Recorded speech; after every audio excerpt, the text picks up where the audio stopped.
Yo.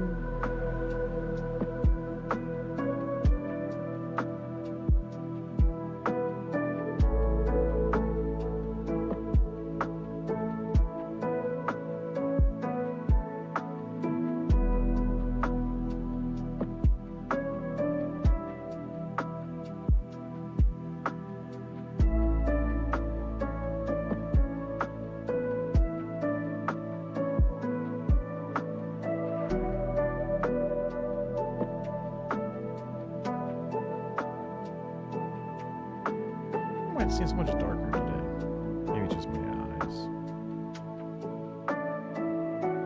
How you doing? Shit's crazy out there, dude.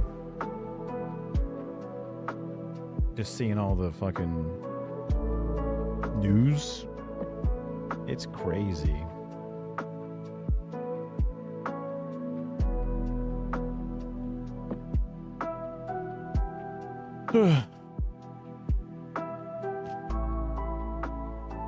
Put out a TikTok. I was watching the end of on stream, and he had a little section that I just thought was really good, and I was just like, dang, I should clip that. Dang, I should.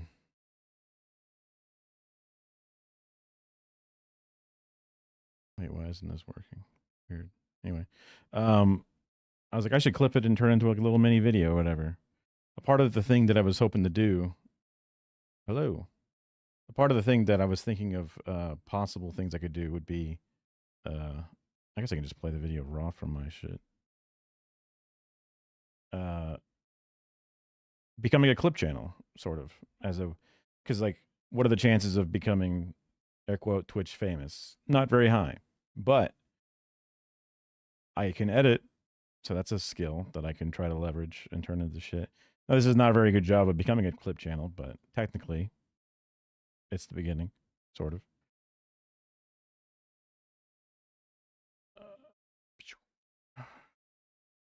This is the biggest attack on free speech since the McCarthy era, but it also has significantly less popular consensus behind it than the second Red Scare. It's being done on behalf of a minority faction led by the most unpopular president in modern history. Organizing against this can win. Yes. I do agree with that. That's why this is not a moment to feel discouraged or scared or fearful. The reason why they're doing this is because they're weak. If they weren't weak, they wouldn't be doing this. If they didn't recognize their powerlessness, they wouldn't be doing this. If they weren't fearful of mass discontent, they wouldn't be trying to make an example out of random fucking people. You can't cave. You can't be fearful. You can't let these guys, these bullies, these weak, cowardly little bullies, make you sit at home and worry about what comes next. Not much to it, real fast. Basically taking a 1-minute clip of a stream and then turning it into a better thing. Although I had to clip it twice because like you can download a clip pretty easily instead of a full VOD. But it was just ever so slightly longer, so I just did a second clip real fast. But just like, because it's easy to go like, fuck, man, you know, they're doing shit. They're coming after people. They're bringing the CEOs of Twitch, but not X, because they're worried that it's gonna. They're bringing Gabe Newell to fucking the Senate to like talk to them about something, to be like, why are gamers killing people? Is it your platform? You know, Gabe Newell's gonna sit there and go, right? It's like. But they're not going to bring Elon Musk in because they like him. So it's easy to go like, fuck, you know, go underground, go silent. But just that message there was just like, they're pushing hard because they suck and they're cowards. And if you honestly think that people won't stand up to it, if you're loud in opposition, then why the fuck are we even living here? You know what I mean? If you don't actually believe, then then it's your own fault for being here. But I do believe that there's goodness in people and that they would push against it. They're only as powerful as we let them be. The law is the law as long as you accept that it's the law, right? There's a reason why Donald Trump has not been able to even pardon some of the most, obscene criminals. Although they've pardon some obscene criminals, just not the most obscene. There's layers to how far they can push shit. So people love free speech. If they really start stamping down on it, we either gotta make an example out of it and push back, or just give up. And I'm not giving up. So I thought it was inspiring. Oh, yesterday I was A, super exhausted, and B, like my muscles, man. You don't work out for over a year, and then you do one real simple, deadlift set and a bench press by just little dumbbells, just 25-pound weight dumbbells, 3 sets of like 10 or 12, whatever it was, and like I guess because I was able to stretch my legs a lot, but I didn't do like crazy like chest stretches that like my chest is like incredibly like just touching it, it's like super painful. So between like fucking up my sleep schedule and then like missing a bunch of medicine, I was just zonked in that healing day, I guess. I mean, it's still sore, but I'll use that as my excuse for why I was fucking just out of whack. I could probably look at my Fitbit and see how much I slept, because I usually don't sleep that much, but I think I slept a shit ton. What else is new? Every week I have a weird rebalancing of my sleep schedule.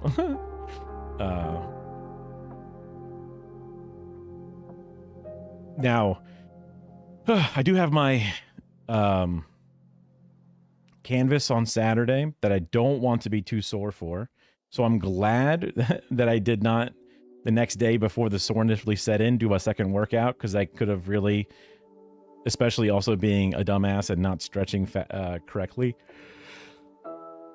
I could have fucked myself up and then made myself barely able to move. There are days where sometimes it's like I go to take a shit and I go to sit down on the toilet, and it's just incredibly difficult to even like get down to the toilet or get off the toilet, because like your legs are so like completely ruined. Your AP literature teacher is making you regret taking his class.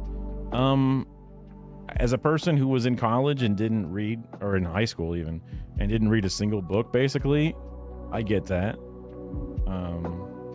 Let's see, it's August, so it must be the new semester. Yeah. You must have like a big syllabus of a bunch of shit. You'll be all right. You'll get through it. I recommend actually reading the books though, because I spent the majority of my time trying to convince the teachers that I was reading the books. He's making us analyze a song called A Dance with the Devil. Oh, for some reason I was immediately thinking it was Devil Went Down to Georgia. And they'd be like, oh, cool. But like, no, it's not that. Dance with the Devil. I never heard of it.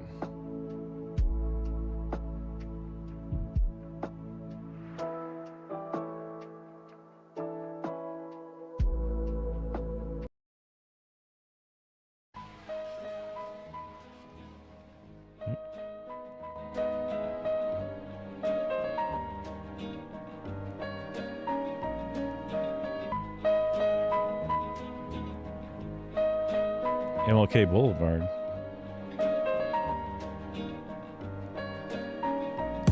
I once knew a nigga whose real name was William. His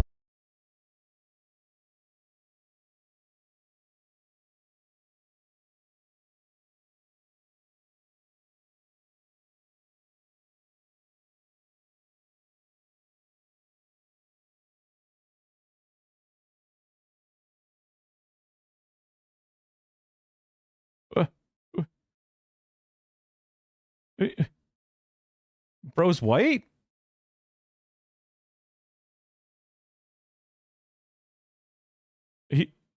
He looks white. primary concern was making a million, being the illest hustler that the world ever seen. He used to fuck movie stars and sniff coke in his dreams. A corrupted young mind at the age of 13. Okay, fair. Okay, the color grade in like lighter skin. Okay, I was just worried. I was like, like Eminem doesn't use the word. I was like, what the fuck? I was like, whoa. Nigga never had a father and his mom was a fiend. She put the pipe down, but for every year she was sober. Her son's heart simultaneously grew colder. Well, you know, it has like a yellowish grade to it.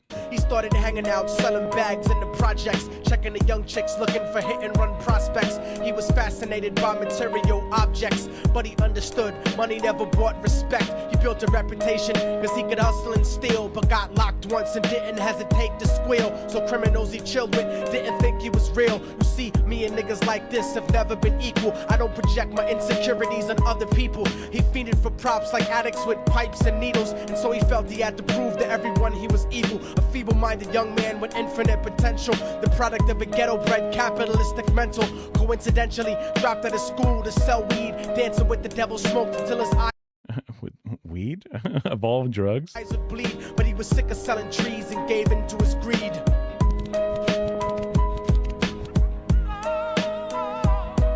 Everyone trying to be trife never faced the consequences. You probably only did a month for minor offenses. I understand. I understand. Doing life if he had another chance, but then again there's always the wicked that knew in advance. Dance forever with the devil on a cold cell block, but that's what happens when you rape, murder, and sell rock. Devils used to be gods, angels that fell from the top. There's no diversity because we're burning in the melting pot.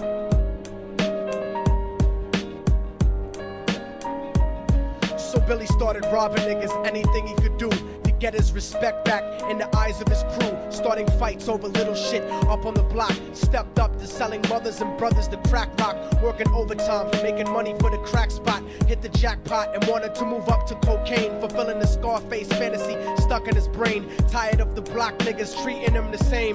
He wanted to be major like the cutthroats and the thugs. But when he tried to step to him, niggas showed him no love. They told him any motherfucking coward can sell drugs. Any bitch nigga with a gun can bust slugs. Any nigga with a red shirt can front like a blood. Even Puffy smoked the motherfucker up in the club. But only a real thug can stab someone till they die. Standing in front of them, staring straight into their eyes. Billy realized that these men were well guarded, and they wanted to test him before business started. Suggested raping a bitch to prove he was cold-hearted. So now he had a choice between going back to his life or making money with made men. Up in the sight, his dreams about cars and ice made him agree a hardcore nigga is all he ever wanted to be. And so he met them Friday night at 2:45.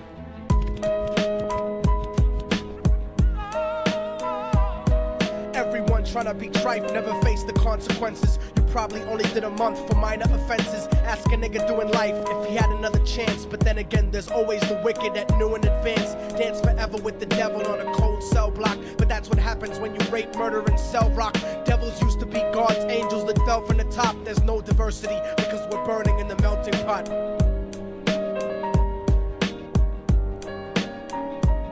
They drove around the project slow while it was raining, smoking blunts, drinking and joking for entertainment, until they saw a woman on the street walking alone, 3 in the morning, coming back from work on her way home. And so they quietly got out the car and followed her, walking through the projects. The darkness swallowed her. They wrapped her shirt around their head and knocked her onto the floor. This is it, kid, now you got your chance to be raw. So Billy yoked her up and grabbed the chick by the hair and dragged her into a lobby that had nobody there. She struggled hard, but they forced her to go up the stairs. They got to the roof and then held her down on the ground, screaming, "Shut the fuck up and stop moving around." The shirt covered her face, but she screamed and clawed. So Billy stomped on the bitch till he broke in her jaw. Them dirty bastards knew exactly what they were doing. They kicked her until they cracked her ribs and she stopped moving. Blood leaking through the cloth, she cried silently.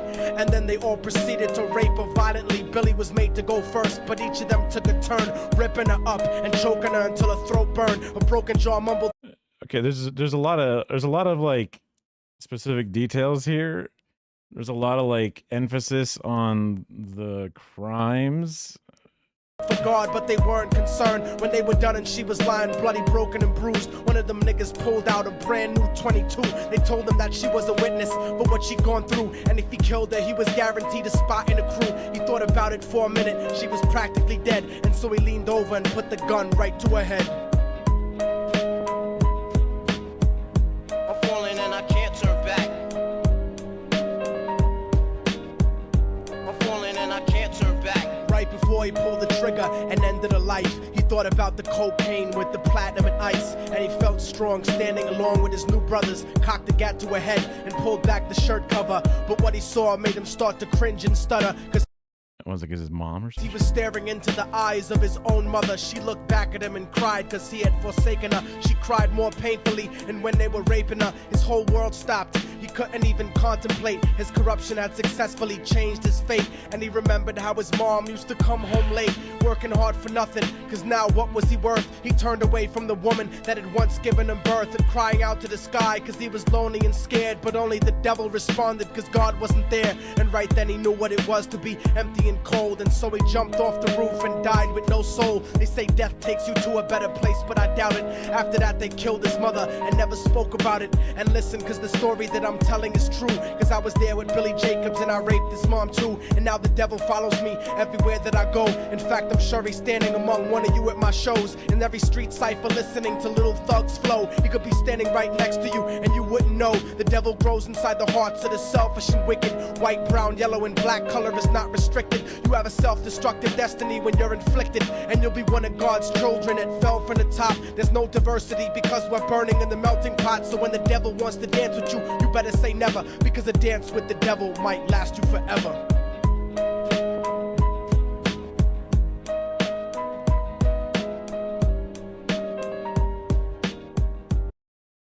So my like, to me, crime is generally people's material conditions, social economic situations. So crime is a tragedy that individuals are given such little stock in life that they feel that they have no shot, they have nothing. So they don't mind the risk of doing crime.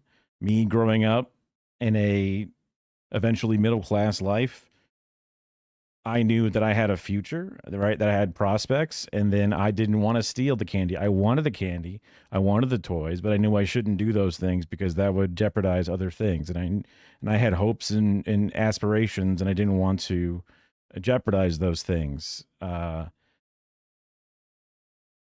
And these made up people also would not be doing their crimes if they had equal situations. So I wish there was a higher emphasis on the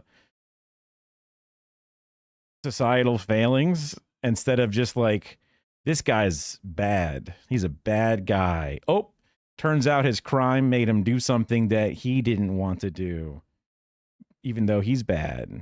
You know what I mean?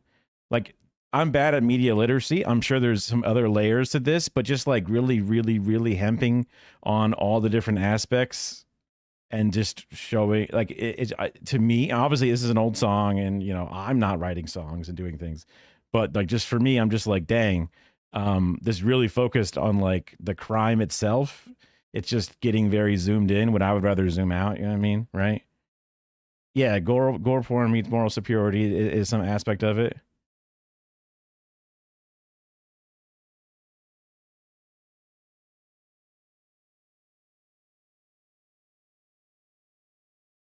Like, I feel like,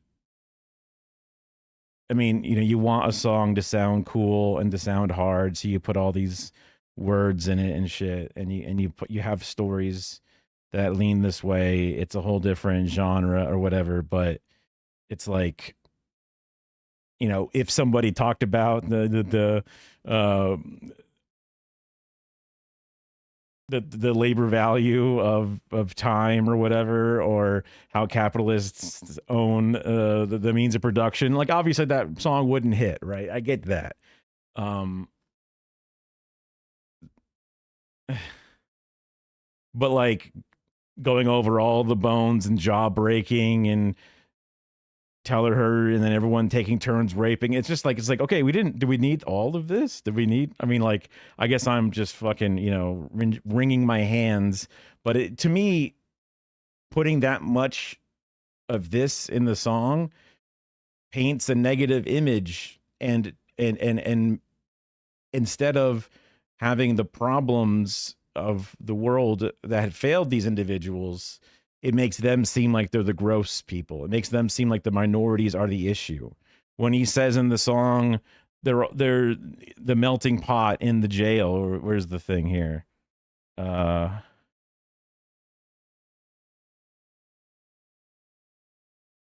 No diversity because we're burning in the melting pot. Like, to me, that line should be referring to how in the jails it is not as diverse because it's the black and brown people that are put into the jails because of the over policing in those neighborhoods, right? That would be an element, you know? But I don't even know if that's what they're necessarily saying.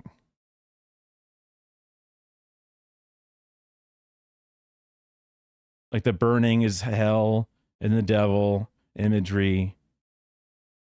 And you're one of God's children. There's no diversity because we're all burning in the melting pot. I mean, it almost makes it seem like the melting pot is bad. You know what I mean? Like, I don't know. Like, and that's not the way that the message should, in my opinion, should be.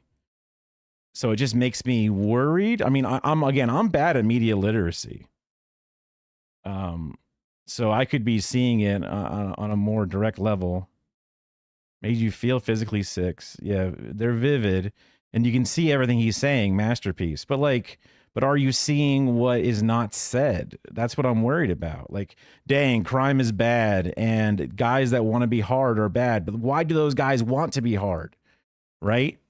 What's the best way to make people not want to be gangbangers? Is it by telling them gangbangers rape mothers and their own mother? No, it's by helping them not have, underprivileged single mothers who can't be home because they have 3 jobs. It's about making sure that they don't live in a dilapidated, disrespected project, instead having affordable housing that makes sense, that makes them feel like a human being. You know what I mean? That's, so to me, being like, these are animals, masterpiece. That's like, I don't appreciate that message. I feel like that makes it gets people trying to solve the problem in the wrong direction.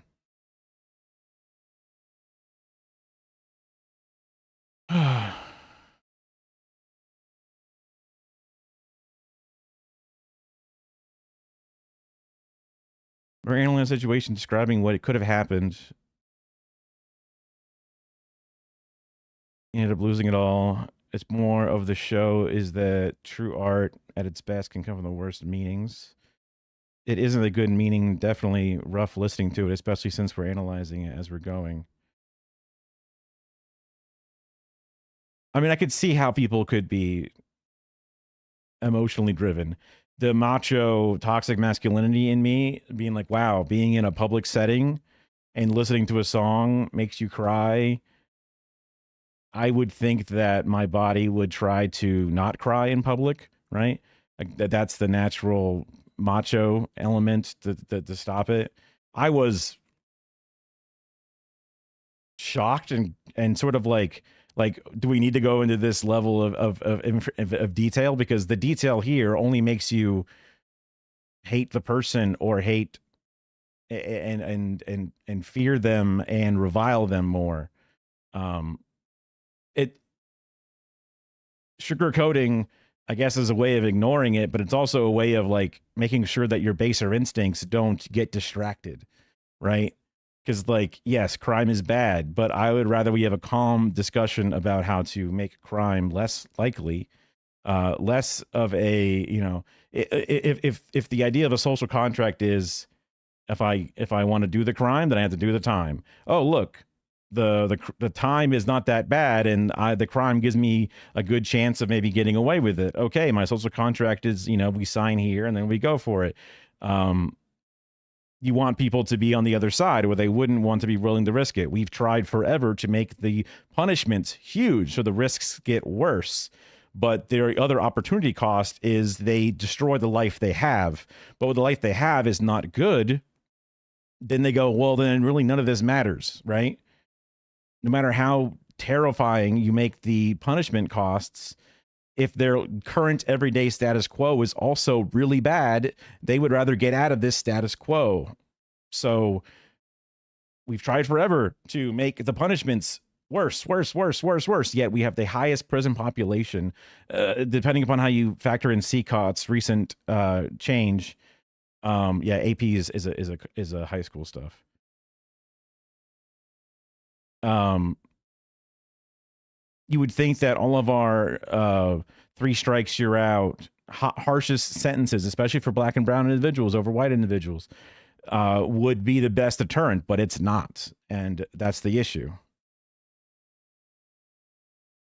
I have to listen to over 20 times. I mean, I've honestly, after the first time, I imagine it, you know, diminishing returns, but still, you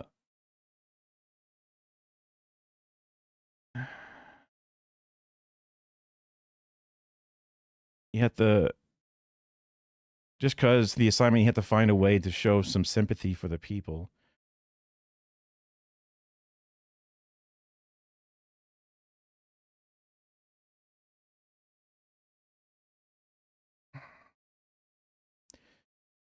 What's your vibes on the teacher? Is your teacher a we got to stop crime, I love harsh on crime individuals, I am pro Trump going into DC with the military? Or is he like, we should really change the material conditions of the individuals in these impoverished areas so that way they can have respect for themselves and their neighbors? They had therapists in the room? Jesus Christ, that's a crazy ass high school.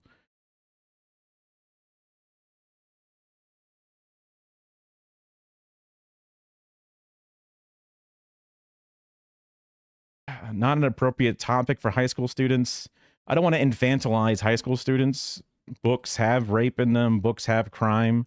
I mean, I guess there's definitely 9th grade and 12th grade. I'm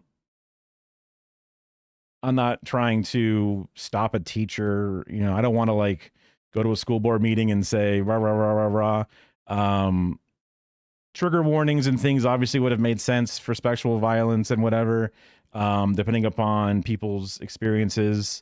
There's lots of different angles, lots of different ways to approach this specifically. I mean, I had teachers telling me the Civil War was not about slavery, right? Like, teachers are individuals, they are human beings, they are flawed. And that's just one of the unfortunate things about all life. I don't think it's expected to get through all of it without some kind of fucked up shit. Literally rah rah rah, I suppose. But I mean, you saw, maybe you haven't, but the people that go to school board meetings and yell the Moms for Liberty style astroturfed outrage about certain topics and things, that put a lot of pressure. So then people stop running for school board. People quit. So then they put Moms for Liberty people in there instead. It was an incredibly effective, if not expensive and divisive way to do it. But yeah.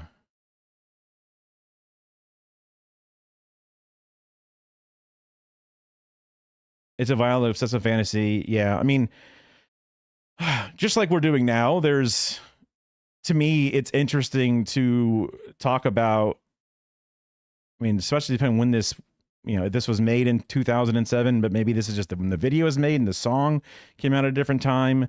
That's with like, the people coming out of or growing up with the, tough on crime 90s and shit, like using it as a time capsule and pointing out the bad direction, like even just saying that, like, I wish it went this way instead.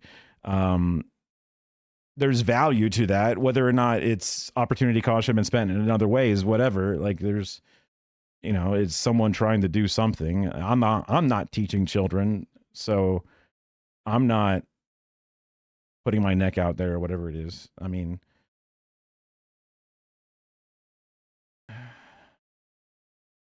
had to sign off on it.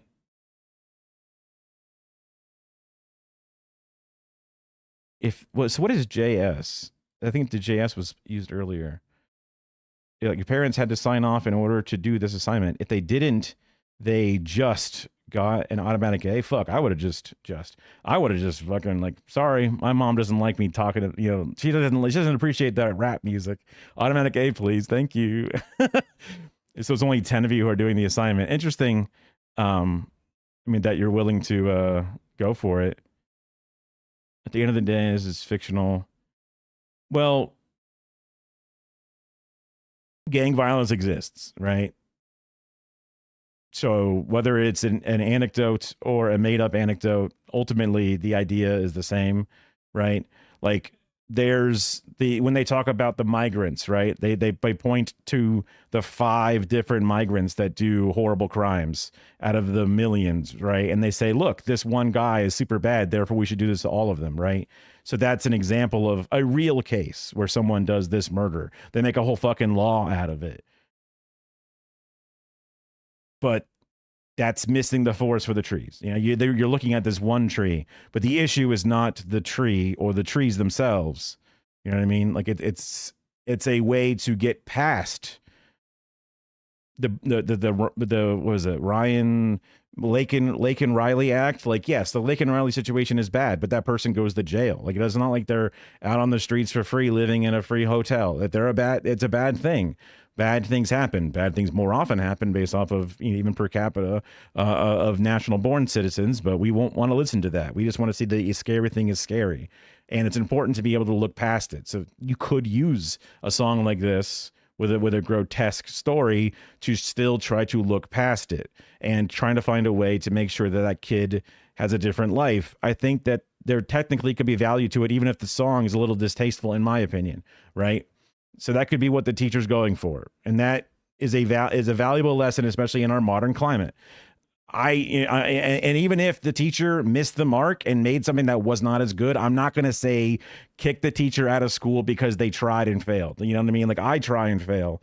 I'm not going to I think it might be going overboard. And this teacher has a history of this, that this teacher is, ideologically trying to make people be racist or some shit. That's a different case. It all depends upon where it's all going to come up and how.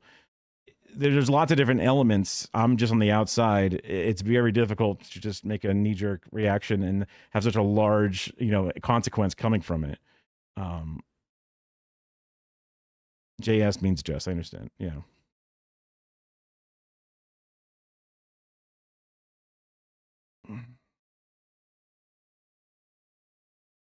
I get that, but analyzing, because a poem is written and there's something underneath that poem.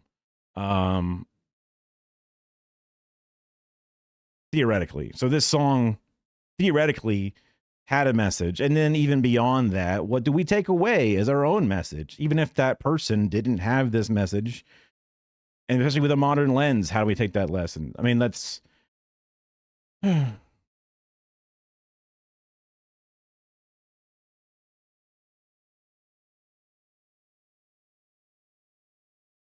if the teacher put on a tape of gore porn and got everyone's parents to sign off on it, and there's 10 or 5 kids in the class, and they analyzed it, that would be pretty bad. This is the audio form of that, so it's less bad, but I could see how it's bad. What grade? Is this like a 10th grade class? I guess AP would imply it's junior or probably senior only, if it's, I guess, because it's college credits, it'd be senior only. I was thinking I had certain literature classes that were, but yeah, from like the 10th grade, but that was different. And obviously it wasn't AP. I did dual enrollment for my thing, so I only had 1 semester.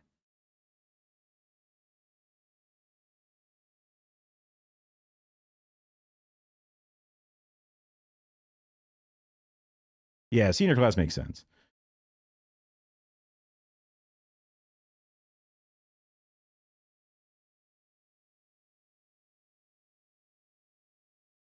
Yeah. I don't think, just, being honest, I don't think this teacher, based off of this information only, should be, kicked out of the school or whatever. I think that might be going above and beyond, especially with like the warnings beforehand and getting consent from the parents and shit. That makes sense. Especially for something this intense. Being kind and giving the other kids A's. So then these are kids who want to learn this kind of topic. I guess a big part of it comes down to the analysis or whatever. Like I really, really, really enjoyed whatever season of The Wire that had the poor kids in the school and the way that it showed their backgrounds and the struggle within, and how they were pressured into going towards crime, and the tragedy of how underfunded and how destabilized their homes were, and how the poverty just was crushing. And I really appreciated that story. White liberal enjoys HBO TV show about, black people, classic story, but like I thought that was good. There was sad things in that. There was all kinds of, elements. But it gave me just a little bit better of a perspective on it. This song is not doing the exact same message, but it can still give people something to come out of it.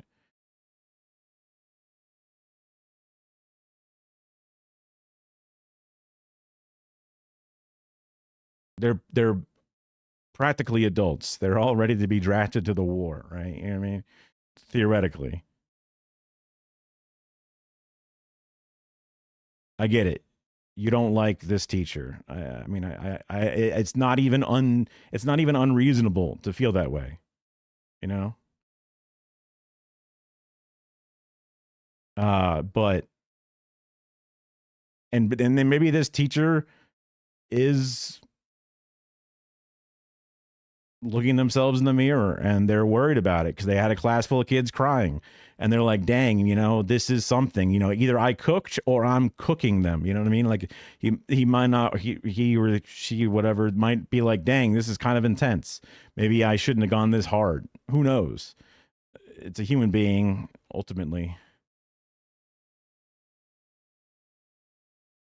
Hello, Real Talk.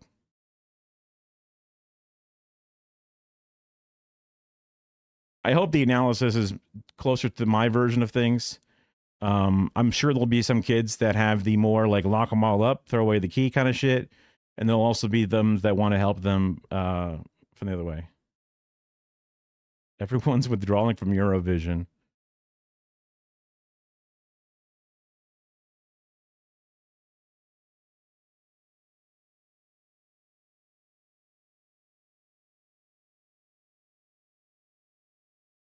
Huh. Oh, okay. Cool.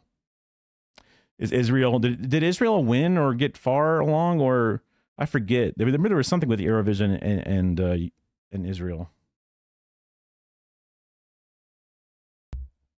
Well, Ireland's, the more and more I learn about Ireland, the more and more I'm like, God damn, dude, that's sick. It's crazy something that's so close to England can be so based. It was second. Okay, I got it. Yeah. The topic that we're talking about, so the real talk that we're having is kind of a gruesome inner city crime song was being analyzed by a class of high schoolers. And it's, in my opinion, a unnecessarily specific and gruesome song about becoming a rough member of a gang and then selling worse and worse drugs and then having to do bad crimes in order to get your reputation up. And then the guy ends up beating up and raping an anonymous woman. And then they find out, oops, it's my mom. And that's the end of the song. And we're discussing the needless grotesqueness of it, and then the message, and what's the takeaway you're supposed to get from it. Without a full-on Genius understanding of like the Genius website that does all like the inner readings or with the author's intent behind the words, I'm worried even this song is not about like trying to help individuals and build a better social order in order to give them the the baseline of protections and goods in order to keep themselves away from crime in general. It's more like just crime is bad, kind of like words.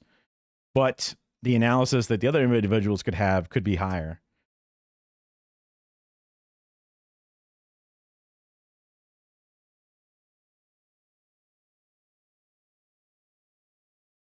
And I guess, yeah, if you do happen to come back and let us know how because apparently the teacher's been doing this lesson for a while.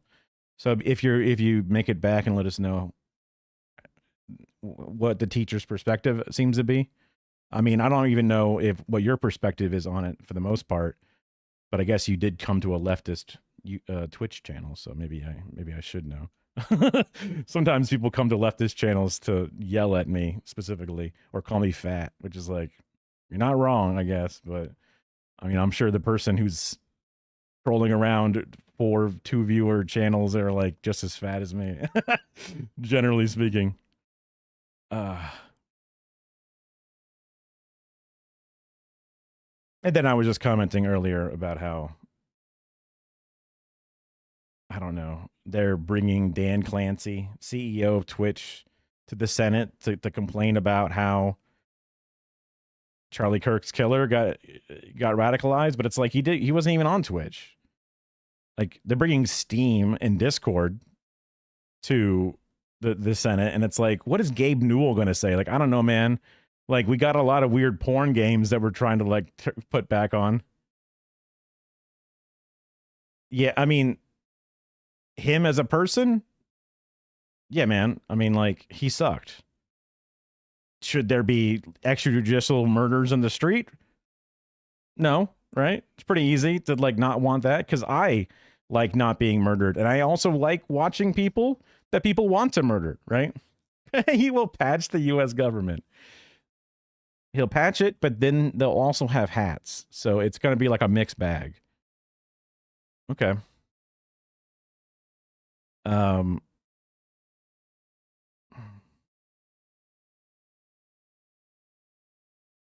Same guy who said his daughter got SA'd. Oh, no, yeah, I know what you're saying. Yeah. He's very pro. It's fucked up, but like one of the funnier tweets I saw was like, bro says he's pro-life, then he goes and dies. What the fuck? You know, like, it's funny, but I don't like the murder of people.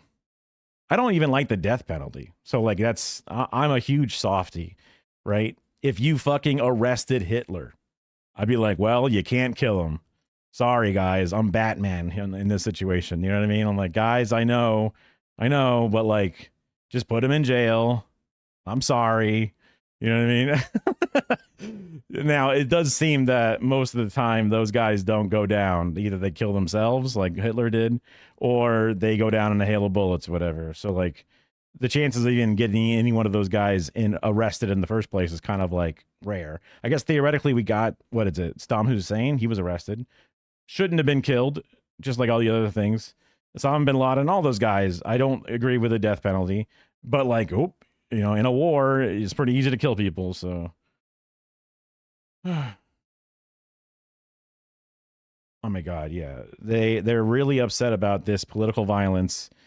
Also, I mean, I understand the urge to say that the other side, but like they're the most, like, obviously the most political violence is from their side.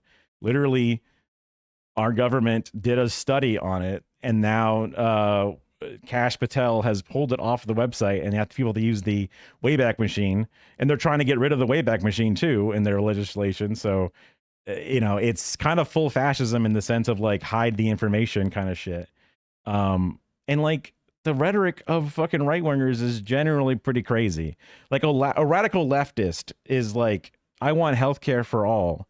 A radical rightist is, I want to imprison and cage all black people or some shit. You know what I mean? Like maybe theoretically the most extreme leftist is like revolution now, but that's kind of a civil war, which again theoretically is supposed to be like, once the war is over, like when you win, it's called a revolution. When you lose, it's called a civil war. But the war itself is, as long as it's handled within like the war agreement kind of shit, it's seen as like one of those, like, it's just the rules of war. And so it's not even as illegal. I don't know. I'm trying to think of like the most, because like I think of an extreme rightist, and I feel like there's plenty of examples of them, even not even the most extreme, being very violent in their rhetoric. They want to do, you know, deportations of people to places like Sikot and or to countries that never existed. Is that not violence? I mean, like, what the fuck? Yeah. Like having a police officer put handcuffs and making you put your hands behind your back is violence, right? It's a pain position. Also, like you have a daily life, you have things you do, and now you're stopped from doing it. Like that's violence. A cop stopping you for like 45 minutes to give you a speeding ticket, you know, like that's fucks up your life, fucks up your day. To me, that's well, I mean, it's probably the weakest form of violence, state violence that we have, but like impacting your fucking, you know, you got a kid waiting in soccer practice to get picked up. You got a job that you're going to be late to and you might get fired from. You got all these negative things that can then have these consequences that roll out. Ugh. So even like the most moderate of right wingers, I still see as like constantly being violent, if not just outwardly, directly violent. even the most like tangential ways are more violent. Yeah, everyone suddenly is wringing their hands out of nowhere. There's no proof of Epstein, by the way. I know, yeah.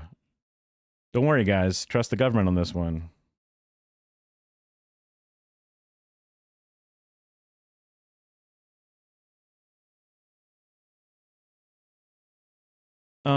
It's a tough one. I'm not. So I'm born and raised in Florida. It's weird out here. The job that I picked was a lot of young people at first, and then as I got promoted and moved along, I ended up in like an engineering department where it's like broadcast engineering, TV production. So like I worked at Home Shopping Network, QVC. You ever seen those like shows of like the fucking graphic on the side and they're selling a bunch of garbage? That's where I worked for 15 years until we just got laid off in July because they're downsizing the company. Oops, sorry guys.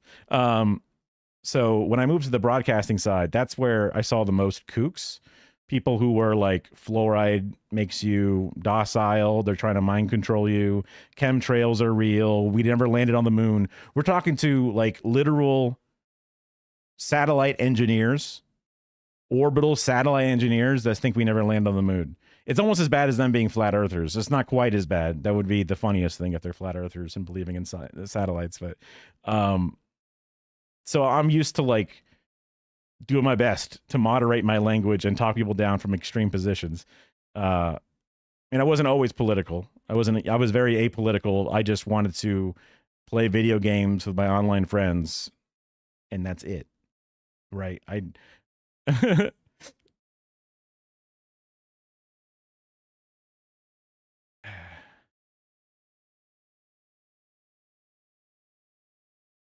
They give you dirty looks. That's crazy, man. That's crazy.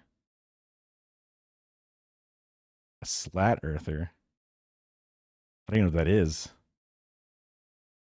There's also like, yeah, the ice walls, hollow earth. It all leads back to anti-Semitism. Oh, okay, flat. Okay. I guess that, yeah. Ugh.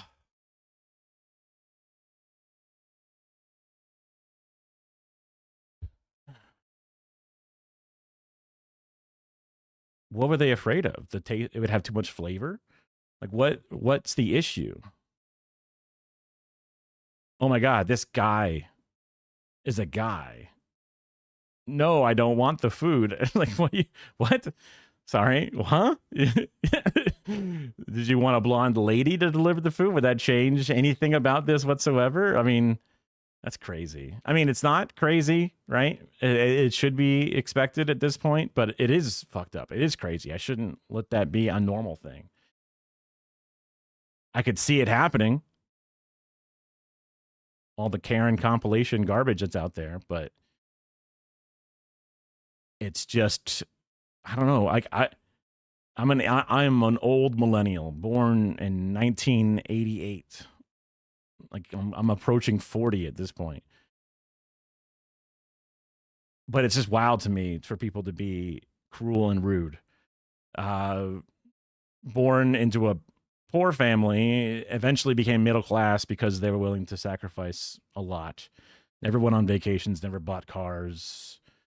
But it was the 90s and they could buy a house with the salary of a warehouse worker and a waitress. You know what I mean? Like it's kind of insane the way that worked. And they paid the house off early too. It's nuts. Old man, I know.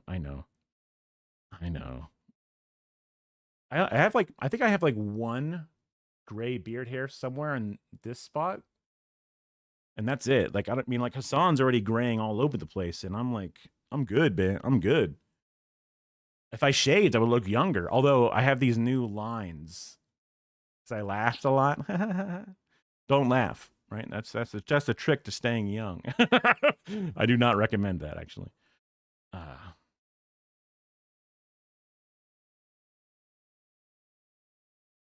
Oh, well, that person's a freak then. If they groped a hostess underage on top of that, but just groping a human being, it's insane.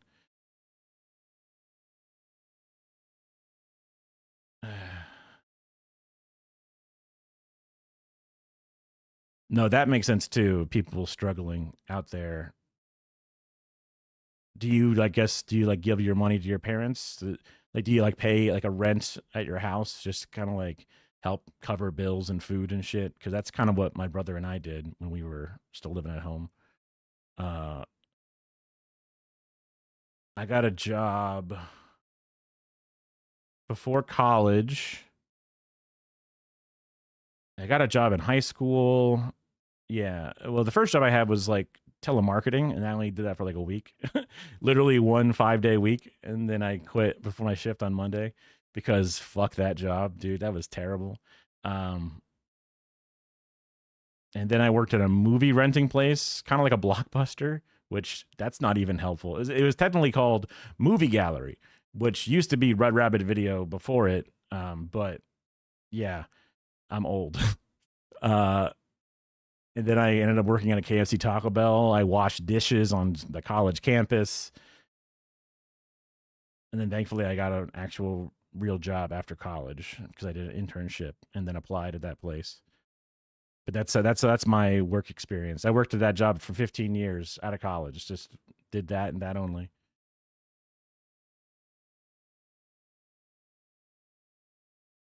1.3K. Hey, that's pretty decent. In 1 week? Dang.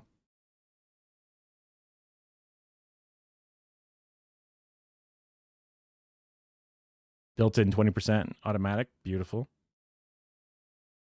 Yeah. That's good. Is it because it's like big catering things or large parties? I've only ever seen that in those situations where it's required gratuity. Biweekly. Okay. That's more, and that's take home after taxes. I mean, you'll get all of it back basically at the end of the year, but because you're young and not making nearly enough.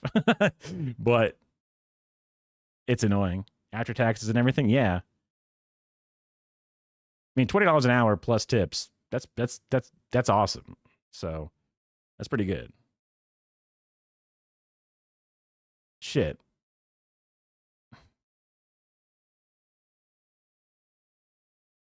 Yeah, it took a while for me to make $20 an hour.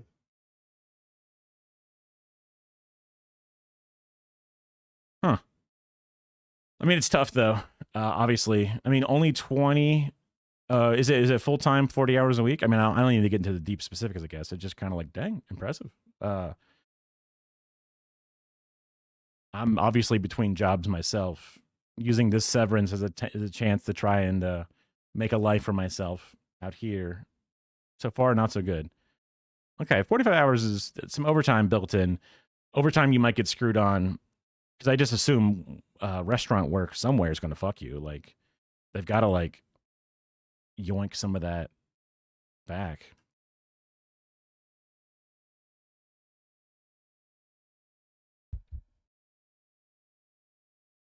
Just my wife, she was a hostess at like a very local place. It was called Gators Dockside, and that was nowhere nearly as kind. My brother worked at like a Tijuana Flats, which is like a Tex-Mex chain, very in-house, sit down, drink beers, specialty hot sauces kind of thing.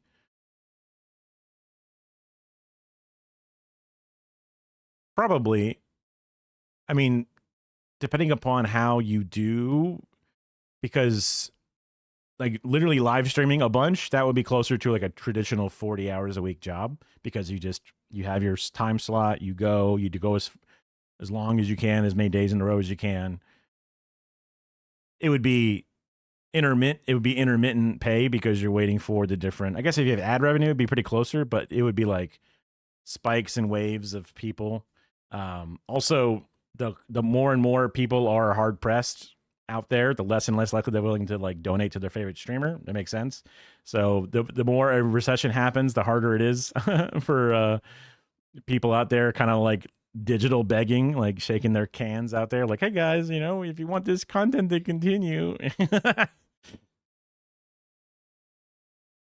But then if you're doing other side stuff like video editing, making fan channels, trying to get ad revenue that way and shit like that, then that would be probably better off used as a side part-time thing, because you wait for the content to come in, you do your work, your labor to it, you ship it out, and that wouldn't be something that you can probably put 40 hours into, depending upon what it is.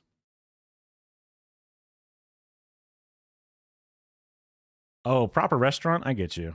I get you.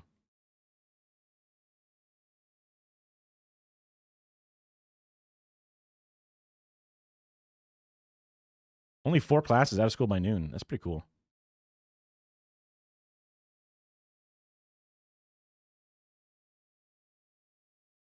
Hmm.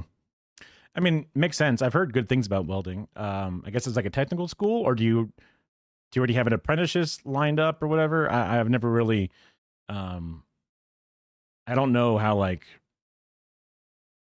HVAC businesses, plumber businesses, all those different things. Apprenticeship. Yeah.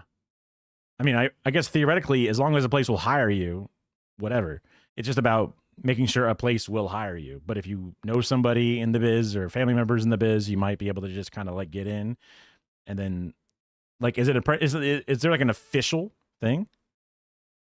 Nice. Is it like you get like, I don't know. Obviously, you don't get like a license or whatever. So I guess it's more or less just like entry level is what you might. To me, like it sounds so official, but it's like probably just like, oh, you're the low man on the totem pole at this place. But maybe you're literally working with one master the entire time, and you're their squire. You know what I mean? Ah, sweet. Yeah, that's cool. Uh, and I guess there's a lot of things that need to get welded. Uh, Road construction, steel beams, buildings.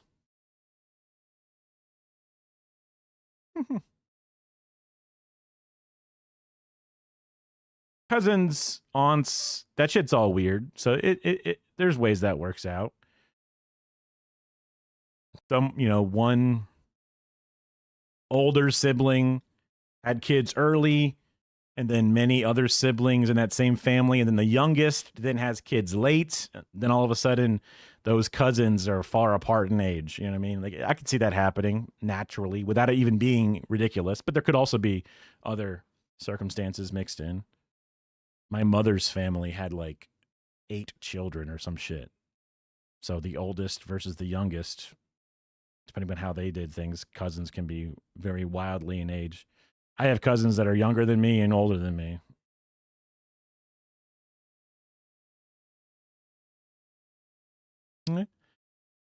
Interesting. I'm used to people in, especially in the younger ages, they like hanging out with the next age up crowd. Like even down to toy commercials, kids will want to play with toys they see older kids playing with because they make them feel more connected. And then like middle schoolers want to party with the high schoolers want to party with the college kids. I guess 25 is just past college. They seem like they're just kind of like disconnected. How do they go smoke with my friends? Dang. Hopefully you're not addicted to smoking. Maybe like weed smoking, but even then, it's not good for you. I would try, I guess all the way it's illegal for you because of your age. Oh, I think theoretically this channel is supposed to be for 18-year-olds. Whatever. That's fine. Hey, bud. Fellow bud. How are we? We're doing okay. We're just having some weird little impromptu conversations, but staying strong. Like this weekend, I got my canvas. My body is slowly healing from that one workout I did because I did not stretch well enough. Should try to spend $0 a month. But I mean, you get your kicks where you get your kicks, but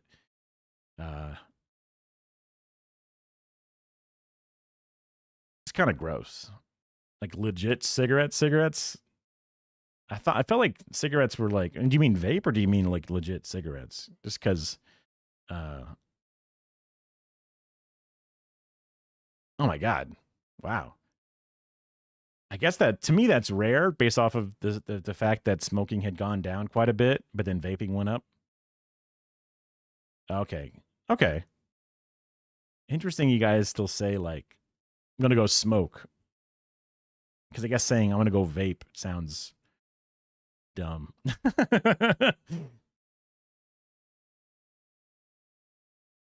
So my mother's smoked probably since she was late teens. That's when she started smoking, really. She was born in like 1962, so like a long time ago.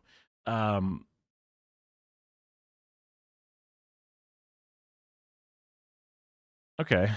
Yeah, that sounds fine. And she's never been able to quit her entire life. And then she's tried vaping as a way of like alternative. The idea was supposed to be it's less dangerous for you. And when she would do it, she would like go like, man, I feel like this is more addictive than the cigarettes are because it hits differently than the smoke does. And also there might be more nicotine. It's easier to do. And she would get like kind of like tweaked up on too much nicotine by just hitting the vape too much. So she's gone back to just legit smoking at this point. You know what I mean? I appreciate that. I think everyone appreciates that. I mean, theoretically, vapor is nowhere nearly as bad secondhand as cigarettes are.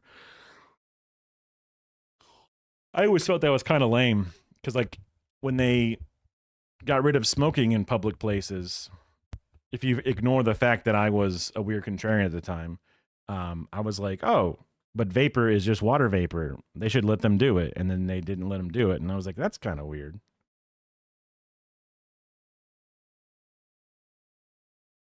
Why are they buying them from the black market? Do they just not have cigarettes out there?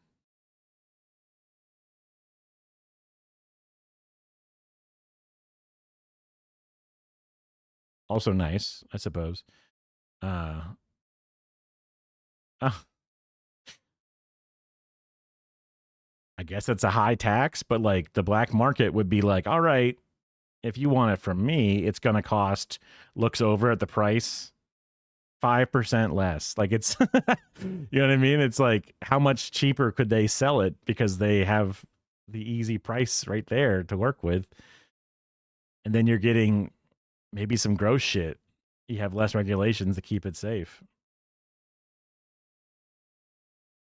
Maybe it's a big thing. I don't know. It's like, yeah, I knew. I even back in my day, growing up, my parents would buy a carton, and they would cost a shit ton of money. They'd buy cartons because it was the most efficient way to buy them, and they're going to eventually smoke them all. My aunt who was about the same age as my parents, would buy them by the pack because she couldn't afford to buy them by the carton. My parents are like, "That's you're being bad with your money. You should just buy cartons because you're going to eventually buy X number of of individual packs. Just buy a carton." She would also go to the store and buy, a fountain beverage every day instead of buying 2 liters or whatever.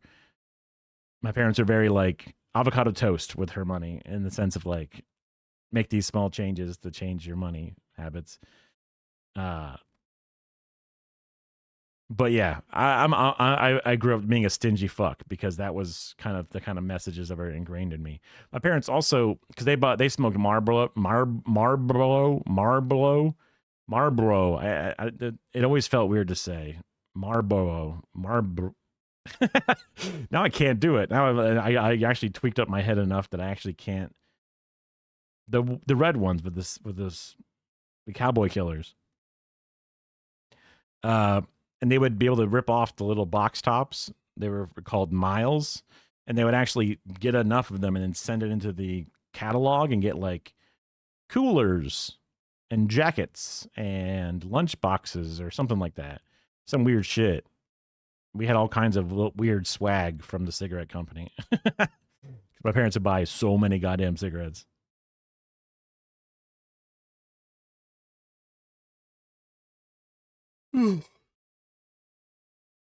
Yeah. I mean, this is the 90s, so nothing was clean. Everything was intense.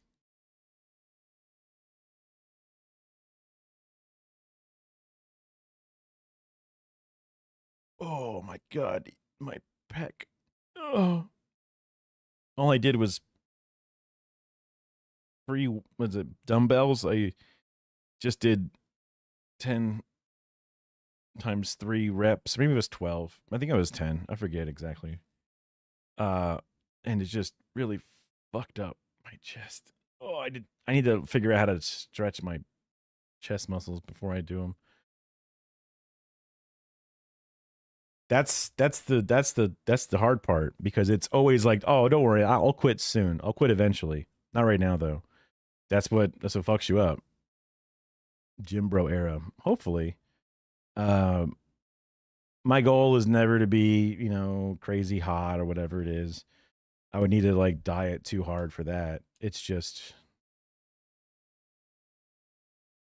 I guess it depends on what pills they are.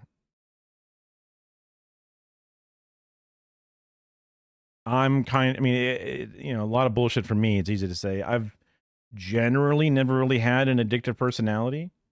Um, just whatever the way I'm wired up. Uh, I've drank alcohol. I'm like, gross. This is expensive and gross, and I feel bad. No, thank you.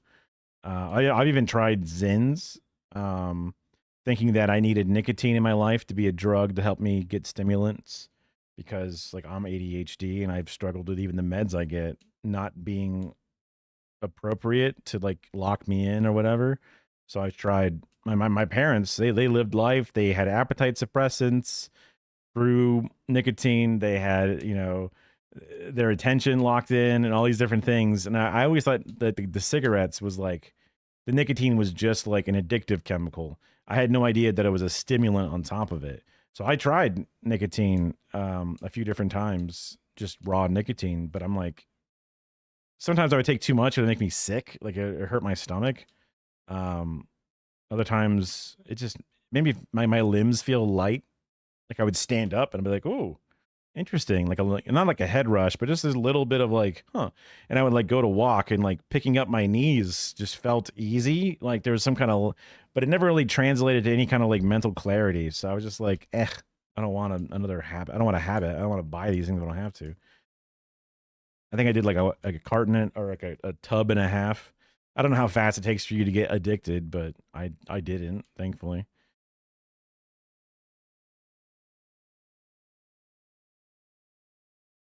You can never encourage someone to do anything that you've done.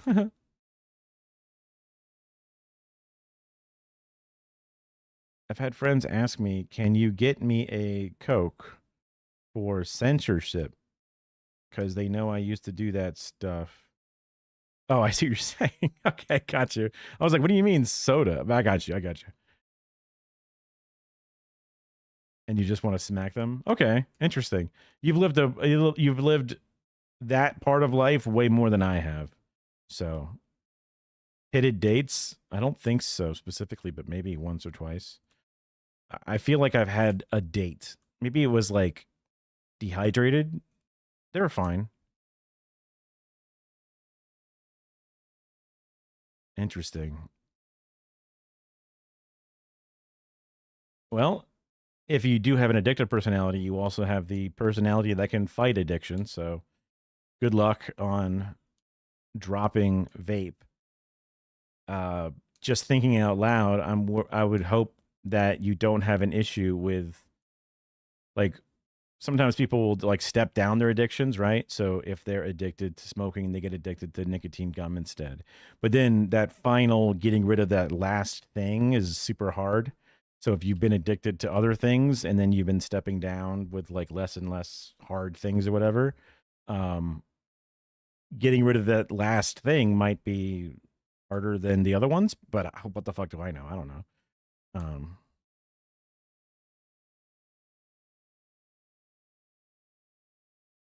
Dang, that's a lot of soda. Now, real talk, when you burp and it goes through your nose, it's pretty intense. And that could make you lose your sense of smell, I suppose, maybe. I could see that, maybe. At least for a minute.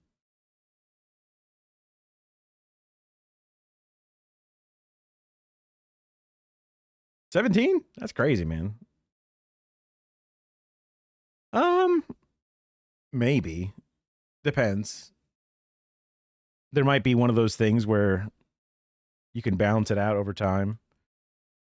The damage short term, like every cell in your body has a different cycle independently, but over a span of 7 to 10 years, they've all been replaced. You know what I mean?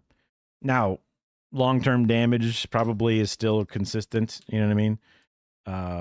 If you have cirrhosis of the liver, you can't just wait 7 years and all of a sudden you're good to go. So like, it's kind of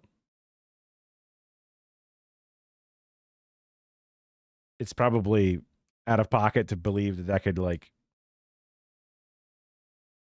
but some people like fucking Rasputin or whatever probably did an insane amount of drugs and was literally killed and poisoned and drowned and shit. And that motherfucker just kept living. So, but I get what you're saying, right? Lived a hard life, taking years off your life. I get what you're saying. I don't know why I'm like debating you on how fast you're going to die. You're probably right. Sorry, bro. Ooh, I'm on. I didn't start like SSRIs and stuff until much later, but I'm a big fan. They've helped me out a bunch. I had a lot of anger issues. Um, and it's funny because I'm pretty sure most of my anger issues came from my father in the sense of like monkey see, monkey do. I watched my dad pop off with anger, and then I popped off with anger. One of the things that kind of like really made me go, "What really?" was learn that people who are deaf from birth don't make a sound when they sneeze because we all learn socially what sounds we end up making, whether it was from your friends or your parents. Usually, it's your parents. And it's possible to just sneeze without really making much of a sound or a big ah choo. Like it's, you know, when some people have a really loud one, some people have a really weird cute one. It's all just stuff that they've learned. And it's kind of like, wow.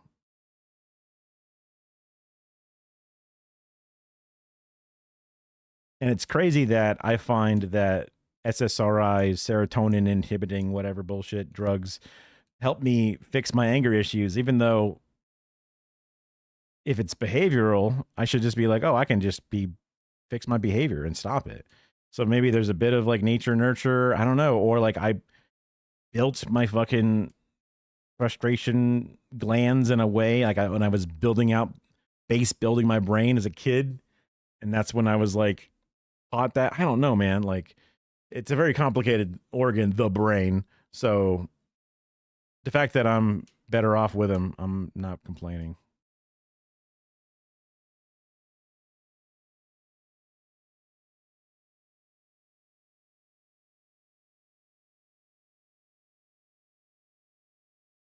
I guess it depends what your pills are, but don't fuck with your pills, man.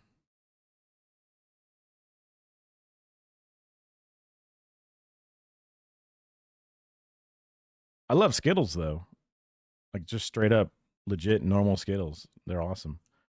I love fruity candies way more than chocolate candies. Talks about the breakup. I've only been so I have a very unusual uh experience with relationships. High school, all through my life I had nobody, and then prom, high school, I dated one person for like a month, literally a month, and then dumped college, tried dating a bunch, went on a bunch of like small individual dates, but wasn't ever actually dating anybody. Um, and then I met my eventual wife at the KFC Taco Bell where we worked, and we dated for 10 years, lived together for a lot of, a bunch of it, and been married since I guess 2019, but we've been together for fucking forever. So like I've only had one dump before. I've been dumped once before. I never dumped anybody in my life.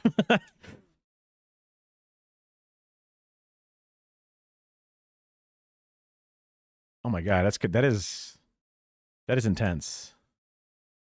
Um I guess you're all children, so but it's kind of fucked up. I had a lot of trust issues, especially when I was younger. So that would fuck me up big time. Um, but also I was gross and ugly. So I never had people coming up to be like, yo, I want to fuck your dick. Dude, I want to suck that cock. Hell yeah, you're so hot. I'd be like, oh, I never had to like wave anybody away. You know what I mean? So I've had that perspective before where I was super mad and angry at anybody who ever cheated. And like, I still like think it's kind of fucked up, but I've never been in their shoes where people are coming at me. Um,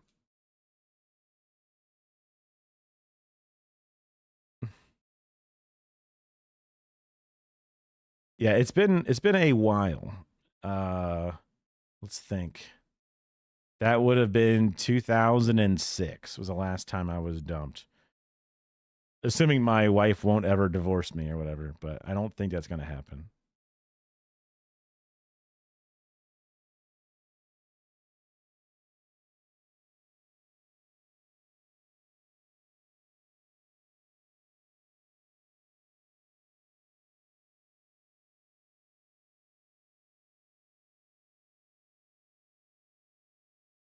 She wants to end up with you in the end, but even forever takes a break.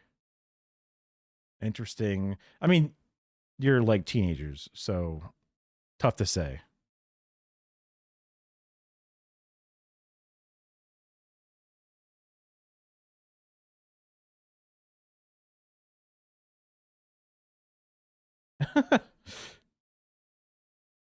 Which part of the country are you in?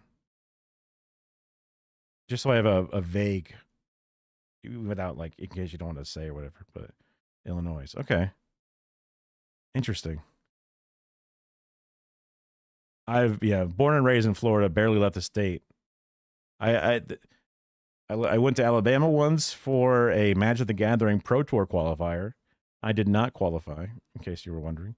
And then I've gone to DC area a bunch for Warhammer 40K tournaments. Had a great time.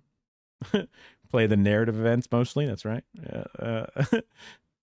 Just let's just have fun kind of games. Okay. I mean, Mexican Americans in California, classic. Moving to Illinois, I assume based off family. But that's what you're saying before about people like, oh my God, they're speaking Spanish. I guess being way up there next to Canada and shit, people could be like, well, depending on what part of Illinois, but people could be like, oh my God, Spanish. Whoa. But it's like, yeah, I'm sure you've seen the number of Spanish people in the area. You can't be that bad. Yeah, exactly. So why are they so pressed? I mean, in Florida we got a shit ton of Spanish. Not only Miami, but just like Cubans in general, and then regular Spanish people on top of that. I say regular as in like miscellaneous. Everyone, like growing up, it was just you're Mexican. That's what people did. You know what I mean? And then my dad would tell me all these jokes about how everybody wants to not be Mexican, and that's why it's not racist. I don't know. It's been a while since I really thought about the exact context of those things. It seems like for the most part it came from people who were Hispanic, but maybe not. Maybe he just put that layer on there. I'm not sure.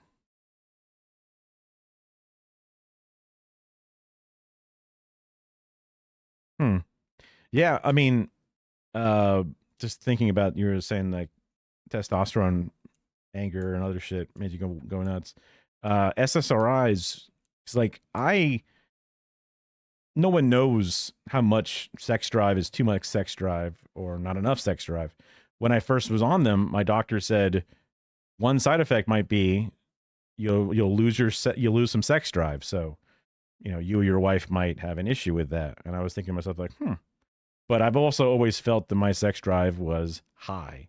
From all the years back, it was just me though. You know what I mean? Like it was I was a one man flute salute kind of dude or whatever. I don't know. And I felt like I got a lot of practice. But after SSRIs, feels normal now. It feels reasonable. Take that as you will.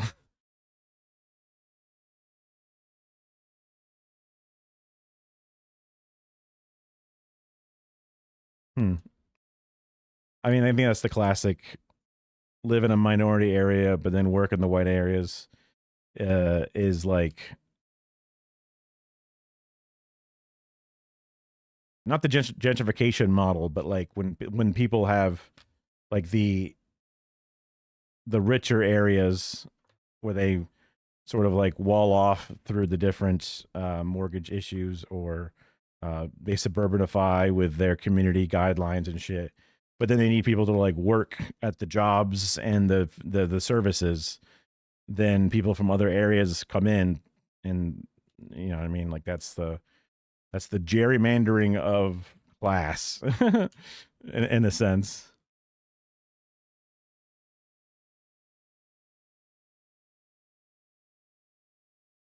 Huh.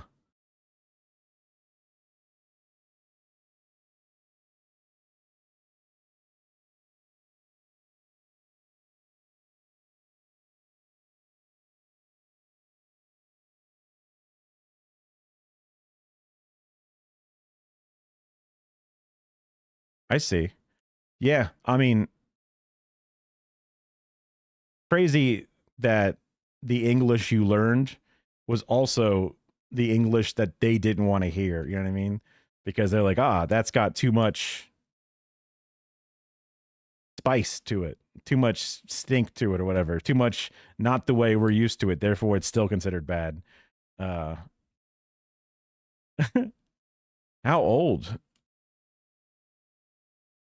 did you? Because I guess that also plays a role. Although I've heard now that learning languages is not as prohibitive based off of your age than people originally assumed. Like there was this whole thing about plasticity of your brain hardens up at a certain point, and then you're no longer good at learning languages. And they go, wait, that's not actually true. Now, I'm referencing what is basically an article title I saw at some point. So maybe I'm out of pocket to think that it's no longer true, but I guess it's positive to think that it's not true.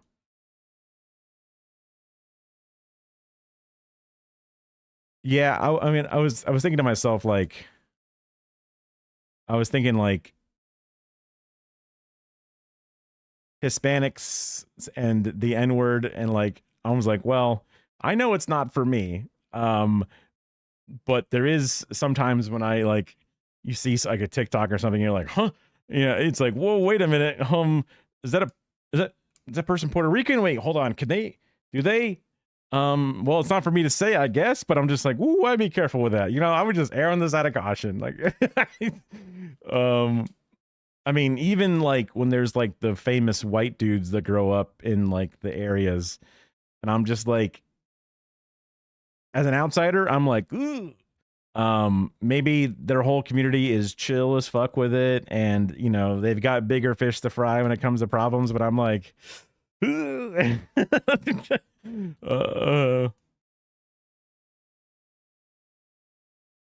uh, yeah, I could definitely. I mean, it depends upon the individual, right? Uh, Certain towns, no matter what.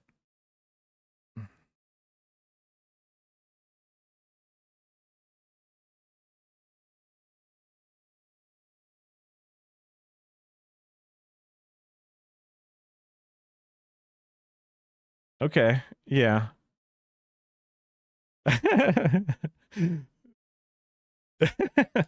That's crazy. That's crazy. I mean, yeah. And I don't think that you're doing it in a negative way or whatever it is, right? Like based off everything we're talking about, it's just one of those things. You're in the community and you raise that, you know, totally reasonable. It's just woo, outside perspective, right? You're gonna turn some necks, like and when they hear that, you know.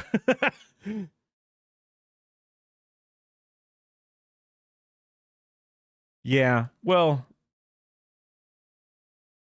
interesting topic to think about. Uh, as a child of the late 90s 2000s, everything was gay. Like I'm like, "Oh, look. This bottle cap is gay, meaning it sucks. It's bad." That's how we all talked in school and that's what it meant.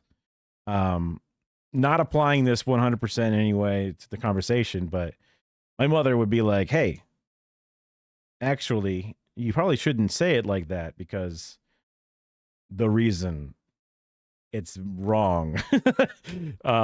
You're hurting people with that." And I'm like, no, I mean it this way, so it's fine. There was even a South Park episode, bundles of sticks and stuff. I'm pretty sure if I ever used the F slur, whatever, it would have been pretty derogatory. Maybe mildly like a Louis C.K. bit style where it's just kind of whatever, but still, great example of an even more intense version of it. And it took a while, but eventually I realized, oh yeah, using gay as a pejorative is just kind of like it's not good, and like it doesn't matter how I phrase it. If another person, if I'm communicating with my words to another person and they end up feeling negatively impacted, and that's not my goal, I should know that now and just stop doing it. Um, you could try and copy paste that same understanding in the same way, but there's also a different undertone because they might not feel the same way. So then that changes the math or whatever. But like if, for example, if you move to a different area or something, and that would be a great example maybe when you would want to do that or something. Uh, just trying to read through the messages.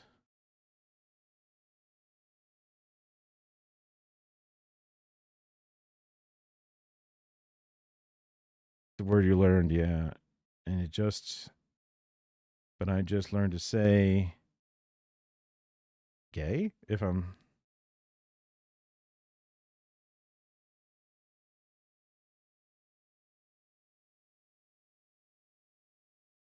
It sounds with your mouth, and yet you teach someone their whole life that is evil. Then you get pissed.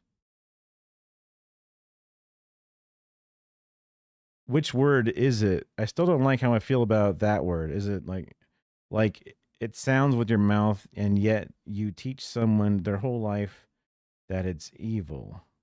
Then you get pissed when they react to others saying it casually. You don't understand society. I don't know what you mean by that. it sounds with your mouth, and yet you teach someone their whole life that it is, quote, evil. Then you get pissed when they react to others saying it casually. So you're saying that the person who claims it's evil is wrong because some people say it casually? Because it's that, because you make it like it's just sounds with your mouth, which is, though, well, it's, I guess I'm adding in the just, but that's the implication, the way I read it. Because while it is sounds with your mouth, there is more to it than sounds. So it is not just sounds with your mouth, because that's also the way that all human communication works, is sounds with your mouth. You know what I mean? So it's not just sounds with your mouth. And the evil is chattel slavery, if we're talking about the N-word.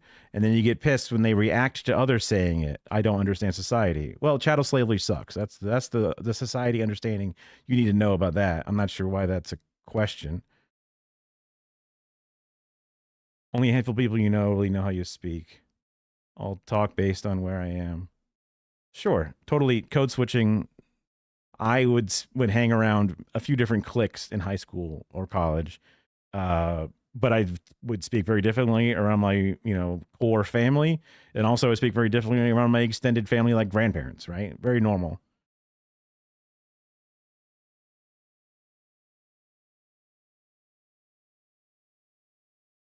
Yeah. Slur for slur, equal trade. Interesting. Interesting. Not my place, but also interesting.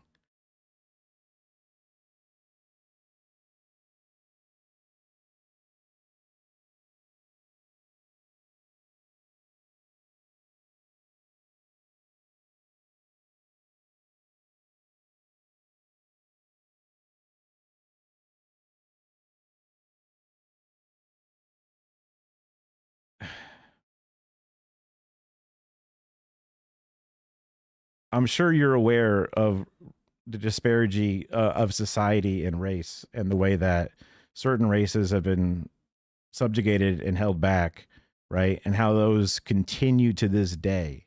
The impacts, not only long term, have been felt, but also still currently are being, maligned and pushed down actively in our current society, right? So that's the reasoning why it's their word, not our word, kind of thing. You know what I mean? It's a pretty simple concept for like anyone to grasp. To pretend that, wait, you can say it but not me, that doesn't seem fair. That's racist. Like, you're completely pushing aside the other side of every bit of it.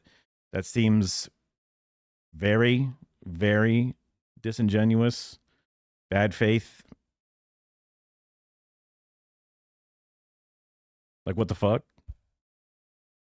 You've been here a long time, man. What the fuck?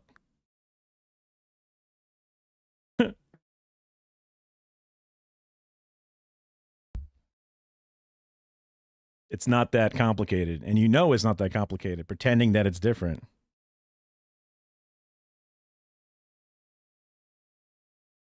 The fact that they get angry, well, they could be angry because you're willingly disregarding it, right?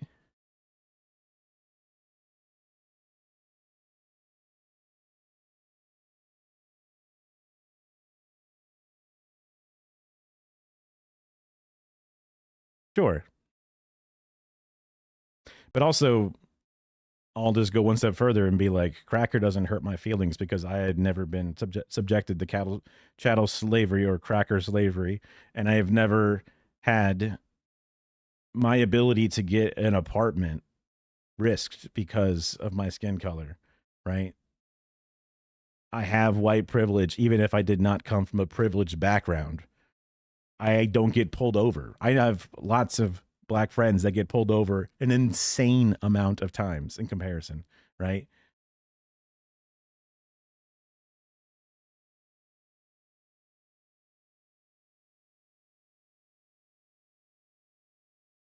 I'm not comfortable around it. But saying that you get uncomfortable around black people using it in their own group, and you get like noticeably upset at them for using the word. It's almost like you're like jealous that you can't use the word, and then you're getting mad at them or some shit, and like it's completely out of place. Like the one element of black privilege is using that historic word. That's like the one piece of privilege, and like you get up now, you're mad about it, and it's like that's kind of like out of pocket. You know what I mean? Hello.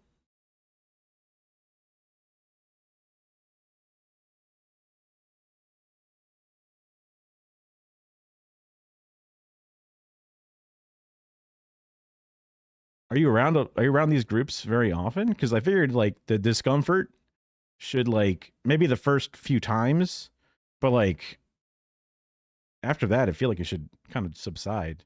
Like if you're just not used to hearing it with your human ears, but then you are. Or like it's, I mean, like I hear rap songs and I don't go, you know, like when I watched this and thought the guy was white, I was like, what the fuck? This white boy is just busting it out. But it was like, oh, the person's black. Got it. And then it's gone. You know what I mean? Okay. Maybe I was expecting it to be a larger issue, and maybe it's more or less bringing up a historic issue for a very brief period of time. So maybe it's chill now, hopefully.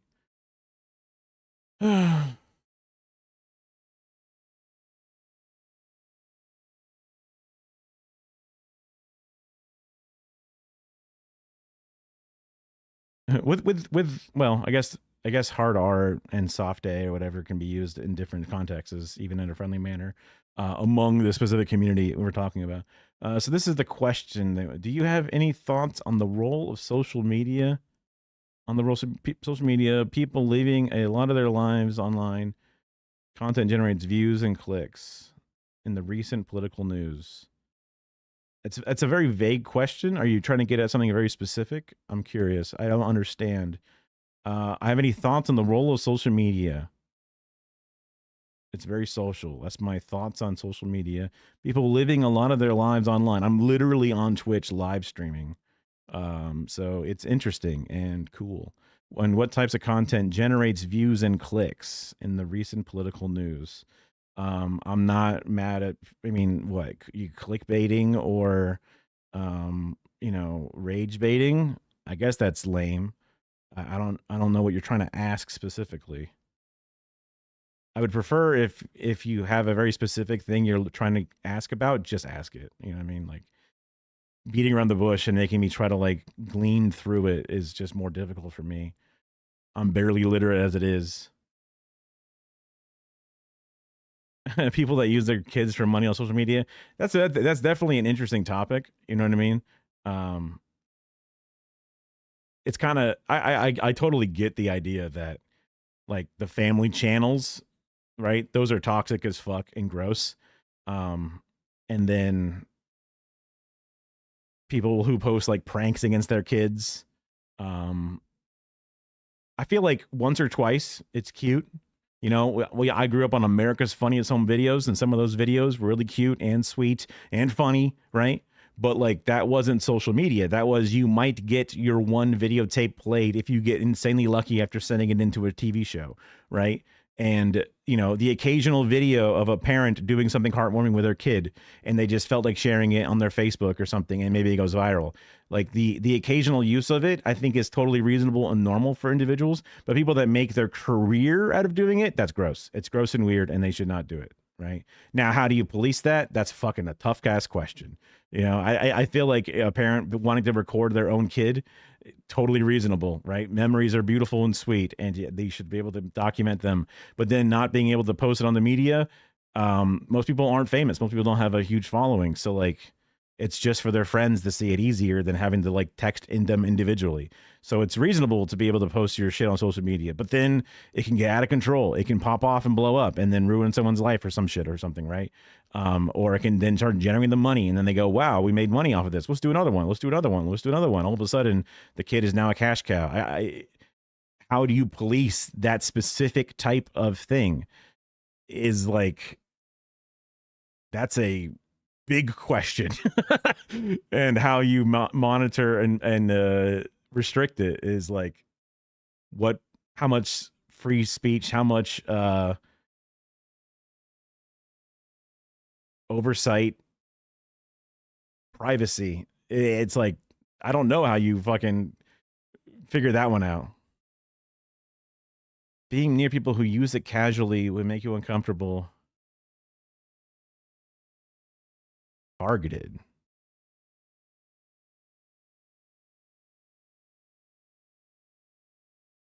Safety. Again, I'm not liking your choice of words here. You said that it didn't take long, not as often anymore. So why is this still an issue? And also, what do you mean safety and being targeted? Those are words that have some implications that I am feeling that's kind of gross.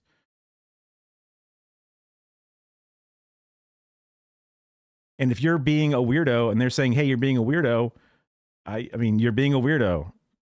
Is it wrong for you to be a weirdo? I guess not, but then it's not weird for them to call you out on it either, right? So, you know, it flows both ways. Could imagine ruining my life to where there's a celebrity and can't live normally. Yeah, I mean, but the chances of that are insanely rare.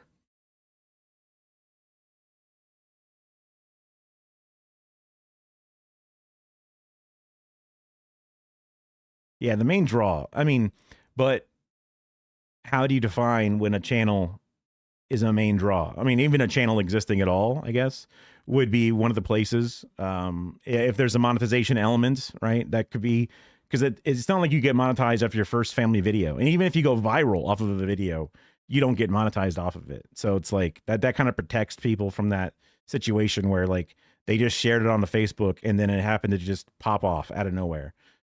They're not making money on it because they haven't had an account. But then if they start making it an account, then, I mean,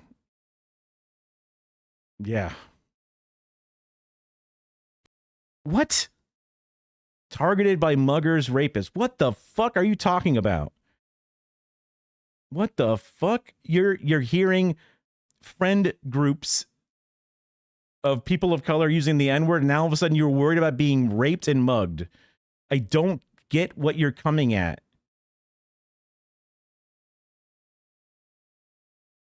What the fuck are you saying? You're saying that groups of black people are rapists and muggers? Like, you understand that's what you're trying to say, right? That's insane.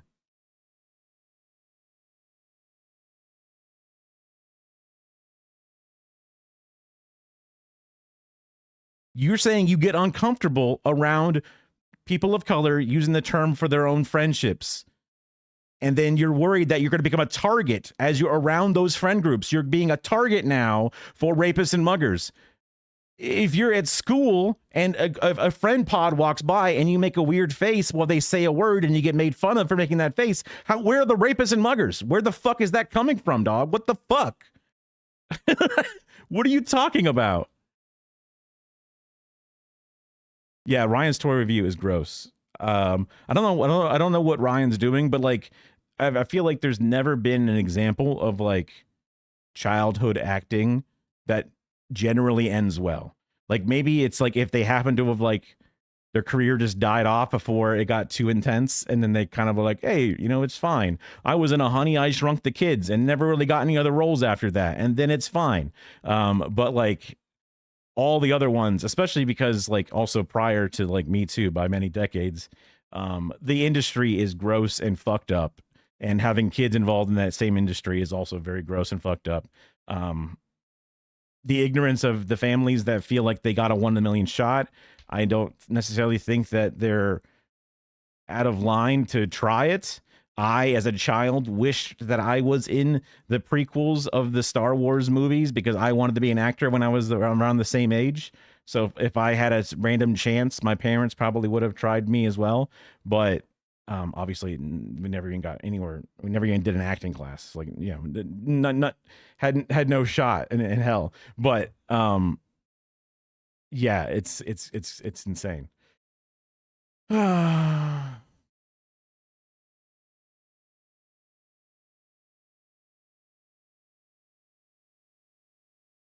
was trying to talk about how politics people do the exact same thing online, cause a lot of modern political issues. You're replying to the Ryan thing.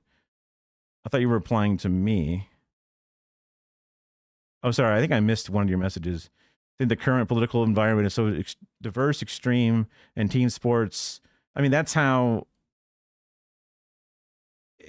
politics has always been team sports. Divisive feels more divisive because of social media and extreme, but that's just because, you know, I guess like algorithms maybe a little bit, but I would say not quite as extreme as you might, you know, historically it's been pretty similar, I would say, than more than what you think. The rapists and muggers and murderers target people who seem like they're scared. So what, you hear the N-word once and then you're scared, you have a scared face locked on, and then all of a sudden you're teleported into a dark alley middle of the night? Like, how does that make sense? What are you talking about? How do those two things connect?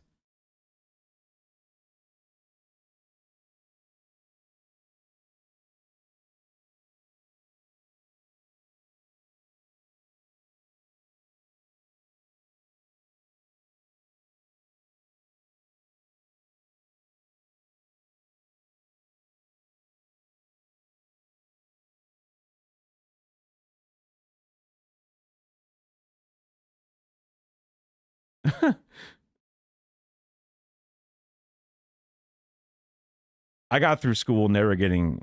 I've gone through life never been in a fight my entire life. De-escalation master.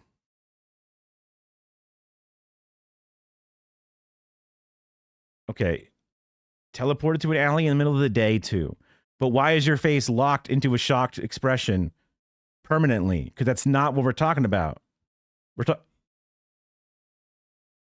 like you're taking one little word out of it and making that like now it's invalid. But that's what the whole point was saying. You were hearing this in a friendship walking by in school, and now you're worried about being raped and mugged on the street. Which I see how those two things connect. And you're like, why in a day too? Okay, how do they connect still?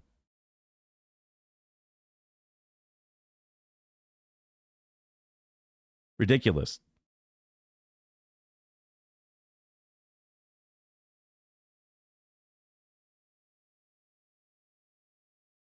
You got your shit rocked for taking a kid's crayons.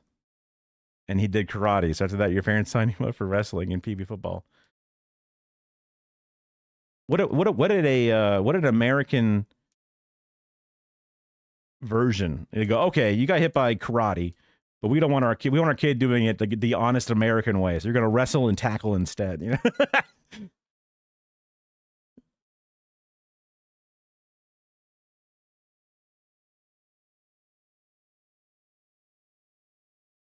I mean, do you enjoy sports? Because like my brother did football for one semester, and he hated it, but my dad really liked it, and he really wants it. The nanny, as in like the Fern Drescher or whatever, the lady who runs like the everyone should try a combat sport. I think I disagree. Because CTE, and also I don't know. I guess as a guy who's never been into combat in his entire life, I'm like, no thanks. So now everyone is invalidated because no thanks. But you know what? People should be willing to be able to attempt it. So I mostly agree, I suppose. I'll take the hyperbole out of your statement for you because I don't think you were meaning that directive.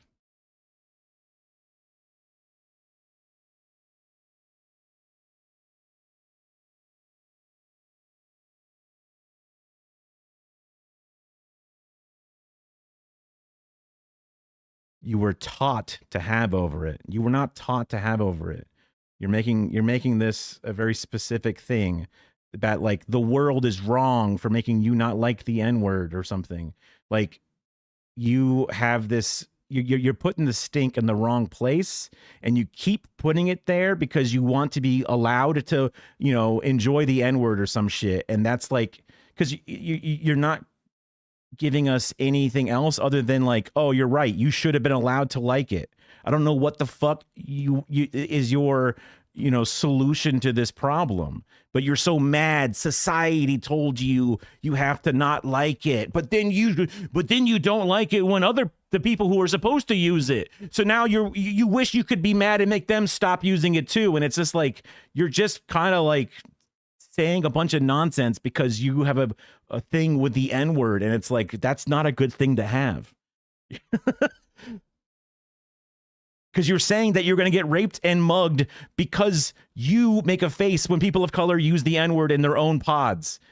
And then now somehow you're going to be targeted because of this. And if only they didn't use that word or society didn't make the word bad, then you would be fine with it. And it's like, that's not the situation, because A, you're not getting mugged and beat up because you heard some friends in school say the word. And then now you're in a different situation and now you're freaked out. Like it.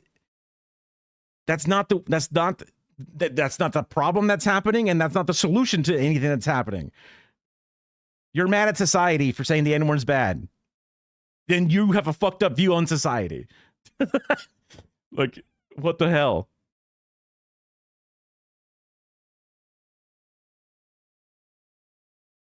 The sports taught you to not be a bitch. Interesting. I'm definitely a bit of a bitch, but I try not to be a bitch physically, but interesting to have some appreciation, some discipline, and some physical resilience, right? You know what I mean? You can box without sparring. True. I mean, I guess that'd be more of like a hobby exercise than a combat sport, but true. Yeah, I see what you're saying.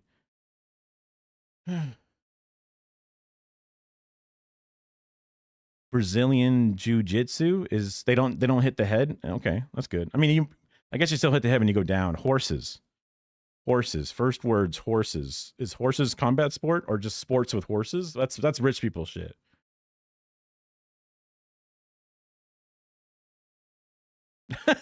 Everyone should try combat sport and mushrooms. I'm also Joe Rogan. That's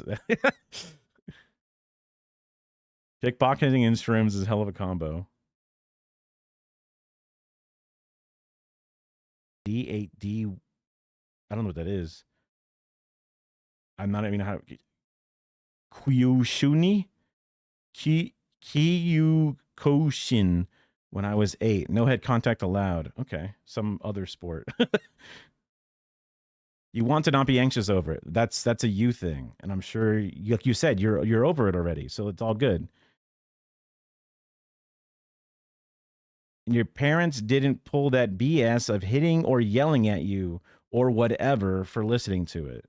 Yeah, if your parents were physically or even verbally abusive, nothing to do with the problem of society. If you mean your parents, I'm not angry at society, ... I'm just angry at the way that everyone in the world teaches. That's you saying society. Unless you mean your abusive parents, but that's just like you're using a much wider net for a very specific situation.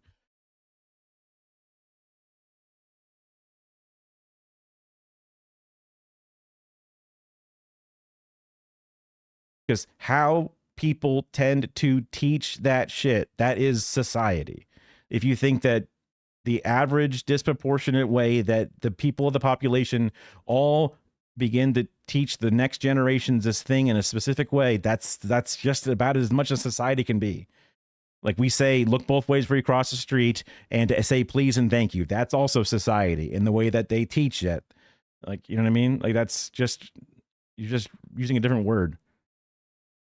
Combat sports is good because it teaches you about body, it teaches you about basics, giving you the ability and confidence to defend yourself, and teaches you humility if you spar. Yeah.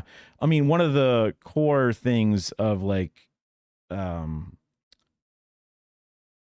karate or different martial arts in general is always like don't use this shit. This is for you to have a better understanding of your body and to give yourself discipline and to, be at inner peace.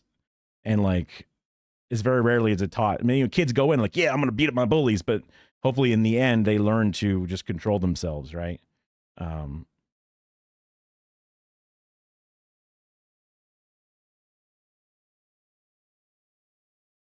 It's not a true martial art if they teach you anything else. Yeah.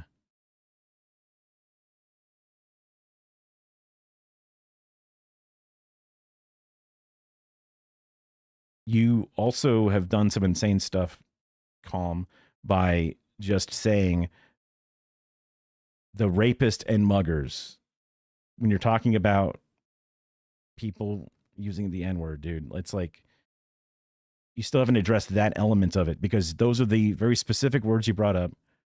At this point, I'll just 24 hours. Let's see where we go. See you tomorrow. Easy.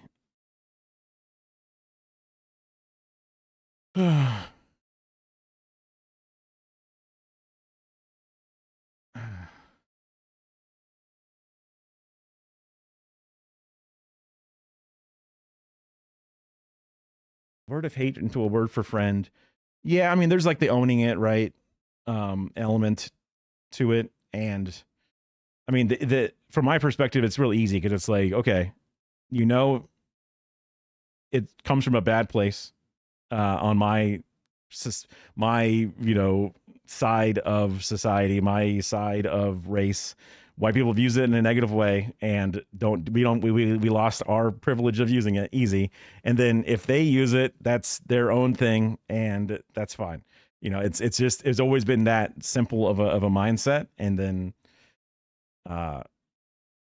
I remember being an edgy young man and even with like the iDubbbz videos and like taking it back and like taking the power away from it by using it more often.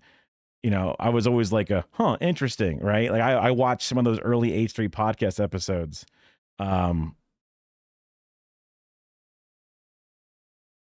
Not a good argument. Annoying that when I was the worst version of myself, I was like, what a novel idea. Thankfully, I never really leaned into it. It's empty hand in Japanese. Okay. So like no nunchaku or katanas or I don't know, stick. I don't know what that weird like bamboo like hollow sword is or just no weapons in general. Unless that means something different by hollow hand or empty hand. Because like in wrestling, there's supposed to be like a no closed fist rule, but you can like open hand slap. So like that's why they do all these big crazy slaps. But they also like would do closed hands.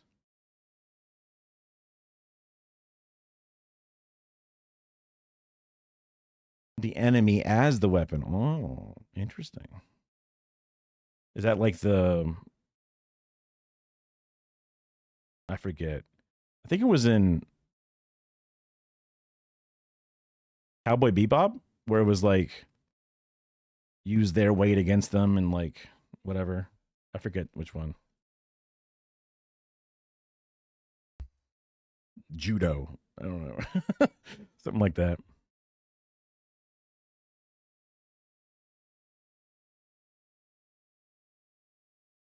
It's funny though that to learn the word as a word for friends. I mean, especially in that context, that makes sense because I never learned. I mean, I've barely learned one language, right? I barely learned English. One of my favorite jokes to do. I know 2 languages, English and fax. Boom. Yeah, no, yeah. I only know one. So being able to learn a second one as you go, immersive. I could see how that could come up. Also, it's like negro is used for black specifically, like the color, right? So like it's not even like that insane because the same way that like certain words in Spanish are easier for me when I was doing Spanish class, because the words are sort of like shared words. The words have some meanings that are understandable. So it makes sense that in casual conversation you would begin to learn it that way.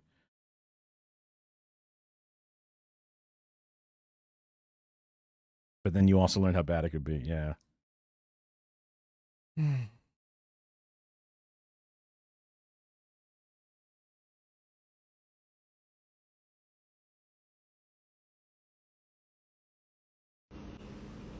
Thank you. Oh, thank you. Thank you. Thank you. Thank you. Thank you. Thank you. Thank you. Ooh, getting faster. Okay. I appreciate that. The sports I did, I had like a not t-ball. It was like full on pee-wee thing.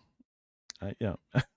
Hey, I mean, I don't like putting on the follower only chat because some people come in for a second if they're lurking and then they might want to say something real fast, but they never wanted to commit to a follow. I don't know.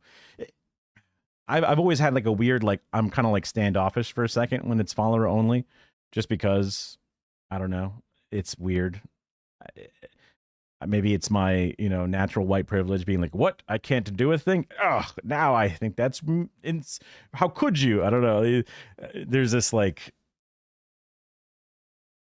yeah, I mean, yeah, the sections of the stream where I just get to literally just chat, because I don't mind. I mean, I love reacting and doing other stuff with videos and having videos that have an interesting sort of story to it or message, because then that can also spark other conversations or make me think about a story in my life or whatever.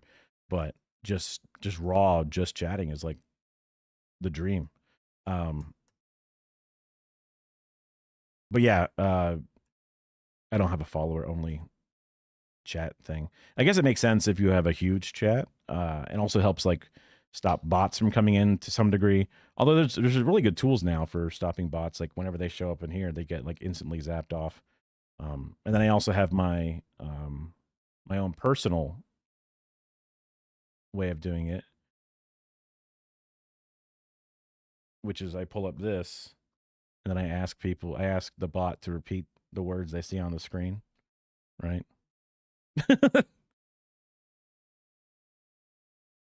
And it hasn't caught a bot yet, so, but that's my strategy. And if it's 4 a.m. and you got to go, totally understandable. I appreciate you coming by and chatting. And hey, I mean, who doesn't love penis? Right? What's not to like? Well,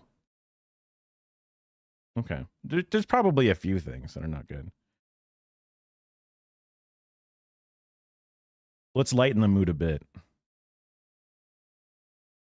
I'll throw on one of my favorite channels things here.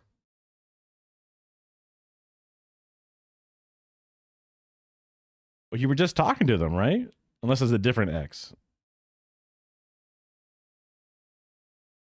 I'm not used to a world where more than one person is interested in you at a time.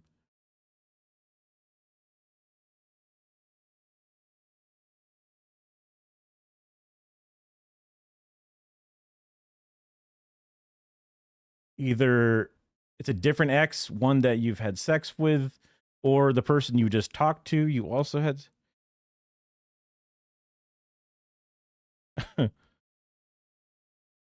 You're all young people. You're gonna figure it out. Heartbreak and okay, gotcha. Yeah.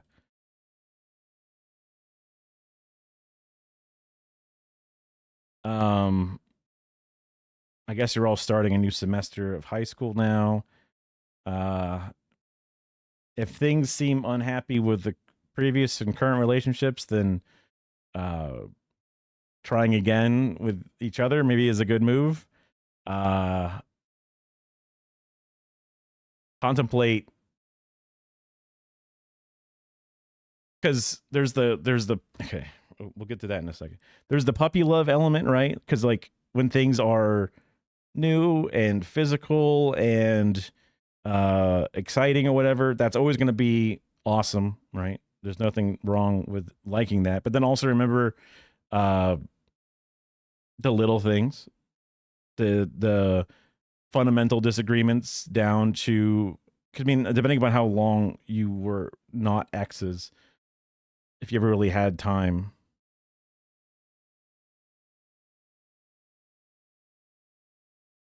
Well, I don't think that matters when it comes down to the individual crimes of today. You know what I mean? Like that is going to cause that's if you go like, don't worry, hold on, but we dated for 2 years before, so it's okay. No one's gonna be like, oh, never mind then, right? Like, I guess, like, imagine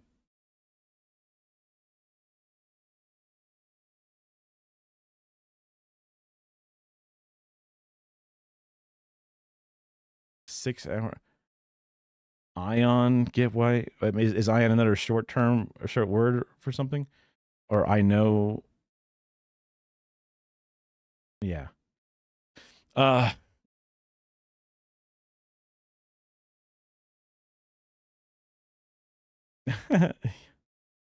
Yeah, I mean, imagine if your current I means I don't. Okay. Uh,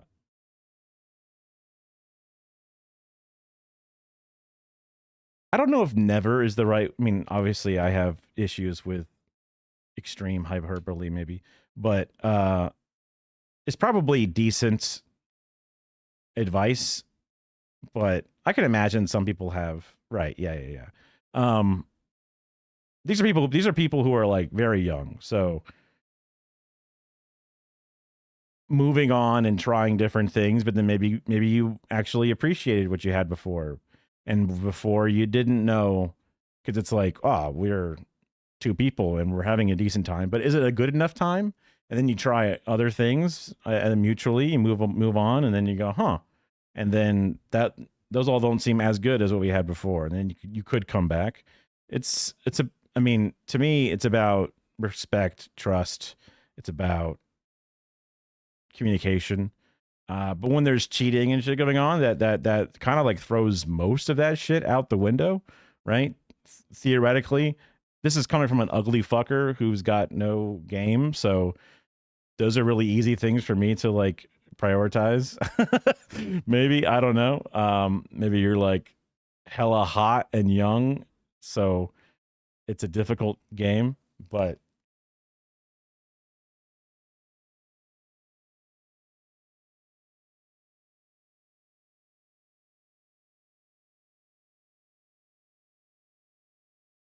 I mean, I'm okay. I've lived in this body my entire life. I've been overweight since I was in 6th grade, probably obese, like mathematically since maybe like 10th grade.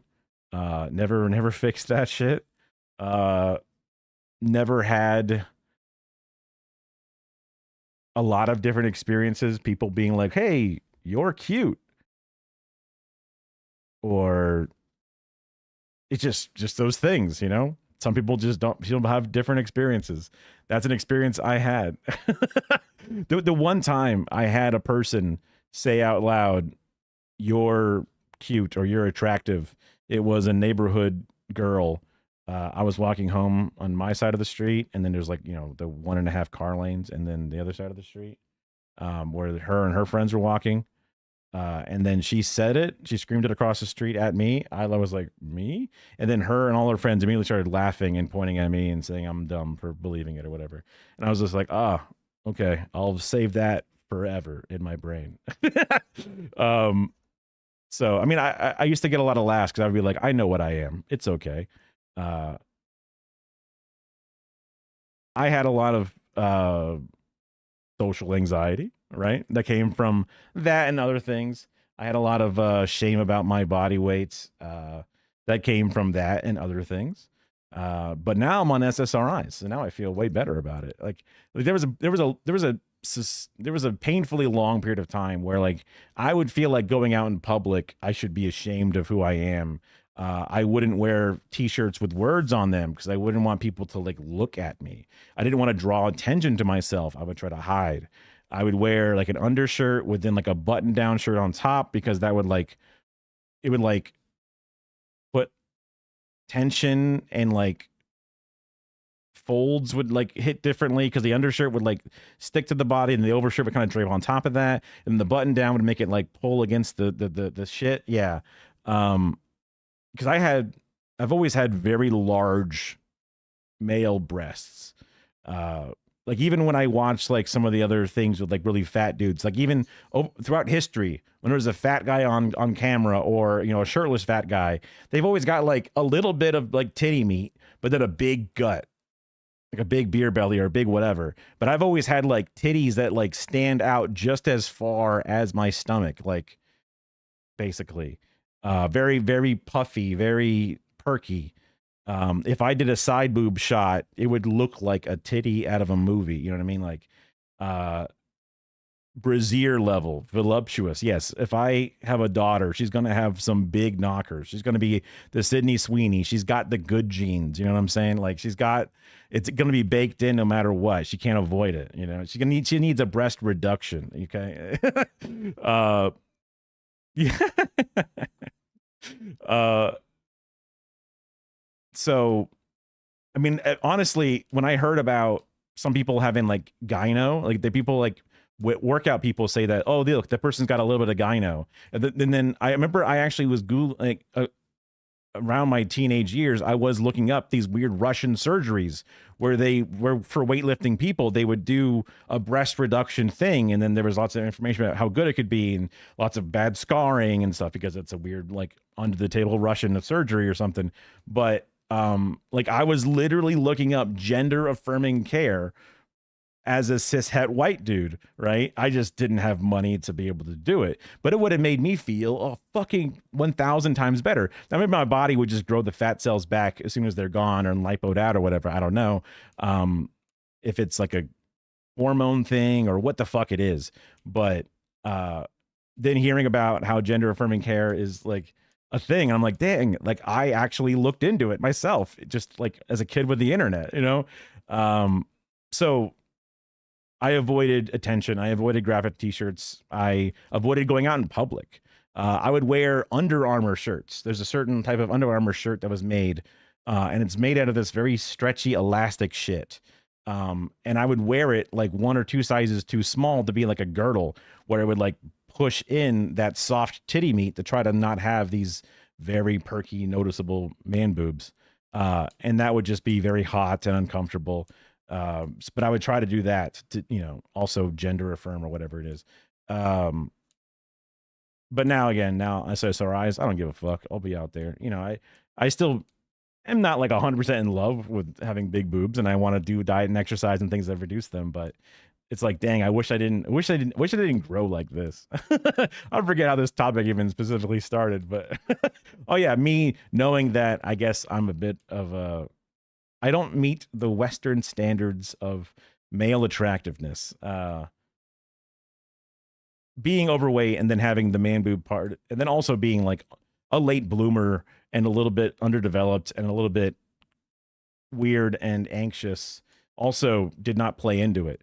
Like whenever I was crushing on a girl, I was crushing on her and I wasn't being normal around her. I wasn't treating her like one of the guys or just a friend. I was being weird and hoping that one day I could ask her out, but never having the courage to ever actually doing so.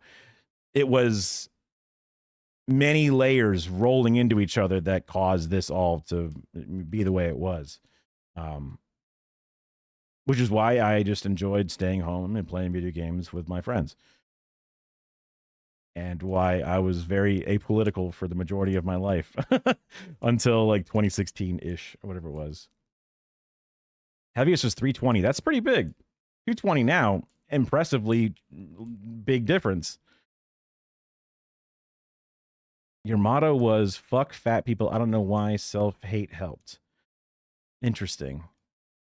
Yeah. I mean, like I have vivid memories of my dad when we're driving in the car. my brother and I were in the back seat, and we're driving down some part of some suburban sort of street, and there's a fat guy walking down the side of the street. And my dad would point over and say, "That fat fucker is so gross. Ew. If I ever got that fucking fat, I need you to tie me down to the bed and feed me bread and water because I could never be that fucking disgusting." And he would do this a lot. He would do this all the time whenever he sees an obese person walking down the street. And they would be a very obese person. But if he ever saw anybody who was super gross, he would make a point of it. The same way he would do the dad thing of like driving by people like digging a ditch and say, look, kids, that's why you got to stay in school because you don't want a job like that. And it's like, okay, just that. I feel like every dad did that. The same thing with like the don't turn the light on. It's illegal. Okay. Like those two are for sure always in one of those things. You're supposed to trauma dump on me. It's just one of those things. It's just where like, your ex taught you how to love yourself. If it's that same ex, I don't know. It's interesting. The one thing about being overweight is having the fear about smelling bad. Interesting. I don't know if I ever had that fear. I mean, I had like the same ex. Yeah. I used to be worried about shitting my pants a lot. And then like, if I ever felt, cause like I have a very underdeveloped ass as far as like, I have a very Hank Hill butt because even when I actually had a personal trainer and I would do squats or deadlifts and things, I never really built up my glutes or my hamstrings. So I would like lean forward a lot with my exercises. And I learned a lot about being able to sit back into my squats or whatever it is. And that helped build up some muscle there and some strength and some stability stuff. But I've always had a very underdeveloped ass, but it's still an incredibly deep ass. Like from like the skin to the actual hole is like a lot of flesh. And I'm a very, very sweaty guy, right? So like I think medically I sweat too easily. Like I've tried to talk to multiple doctors about it and like, please, is there anything I can do? You know what I mean? Just say you like fingers in your butt. And that's not what I'm trying to say. That's not what I'm trying to say at all. It's just that it's a very deep cavity and I sweat, which then means swamp ass. My sweat will run down my back. I can feel it just like pachinko, perfectly going through all the fat folds and then going down the back and then around, because the cheeks, it all leads into the ass crack. You know what I mean? So then it goes straight into that section as well as the skin itself sweating. So it's just sweaty in the butt. And then when it's sweaty in the butt and maybe, you're a kind of guy who wants to just play games a lot and you're always pinching and holding in shits. And then you've got a wet sweat going on. And then like, I would always be worried that I'm going to have like, skid marks and shit because I was like a gross teenager. And then the real concern would be that those skid marks would somehow show through the underwear and then through the actual pants. And then walking around high school with like a fucking streak of shit down your pants, like you're fucked. You're done. You're never going to have friends. You're never going to do it. Your career's over. You got to move schools, right? If you look like you shit your pants. So I was always super afraid of that to the point that I would even like go to the bathroom, check my underwear, see it's fine, but still be so pressed and freaked out that I would like leave a wad of paper in my ass cheeks because I saw a movie, Jay and Silent Bob Strike Back, and he talked about how the rolling papers in his pocket when the cops were pressing him were actually just to keep his underpants clean because he would put it in his butt cheeks. And I was like, genius. And I started putting these basically male tampons in my ass to like insurance my underwear and pants because I was so freaked out about that ever happening. That's not very comfortable. I don't recommend it. It's not good for you. Just, eat fiber and do a good job cleaning your butt and you're generally going to be fine. Things I didn't really know before, but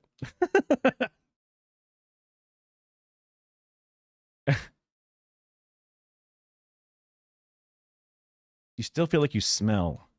Man, bidets. Well, bidets are great. That's my wife, Kara, by the way. She woke up early to go to work, and now she gets to hear this.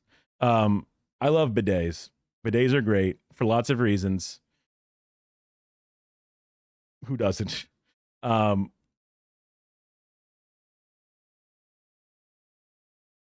Trying to think. Oh yeah, smelling. Some people have that gene where they don't smell, like they don't have this type of bacteria that makes them have like BO. That's kind of bullshit.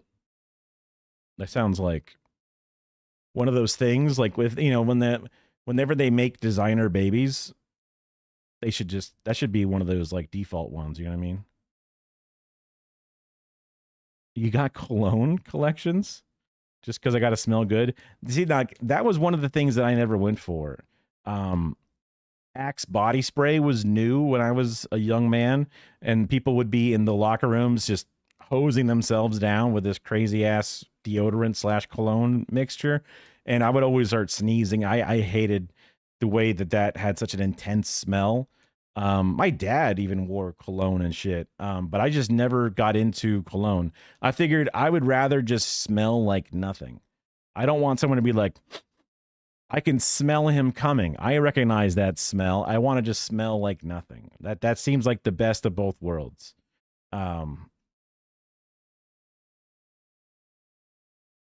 Yeah. Also, I was lazy and cheap, so.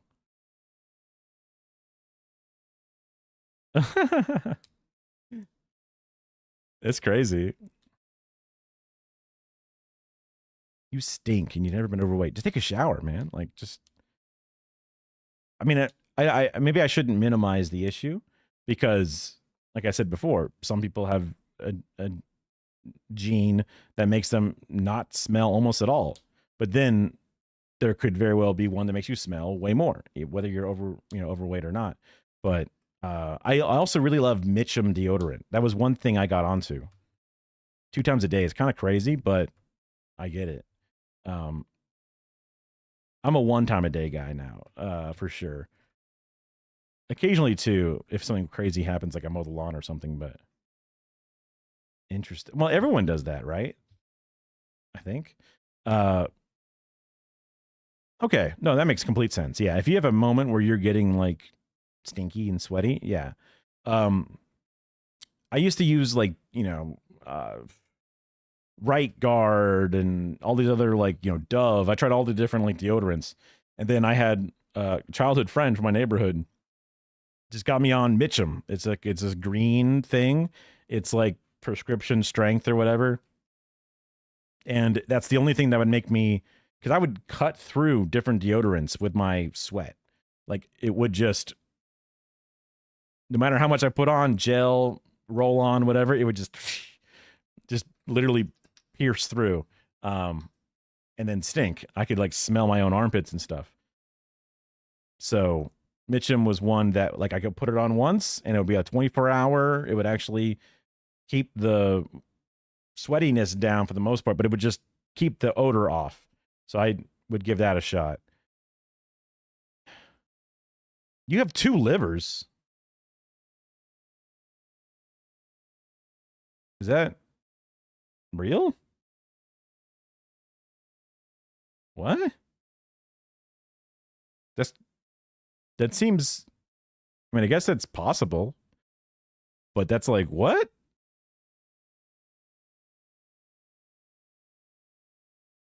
Thoughts on witches. Sick. Cool. I don't think we should burn them. If witches could legitimately do magic, then hell yeah. I love magic. I got no issue with magic. I would like to experiment with the magic. I would like to learn more about the magic. I would like to, they can do magic, right? But like, I bet you, I'm a skeptic. I'm a party pooper. I'm annoying. I'm a guy who's like, actually, astrology is bullshit. I'm like, I'm one of those guys. It's built into my brain. I try to fight it. I let people have their enjoyment. If people honestly think that they're magic, I do got smoke for them. You know what I mean? Like they can't honestly think that they're actually magical. Like that's the like I'm special kind of bullshit taken to an extreme. When I was a child, I thought I have a superpower because I thought I earned one or deserved one. But like there ain't no fucking way I'm gonna be an adult and be like, actually I have super hearing. And it's like, no, you don't, bitch. Okay.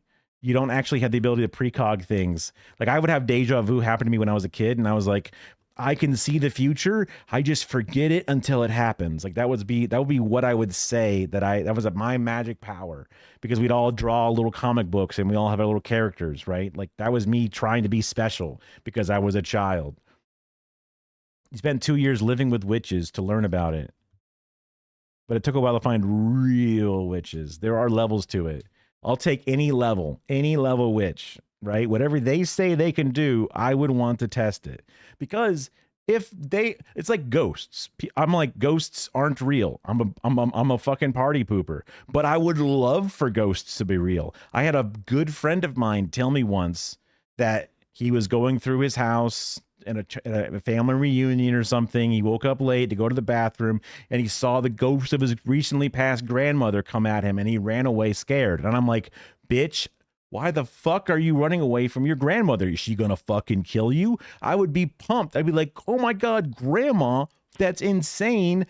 What is it like to be on the other side? What is death? What is the meaning of life? We have so much to talk about. We literally have an endless amount of questions right now. Why the fuck would you run away? Is she going to possess you? Is she going to rip your head off? Why the fuck are you afraid of your grandma? What'd you do to your grandma? I don't believe you. You know what I mean? Like, that's what I'm saying.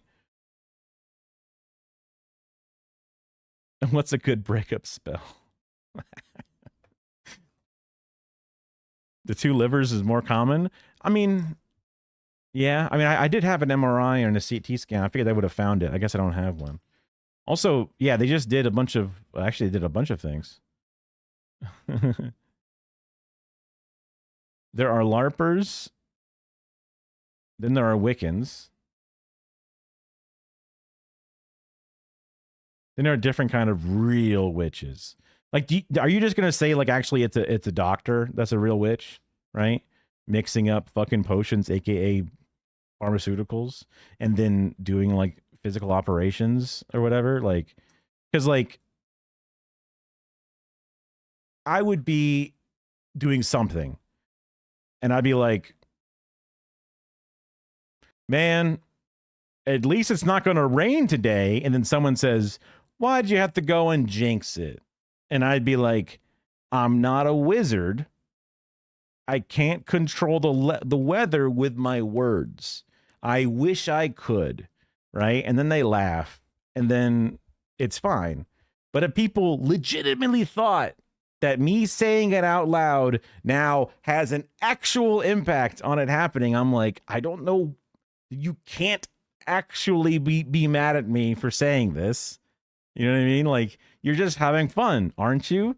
And I'm annoying enough that I get upset at it, right? I can't just go, haha, and then just let it go. I usually try to like add that layer in, having fun my own way, you know, trying to lean into it and not lean into it. And that usually de-escalates it. But like, if there was an actual witch, I would love to have them show me a real spell. You know what I mean?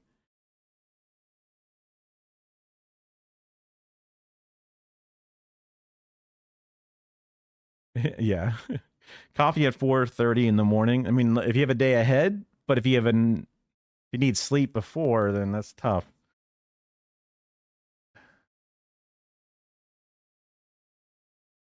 Green witches are like nature witches. Because nature's green. But all witches are nature witches. Oh. That like not a real thing from my knowledge, but witchcraft is energy based. And a witch can sense that energy shift. Sure, bro. Today your day off? Hell yeah.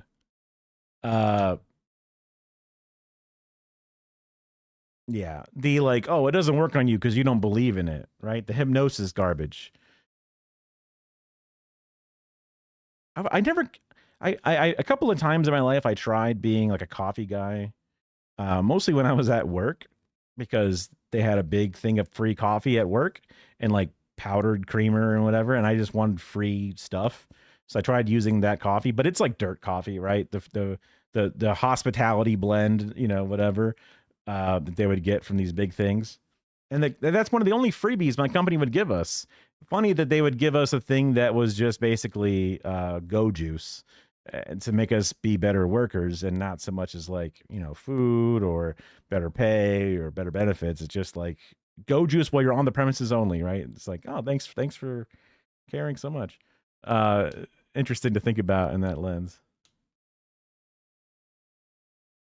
You just had someone ask if you want coffee. Am I on speakers? Oh shit! I be careful. It's hard to use a spell on another witch. Why? Thankfully, I ain't no witch. I'm just a bitch. Okay, hit me up. Shoot some fucking energy into me. You know what I'm saying? Like, let's see. I got fucked vibes. My energy is nothing. You're okay. Phew.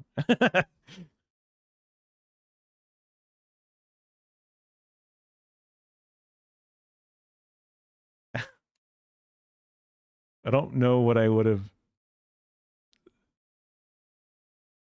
Sure. Yeah. You know what? Go Jews go. I support you guys and girls and NBs. Go for it. I'm in support. To be a cottage kitchen witch.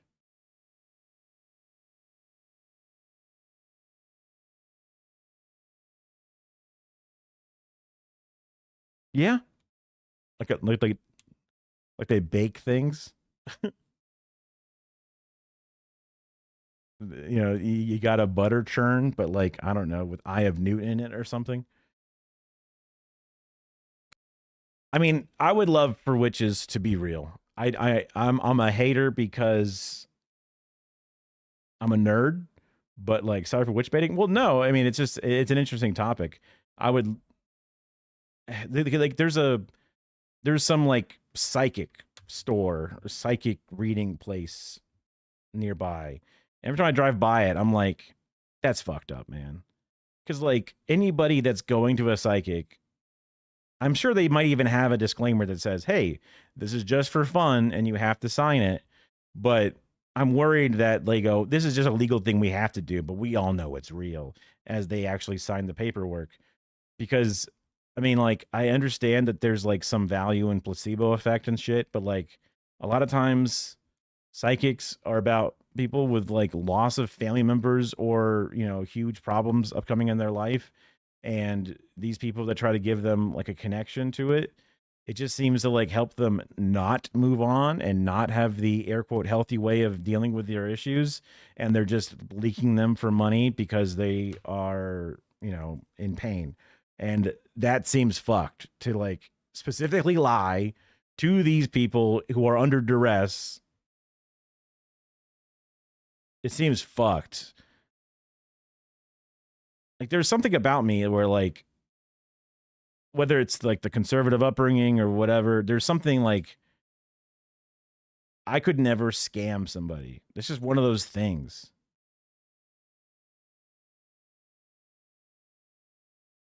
But 5% are real, but it's imperfect. It's just like, I get it. You want it to be real. That's fine. And I know I'm a party pooper. I mean, the idea that like everything is magic until it's discovered and then it's science. But chaos and entropy and whatnot. It's like how life works. You know, the whole chaos entropy thing. Yeah. 5% of people now can, you know, like what's a spell that 5% of them can do? What's something that someone can do? I guess maybe as a question I should be asking. Because maybe I agree they can do it. You know what I mean? Because I'm thinking a witch is like turning a person into a thing, right? That would be like, you know, the ultimate spell. Turn a person into a frog. Literally not true. Can't happen. Got it. I don't believe those. That's the 1% only, maybe. What's a spell that they can do? Make somebody think that they like somebody a little bit. You know, you have the fucking, lack of consent potion. That's insane. That's like literally like raping people. You know what I mean? Like psychics? Sure, dude. There are way less witches. What's the thing that a witch can do? What's a generally accepted witch power that those few green witches can grow a tree? Sure, I get it. They can grow a tree. Can they grow a tree overnight instantaneously? No, they cannot. You know what I mean? Like, but if witches can grow actual trees better than a real tree grower could do it, then they should be in the agriculture sector and we should be solving world hunger. You know what I mean? Like, there's elements to these things that I want to be real because then socialism works. You know what I mean? Scarcity is gone. Right? Tipping the scales.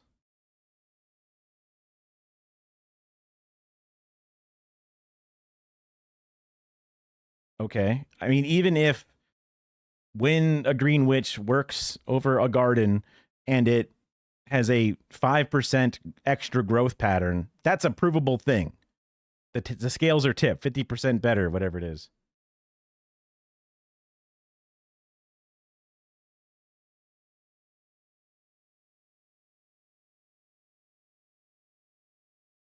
Right. If they can tip the scale to an outcome, then in a double-blind study, you can see the witches over here applying their magic. Then they can have a noticeable impact. That could be studied. That could be seen.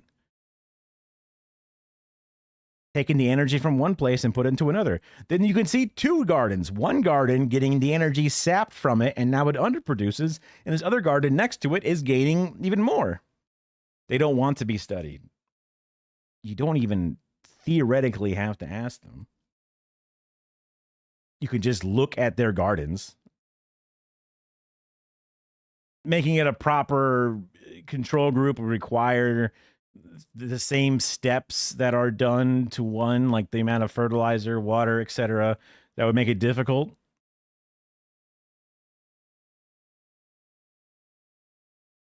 I mean, there's got to be one witch that wants to be studied. Right.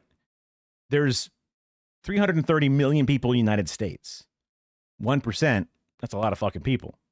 1% of 1%, that's still a lot of fucking people. Like, if you put them all in a room, you'd have trouble breathing the air that's left because there's so many people, right? One of them is going to want to be studied and to prove it.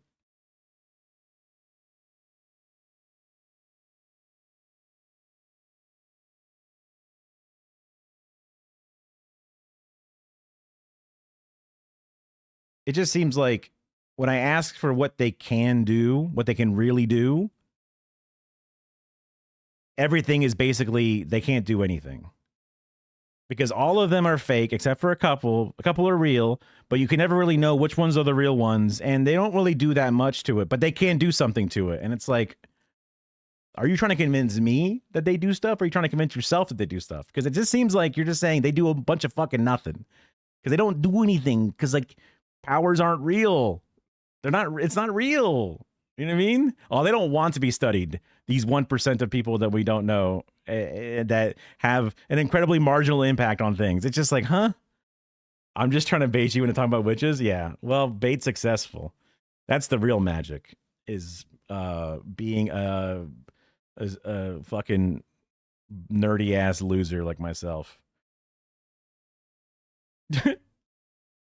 What's this? Kara's got something for me. Oh, it's like a hoku. What is this yarn? What is this website? Party pooper. Party pooper. That's me. I am a party pooper. Wait.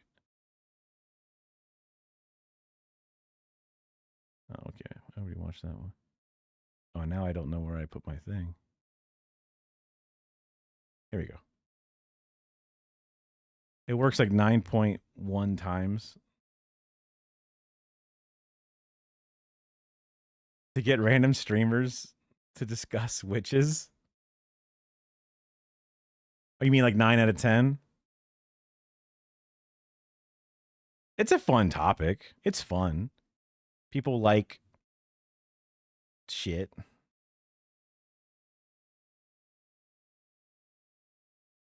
It's one of those things. Also, it's a just chatting channel. We just chat, right? Although we do watch videos sometimes too. This episode sponsored by Brilliant. Learn to think. If you've ever seen a bee, you've probably noticed that they're not the largest of animals, and thusly are endowed with a brain suitable for their smallness. Here it is, the brain of a bee. I mean, honestly, it looks fairly large on the screen like that. Only 20 people were murdered, none burned. That's impressive anthropology to look back and see like what actually happened. You know what I mean? Yeah, I understand the witch. Oh my God, crushed with stones. What the fuck? Did they like get like put into the water with a duck or something like in Monty Python?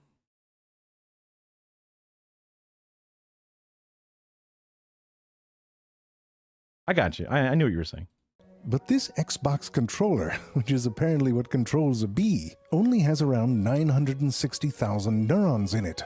Compare that to the 100 billion or so neurons in a human brain. You see that right there? No? Well, that's the bee brain to scale. Anyway, wow. With stats like that, you might And I barely use shit out of my neurons, man. I swear. I used to do a thing where I would like hold my breath and like flex my neck muscles in my face to turn it red. And my mom would be like, stop, please don't do that. You're like losing brain cells. That can't be good for you. And now I'm here. Expect a bee to suck its Scrabble, which they do. But they can remember the directions to a flower a mile away. Not sure I could do that. And they can learn which flowers have the good sauce. This bee right here, for example, learned that those yellow third-grade arts and crafts flowers had the better nectar to drink, while the blue ones had the better pollen to rub all over. It's the best day of that pipe cleaner's life. I know what you're thinking. Big deal. Learning to tell flowers apart is like the main business of being a bee. Of course they're going to toss a couple 100,000 neurons at something important like that. But what about if things get a bit more complicated? See this puck? Well, in the middle of this puck, there's a divot with some sugar juice in it. And bees, they love the sugar juice. I was told a long time ago that insects are basically like little viruses or computer programs, depending on how you want to think about it. They're little robots. They're such a little, they're such a input, output controlled in that way. So I wonder how well they're able to control bees. Now, of course, if you put a cap over top that sugar juice, you get some bummed out bees. But if you take that cap and cover just a little bit of that food hole, and then each time the bee comes back, you cover it up a little bit more until it's totally covered, you get some bees that maybe complain on Yelp about the restaurant going to shit, but also bees that gradually figure out that you can push that cap out the way. And once you light that fire, some of them really get into the pushing. All right, Millie, you did it. You can stop now. Pretty clever, these bees. But if you train them on a different shape cap and then present them with both kinds of caps, they'll push the shape they were trained on first, regardless of which one is covering up the sugar hole. So they're learning, but they're not quite getting the full picture. But pushing things out the way is pretty normal for a bee. Flowers like that of the black locust don't just give up the pollen. You have to force it open. So what about learning something new that doesn't involve pushing? Crazy to be a scientist like this specifically and just do your best to log the information and fuck around with bees, and learning that bees push these pucks can be extrapolated out and be incredibly useful in things in ways you would never even expect. Here you have some flowers, I'm doing air quotes. They've got a hole in the middle with sugar in it, and the whole thing is under a clear cover. But there's a string attached that you can pull to get at it. Now you give this setup to a bunch of bumblebees and not much happens. A lot of buzzing around. I mean, might be because the flowers look like crap. Didn't even draw petals on them. I know its scientists didn't have the balls to go to art school, but still. Anyway, you might find a rare bee, the 1 in 100 sort of thing, that can figure this thing out on the first go. Look at him go. But you know those kind of bees, getting drunk the night before the SATs sort of bees. But most of the rest of us, them, need a little help. But what you can do is train them by gradually pushing the flower under the cover, and that way they learn to pull on the string to get the juice. Not bad, right? And listen, once they learn it, they're champs at it. I mean, you want to give them a job. But look at this. You take another bee that doesn't know how to do it, put that bee in a box, and let it watch the trained bee pull the string. That's crazy. That's crazy. That's crazy. It's like a Saw experiment. You know, they're just trapping a bee in a box and forcing it to watch. That's just crazy. Now let that bee out the box, and you know what? It friggin' learned by watching. Now the trained bee can still do some things that this one can't. Like if you add extra string so the flower doesn't move right away, the trained bee keeps pulling until it works. The one who learned by watching just kind of gives up. So some things aren't I must have did it wrong. I could have sworn I saw him. getting across. Also, I was wondering what this was in the middle here. This is a cardboard thing duct taped to the table with probably a piece of plexiglass barely wedged in there on this thing. It looked much better in the illustration with like the little clear cage, the little Hannibal Lecter fucking jail cell. This looks like ass. But in this way, they can teach each other some very complex things.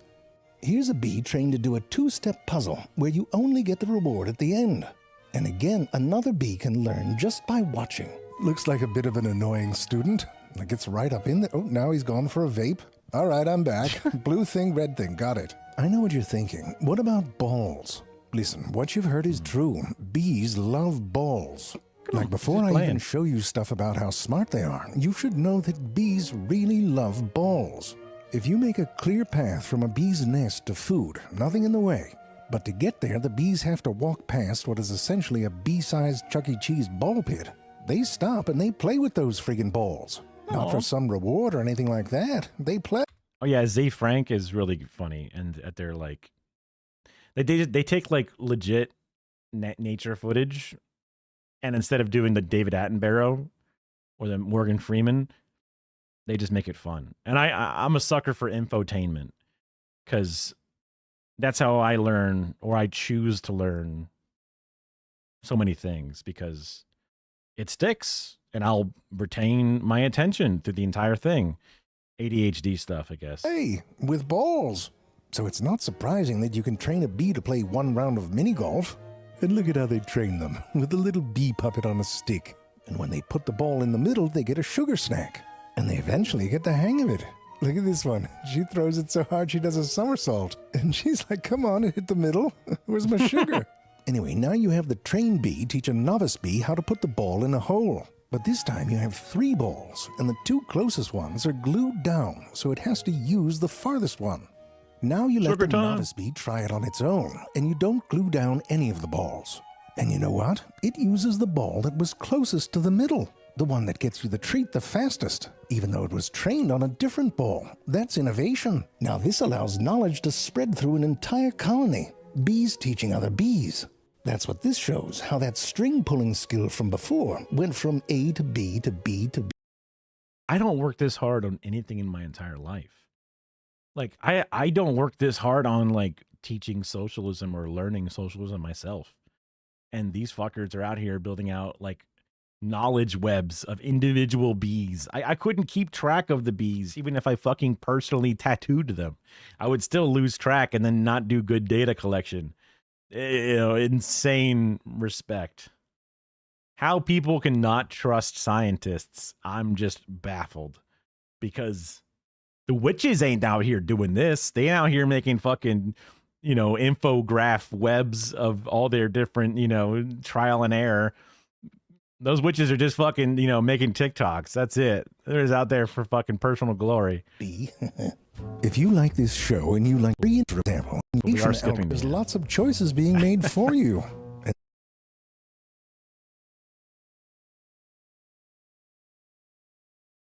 Are you saying that Hitler was a witch? Or are you referring to the Jezebel article about them putting a hex on Charlie Kirk? Because I cannot condone violence against Charlie Kirk. That's Probably something specific about this platform. Unless maybe I'm making a connection that you were not putting out there. But there was an article about witches putting a hex on. They hex Hitler? Man. 2 for 2, technically, right? I mean, we haven't kept track on all the ones that didn't work out, but still. You know what? Every single person that gets hexed eventually dies. 100%. You know what? It's one of those things. Also, everybody that gets vaccines eventually dies. I hate to say it, but it's true. Are vaccines hexes? These are the questions. These are just questions. I'm just asking questions. And then there's lessons on how to compress those ping pong videos. Python for a full 30 days. Visit brilliant.org/zayfrank or click on the link in the description. You'll also get 20% off an annual... Oh my God. Where were we? Oh, right. It makes sense that bees can share knowledge. I mean, bees are social butterflies. Well, I mean, they're bees, but they all live together and they have to have some... Seeing that shot from the outside of the hive like that reminded me of one of the sadder videos I've seen in the insect world, which is kind of a weird statement to say, but it was about wasps killing bees. It's insane. They're like cutting their heads off and shit. Also, wasps are massive compared to a little bumblebee or whatever these bees are. Complicated roommate meetings, like who's going to get the groceries, or in this example, how to choose the location of a new home. Now, out of 10,000 bees or so, only a couple hundred of them are the scouts. And the scouts go off and look for a good location, maybe a nice hole. Now, if they find something, they come back with directions. But they don't blab about it. They do it through interpretive dance. It's like if I've watched Futurama. I know about the butt speaking. If a mime had to give directions to the porta potty at Coachella. Here's how it works. They do this sort of figure 8 thing, right? And when they go through the center, they shake their ass. This already packs in a bunch of info. It's like the Morse code of twerking. The direction they move in while they shake it corresponds to the direction of the location. Check it out. They're doing this on a vertical surface. The up direction means straight towards the sun. Wait, have they actually figured out the language of ass shaking? That's incredible. I've always thought that they go like, we know they do it by shaking because they sure do shake a lot when they come back, but we don't know what it means. But now we're like, nah, we got it. Down is away from the sun. So this direction here is like 5 o'clock away from the sun. Now the distance to the location is how long they shake it. It's roughly 1,000 meters for every second of shaking. Apparently they bought into the metric system. Bullshit. Now you might be thinking, how the hell do these bees know how far they flew? Well, at one point they thought the bees were measuring the energy that they used to get there. So they put tiny weights on the bees to see if it changed their estimates. And you know what? It mainly proved you shouldn't put weights on bees. Now there's a bunch of bees with muscular calves walking around. Another time they put these tents up as landmarks on the way from a hive to a feeder. And then they changed the number of landmarks, which seemed to confuse some of the bees. So what now? Bees can count? Well, it seems they can, especially lower numbers. Here's one avoiding 4 and landing on 2. Here's one they taught to tell the difference between 11 and 12. You can give them 2 scenarios and train them to pick the larger one or the smaller one in this scenario. Look at it go back and forth just to be sure. Perfectionist bee. And if you train it on picking the larger number, it won't just pick the one with more shapes. It'll also pick one with the same number of shapes, but where the shapes themselves are bigger. It's like the concept of larger. And look at this. If you train them to pick the smaller thing, they recognize that nothing is smaller than something. I mean, that's the concept of 0. In this one, if the bee sees yellow shapes, it's trained to go inside and look for the panel with 1 less than the number of shapes outside. Friggin' subtraction. If the color of the shapes is blue, the bee knows to add 1 to the number. I mean, they can do math. You probably only knew about their spelling. Kill me. But discrete counting doesn't seem to be the thing that helps them judge distances. Instead, they seem to use something called optical flow, which is kind of like... Wait, I've used optical flow a bunch in video editing, which is how you do frame interpolation. Interpolation. Boom, got it, finally. Like the rate that things go by in your visual field. And if you know that this is how bees measure things, you can kind of screw with them. You put them in a tunnel, for example, with stripes on the floor. As it passes over the stripes, it measures the distance and has an appropriate ass shaking. Now you do the same thing, except in this one, the stripes are moving. So as the bee flies, it thinks it's covering a hell of a lot more ground. And it tells its buddies about a location that's miles away. Meanwhile, you put a horizontal stripe and nothing changes while you fly over it. They don't know how far they went. And this explains, by the way, why bees will often drown if they fly over still water. You can see this effect by using a mirror, too. The bee keeps getting closer to the ground to try and discern some movement. But all there is a reflection of a stationary bee. So you can see it keeps bunking into the ground. Anyway, in addition to distance and direction, there's one more thing that seems to be communicated. All right. So when the world is inhabited with zombie bees, keep a lot of still water around you to keep them from ever reaching your compound. We're learning. In this dance, the bee's estimate of how good the location is that it's found seems to be related to how often it does the dance in a row. If it thinks it's found something great, it just keeps going. And then there's bees like this one that don't seem very enthused. It flew like 3 feet and found a shoe. Now, the reason for going on and on about a good location is because the bees eventually have to pick one location for their new home. So these dances aren't just about the directions, it's about marketing. If you found a good location, you try and convince other scouts to check it out, and then dance like you do until there's enough to make the decision. And listen, since you've stayed around this long, I'll tell you one other thing. All of this communication about distance and location and quality mainly happen inside a hive, in the dark. Mic drop. A tiny little bee mic drop. You think the bee, it likes the honey? No, no, no, bees love bones. I guess they could sing in the dark because what that's supposed to your money. No, no. Bibis. I love Z Frank's videos. Good stuff. Yep. Okay, I can mark this one off of my to-watch list. We'll definitely go through at least one per day for sure. Podcast interview, that could be boring. Here's something. I put my pin in chat button.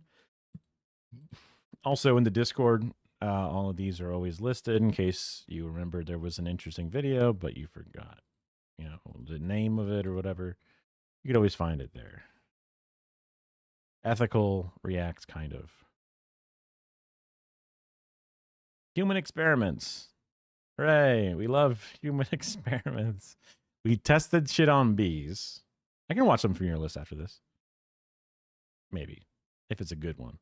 But now I'm going to test things on humans. Evil human experiments. Whoa, now they're evil? Come on.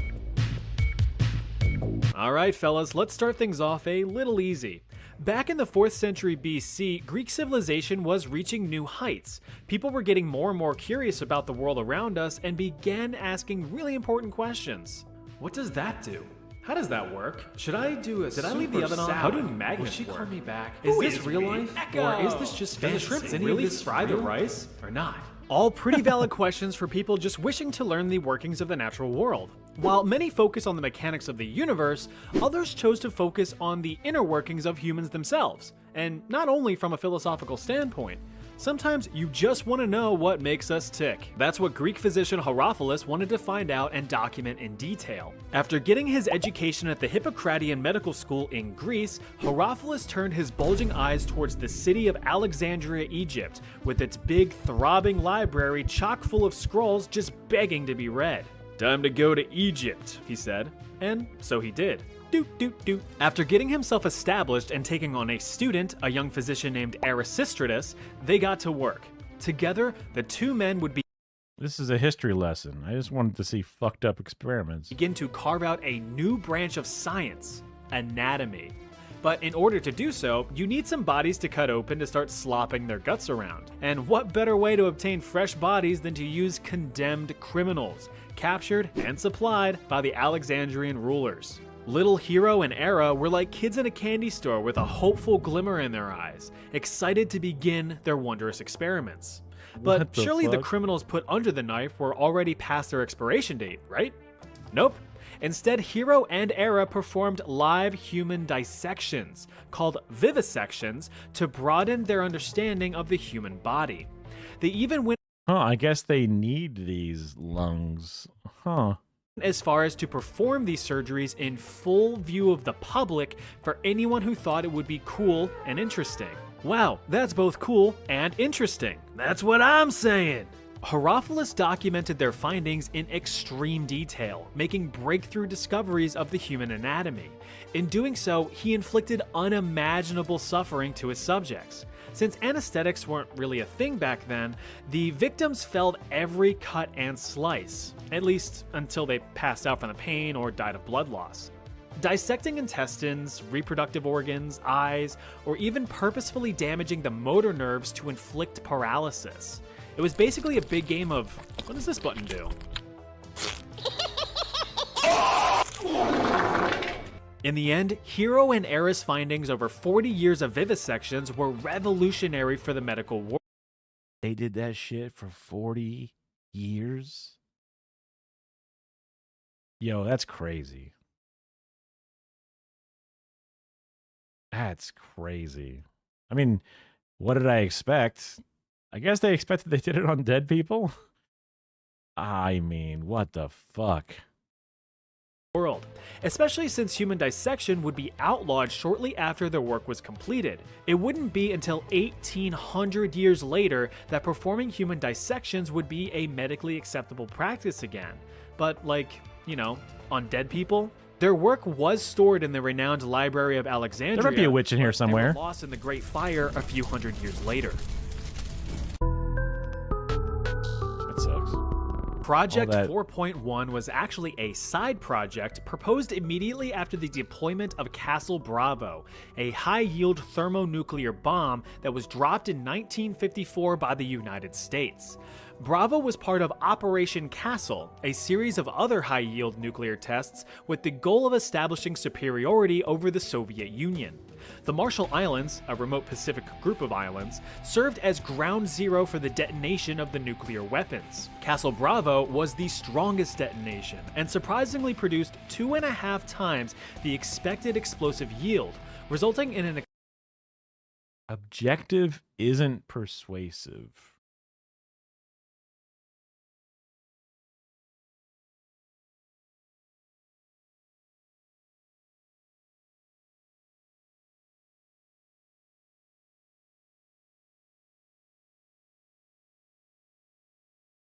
I usually think of objective meaning like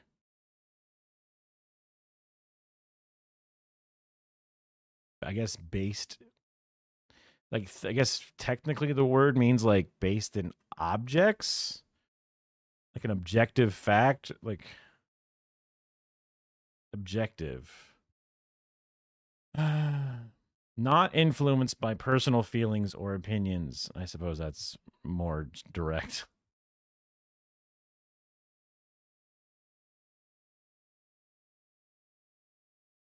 A thing aimed at or sought a goal.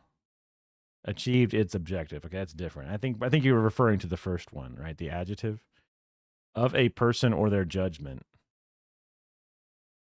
I was trying to think of like the raw etymology of the word where like it was based in objects specifically, but I guess it is literally just feelings or opinions. I mean, I disagree that being objective isn't persuasive. It all depends upon the situation. You know what I mean? Also,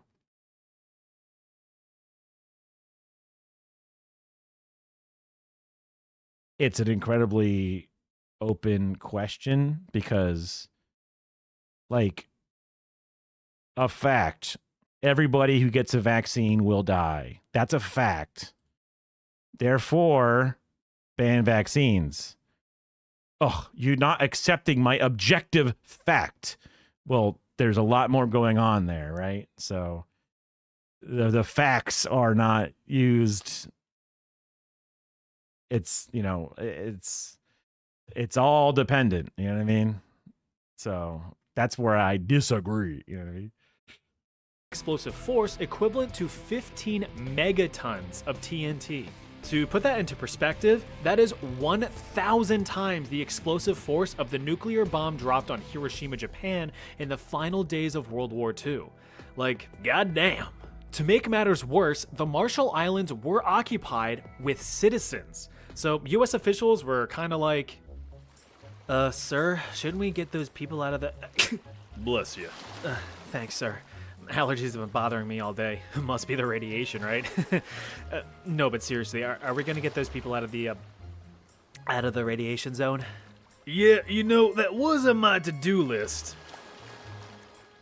Well, too late now, so let's just see how things turn out. Operation Castle was quickly amended with the addition... Not true. I would definitely put objective facts into my essay. What do you mean? It would make sense to do both because you want to do multiple things. You want to be as effective as possible. And there's ways to be like, you shouldn't hurt that person. That's mean. Okay, you're right. You shouldn't hurt that person. We could use them for labor. Okay, you're right. Like there's two good reasons. One can be emotional, one can be fact-based, and they can both be valid. Yeah. Specifically trying to, like, I guess coming from the person who came in just to start chatter about witches,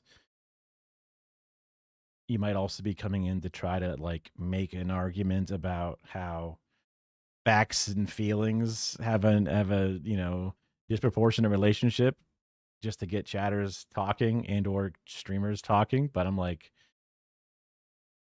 I guess I'm taking the bait. Of Project 4.1. This new section aimed to study the human response to significant radiation exposure. You know, as if tens of thousands of victims in Hiroshima and Nagasaki weren't evidence enough.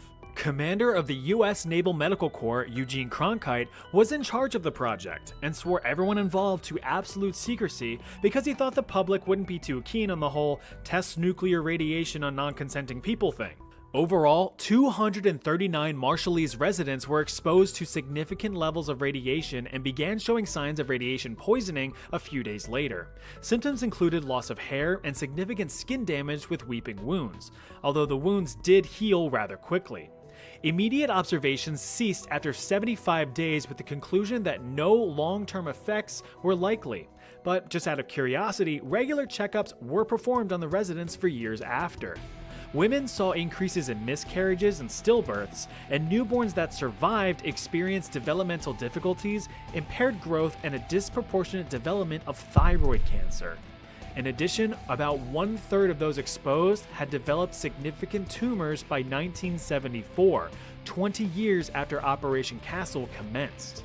In the following years, Marshallese representatives spoke out against the United States, with accusations that the scope of the experiment was premeditated and intentional, to which the US officials responded, nuh-uh. That's what I was going to say they were going to say. That's...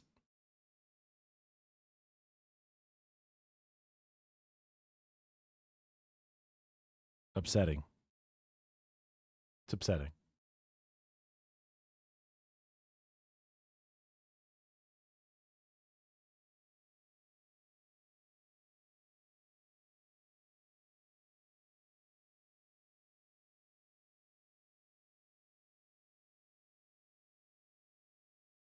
I've never taken law or poli-sci. If there's literal a rubric that they're saying add emotional appeals here, then I guess you're going to add emotional appeals. If they're specifically giving you an objective assignment versus a do whatever you want, the chances of you adding in some non-objective things is more opened up, then I don't know why that's confusing. I don't know. I guess I'm standoffish to this whole thing because of the whole facts versus feelings kind of shit. And then like the premise being like, man, isn't it kind of weird that persuasive isn't objective fact only? And I'm like, no, you know, That's the automatic contrarian inside of me. Also the empathetic individual inside of me also. But I've never taken those classes.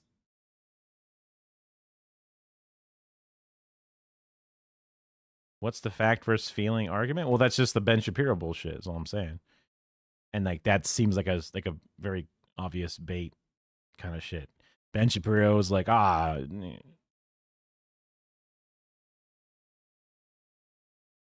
Shapiro, it has this like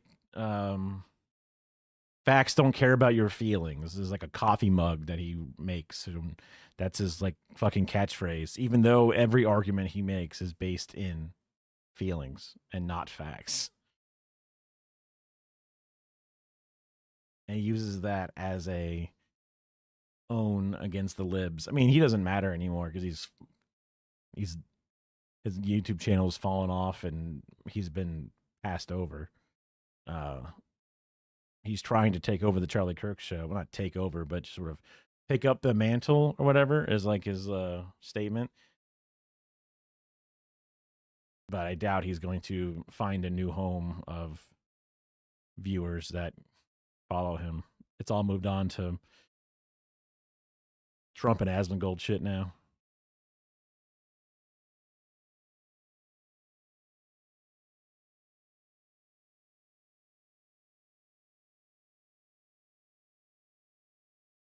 Sometimes it all depends upon the specifics. I mean, if you're thinking of one thing in particular, I could see how that could come up, but other things it doesn't really come up, you know? I could try to imagine examples. Some things are pretty clear, stop sign versus not stop sign. No, it's all things. To varying degrees. Well, then in some degrees it's basically almost nothing, so then it's not all things. You know what I mean? Like if the degree varies all the way down to nothing, then that thing doesn't count. And if it's basically nothing, then it basically doesn't count.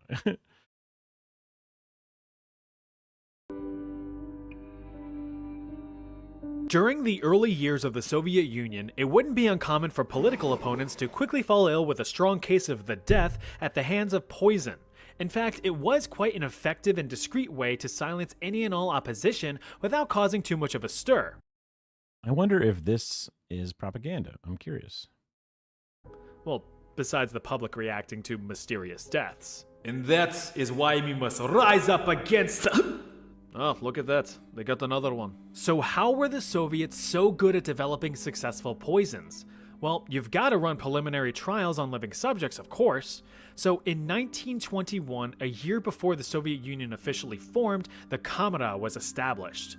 This was the Soviet Secret Service's poison laboratory. Here, new deadly poisons were developed and tested on human subjects.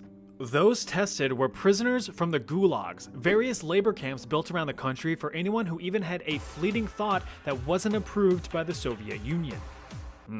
Carry on. The ultimate goal of the Kamera was to devise a poison that was not only lethal, but undetectable. It would be colorless, tasteless, odorless, and untraceable in an autopsy. Prisoners would be unknowingly administered various test poisons, which were disguised as medication. For me, if it isn't an orange Flintstone vitamin, I don't trust it.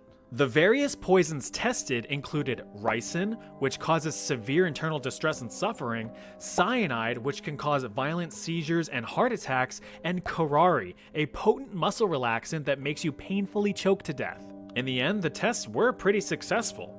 For the Soviet Union, not for the prisoners. Research led to innovative ways to discreetly dispatch a target, from deploying a cyanide mist to making an assassination look like a heart attack.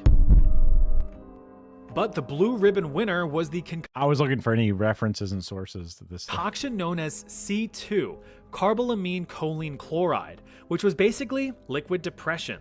Exposure to this sucker sparked a very curious reaction. Instead of a violent telltale "I've been poisoned" type death, the victim would simply become weak with a rapid decline in health, all while maintaining a calm and silent demeanor. Death occurred within 15 minutes. Since the dissolution of the Soviet Union in 1991, Russian officials have claimed that the Kamera has been disestablished and abandoned. Yeah, sure. Now, you may have heard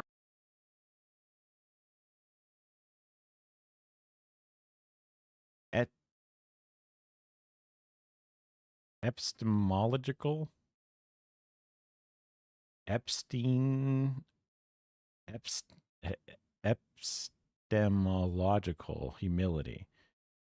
I can't help but see the word Epstein there, but obviously it stops after a certain point. I think people are rarely in a position to know truth, or the truth is different than how we wish to frame it.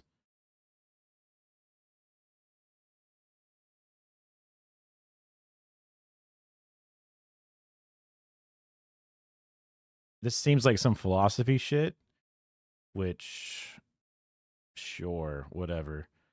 I mean, in practice, philosophy doesn't really work.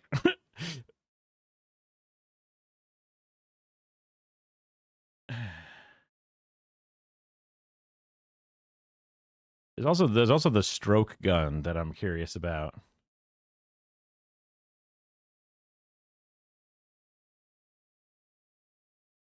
Your personal experiences. So that's like people trust that the earth is round.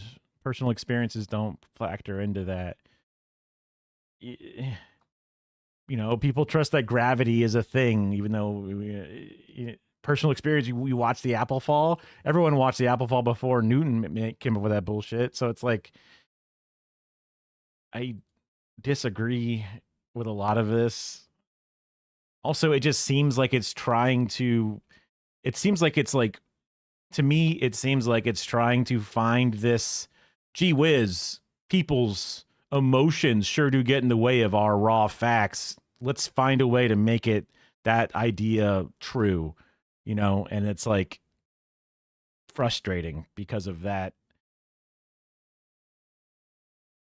weird, let's take emotions out of things element, or see like the vehemently hating emotions and like, see, this is why slavery's good, you know, like kind of shit. That's just frustrating. And like the idea behind hating, I don't know.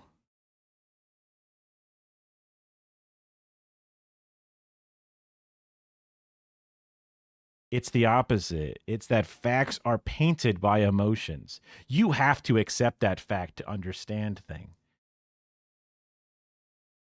Are you saying that I had to accept something? Or are you saying that it's a part of your sentence, as in like this person in this example, the facts are painted, so then the person has to accept the fact to understand it? I don't know what that's trying to say. And like the idea of creating this whole tension between the two only serves what I find are dissatisfactory conclusions, that it's just trying to convince themselves that it's okay to be kind of evil about shit. I don't see any benefit coming from this, really. I wouldn't think too much into it. That a persuasive argument in a class can include emotional appeals. There's nothing wrong with that, if that's where it's all coming from. But then it's blowing up into this bigger thing about how facts don't care about your feelings, and that's just historically based off of my lived experience that shitheads are shitheads about it, you know?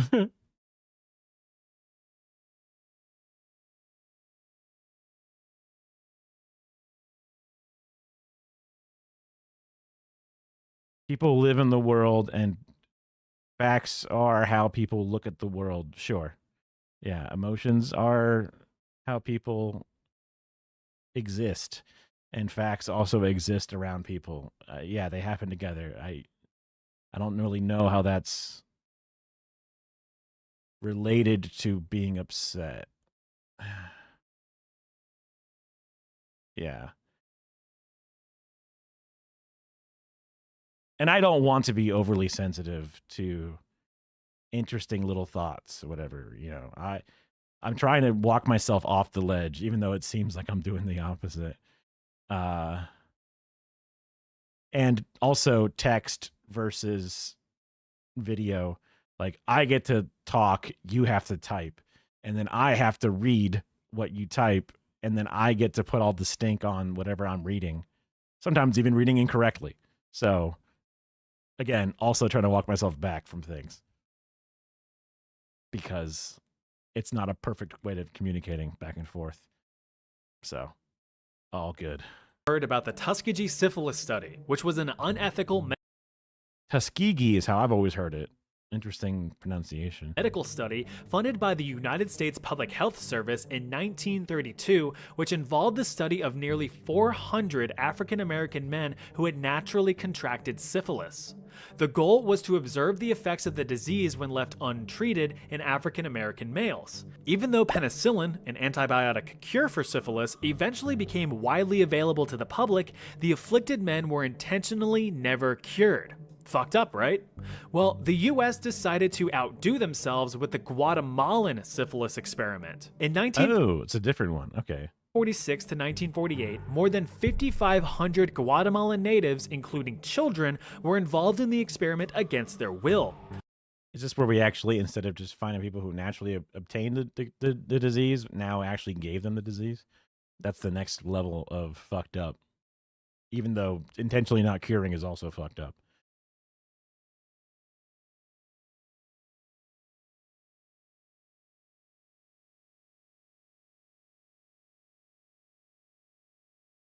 With the Guatemalan government granting access to the unwilling patients in hospitals, mental institutions, and even orphanages. Around 1,300 relative But and maybe an element of this is not looking at who established that government, right? Unintertwined. Okay.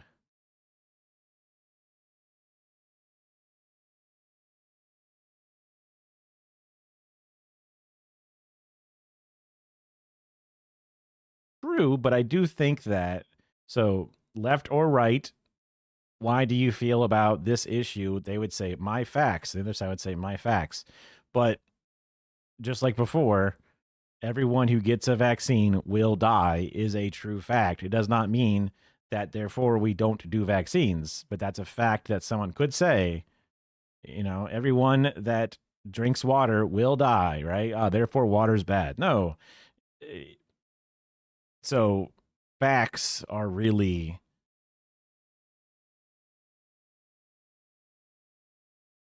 fuck aroundable. I'm trying to think of like they're malleable, right? The same way statistics are malleable. You can be like, look, this thing has 50% more potato chips. Or you can say that it has 33% more, depending upon when you're referring to the difference in the chip amount. Because going backwards from the 50% more can to the regular can reduces the original can, the new can, by 33%. So it's like, if the chips went up 50% at one point, but then they've only gone down 33% later, but it's actually the same amount of chips that's going up and down, but it seems like it's two different numbers because stats and facts are fundamentally just a nothing, and like facts are emotions, like depending upon how you phrase them, how you position them is an emotional appeal. So, but then when you're writing an objective paper in your original statement, you would be doing emotional appeals. But you were saying that you don't. But even when you make a factual appeal, you're still applying an emotional effect to it, because then there shouldn't be any tension between how you write these articles or these papers, theoretically, in that understanding.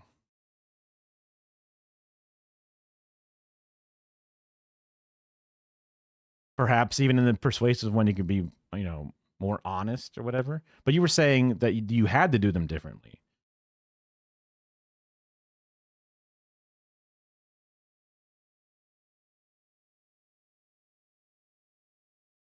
But but I was saying that they're not different, because doing an objective fact-based paper is still has an emotional element to it, because depending upon if you're emotionally upset about vaccines, you then say everyone that gets them will die, and that is an objective truth, but you're picking that objective truth to match your emotional goal. You're specifically avoiding other objective truths because of your emotional goal. So both papers are written the same. So it isn't different, is what I'm trying to get more at.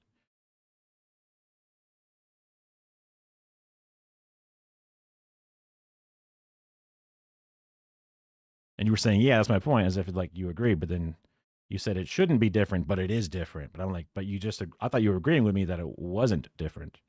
Healthy individuals ages 10 to 72 were intentionally infected with syphilis and even gonorrhea. Crazy. Also, whoa, almost a butt shot, but surprisingly no butt. I'm kind of confused. I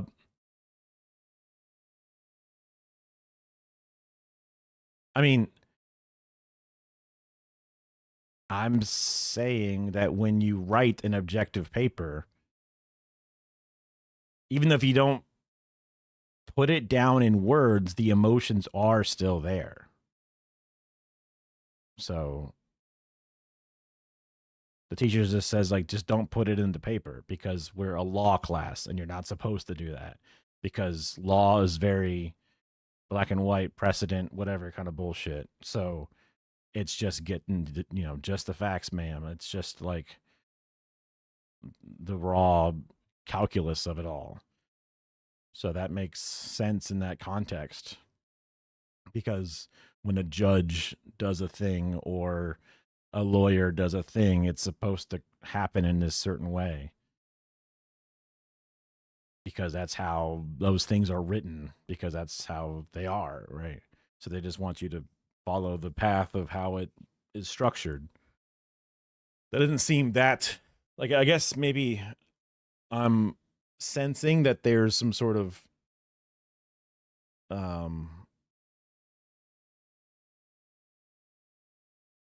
I was trying to think of the right, I don't know, like, not that you're upset or that you're feeling that there's misplaced or there's foul play or something, but it's just, I guess there's a mild conspiratorial. I'm probably adding it in because it's the internet. So I'm adding in a conspiratorial tone to it that maybe doesn't belong, and it's more of like a this is interesting, right? Okay, it's real simple.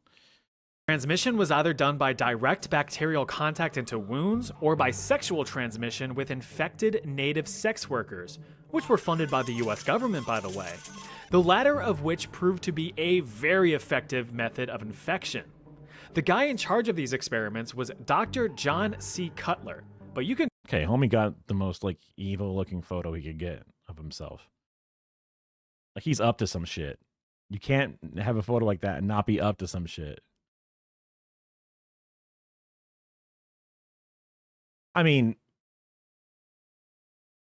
for the most part, when you're surface level talking to people, right? Sure. And depending upon the circumstances, if somebody is trying to make a case, they might think the emotions will invalidate themselves. So, like, if a person is trying to prove to his boss why he's not in trouble, he should not be in trouble for being late to work, they will provide facts in their emotional way, and they just want them to be just facts. So of course they're not going to leverage the emotional part of it. it's not my fault there was this big backup on the bridge. But that's just one fact. And maybe they actually knew that there was a backup on the bridge and they were happy to just sit in traffic instead of going.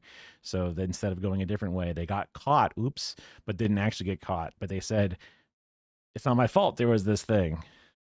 Because it's not their fault. That's a fact. But there's more. Whatever, right? Random example, man, on top of my head.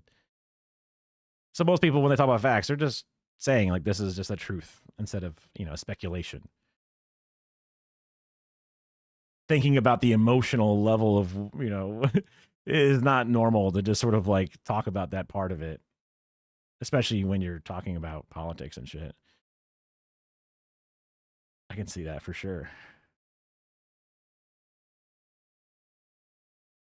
Thanks.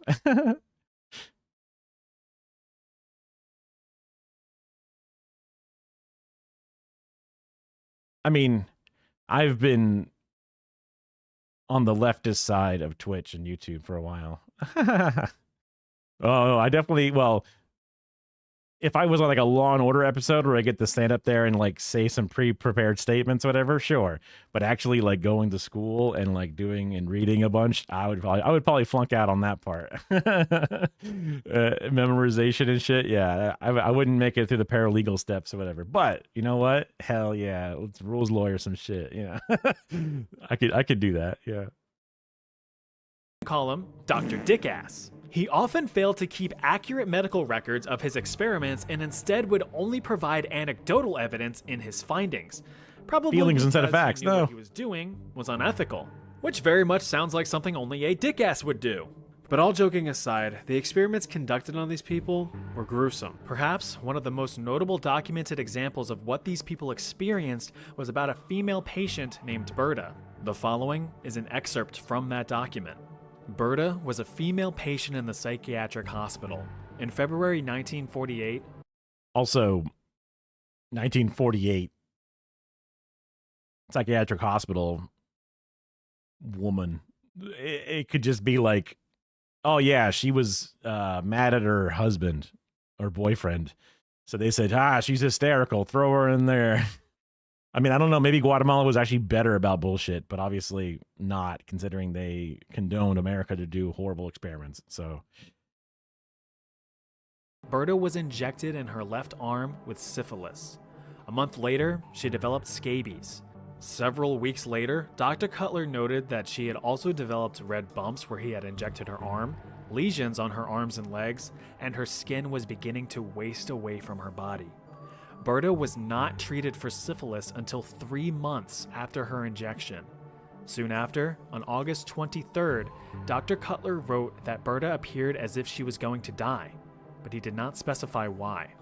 That same day, he put gonorrheal pus from another male subject into both of Berta's eyes, why? As well as her private areas.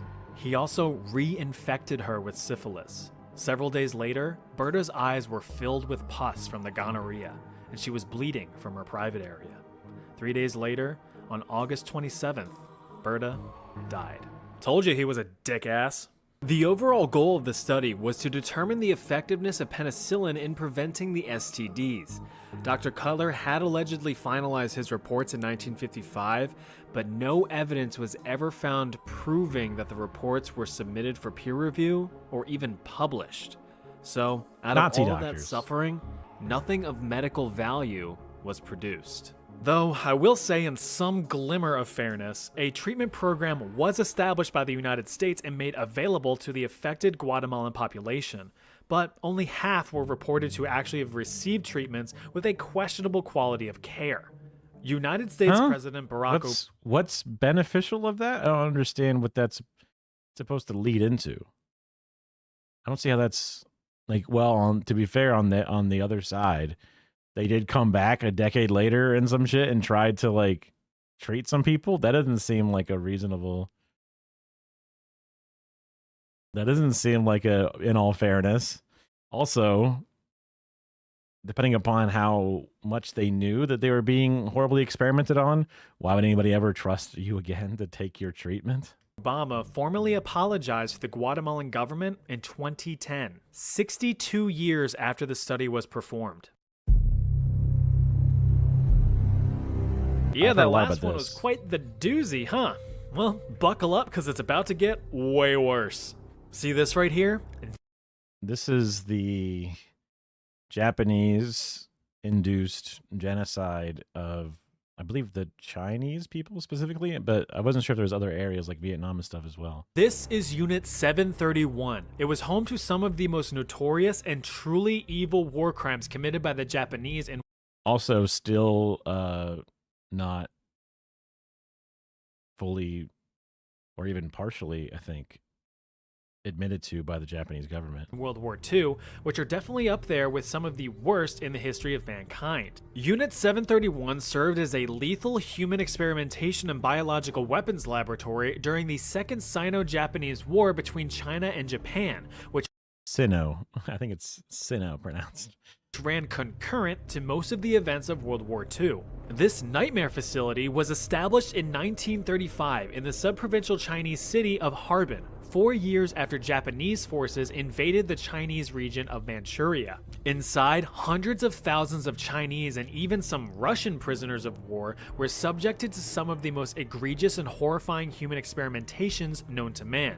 Experiments performed on men, women, and children, which is everyone. Those chosen for experimentation were dehumanized and referred to as maruta, or logs, rather than as people, because the cover-up story for Unit 731 was that it was a lumber mill. It should be noted that the vast majority of the experiments in the facility were carried out to fulfill morbid curiosity, with those performing or overseeing the studies described as merely playing. A testimony from a Japanese professor who witnessed the studies was quoted saying that some of the experiments had nothing to do with advancing the capability of germ warfare or of medicine. There is such a thing as professional curiosity. What would happen if we did such and such? What medical purpose was served by performing and studying beheadings? None at all. That was just playing around. Professional people, too, like to play.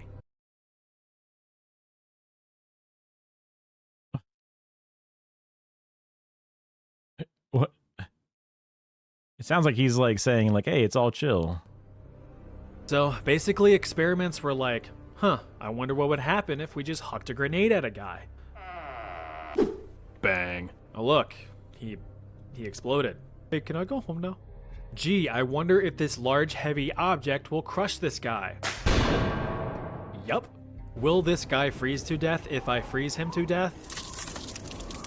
Wow, who would have guessed? A lot of these experiments were designed to test the absolute limits of the human body. Tests included depriving victims of food or water to see how long they could survive, placing victims in low-pressure chambers until their eyes popped from their skulls, injecting victims with animal blood, hanging victims upside down until death, or even draining victims of blood just to study blood loss limits. Some victims were even dehydrated in front of large hot fans to the point of mummification. At the time of death, they only weighed 20% of their initial body weight. Holy Perhaps one of the fuck. worst examples I've read was the Crazy ton to follow. Thank you. But Thank you. Thank you. Thank you. Thank you. Thank you. Thank you. Thank you. Thank you. Just Thank you. Dehumidifying somebody to the point of raisening is wild. Forced pregnancy of female victims.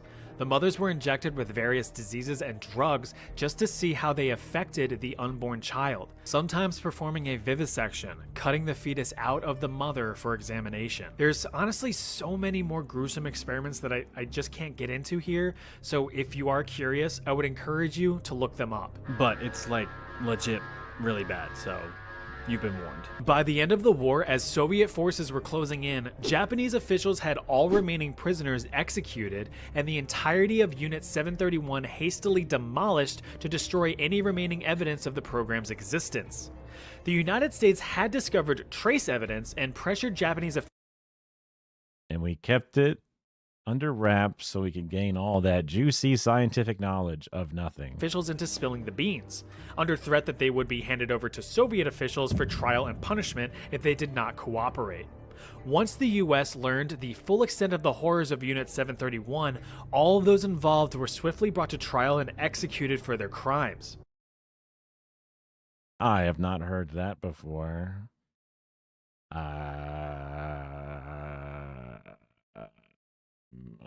Except, no, they actually weren't. In reality, the United States claimed that the data collected from the inhumane atrocities was actually pretty valuable, since it is otherwise ethically unobtainable through conventional means.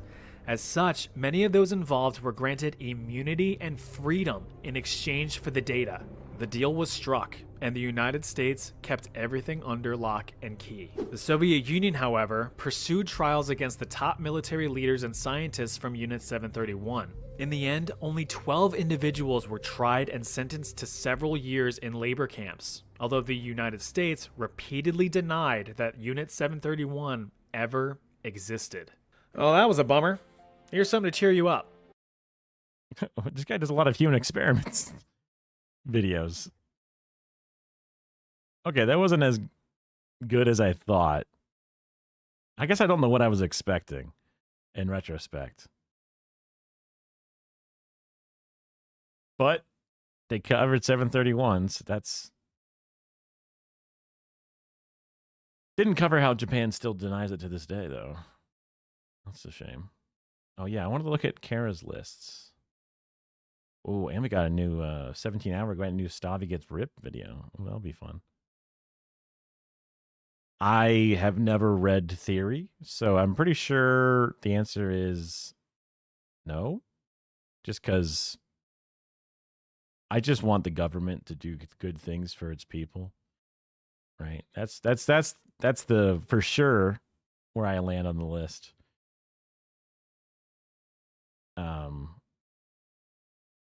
Medicare for all, all the other good stuff. A lot of basic, simple things for Americans to do.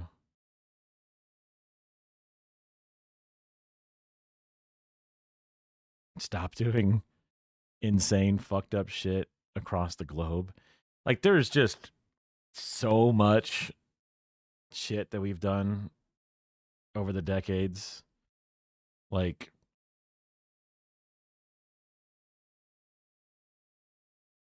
the constant destabilizing, the constant CIA coups to stop democracy from electing mildly social democratic elections where people in the third world would actually gain ownership over their own natural resources. Countries that are rich in some of the most valuable elements in the world are now considered some of the poorest because we put in destabilizing forces and or puppet governments and that allow our corporations to come in and take from them, and they have nothing, and they don't even have the rights that they would have had under a regular government. And like, we as members of the world all fail and miss out on those humans existing. Like, even in America today, we miss out on the lung cancer vaccine that exists in Cuba because we have an unjustifiable blockade against Cuba. Literally every nation in the UN votes against it except for Israel and Ukraine abstains. But everyone else is like, stop the fucking blockade against Cuba. And we're like, no. We get to have 800 military bases all over the world, spending all that money, pain and suffering. Like, we are the enemy of the world because we do fucked up shit all over the world. And it doesn't have to be that way. Instead of having money for our own citizens, we spend that money fucking with other citizens in other places. And then they hate us. And then we have blowback. And we're like, what? Who could have seen this coming? People in Israel get free healthcare off of the American taxpayers, and yet we don't have it. Just so that way they can have the unsinkable aircraft carrier in the Middle East to constantly keep them from having an Arab Union. It's frustrating. And like, all of this doesn't have to be like that. It could just stopping it, not even trying to make up for the damage, but just stopping doing that saves us an insane amount of money and makes the world a better place basically overnight. Nah.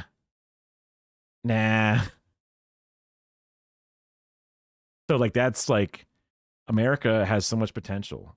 We're the richest country in the world. But we do so much to hurt ourselves and everyone else. There's an opportunity cost to what we do.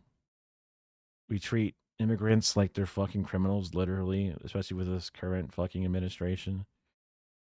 We literally treat criminals like criminals in the sense that we have the highest prison population, super long sentences, high recidivism rate because of our inability to treat people with dignity. It's just, there's so many things that could be better.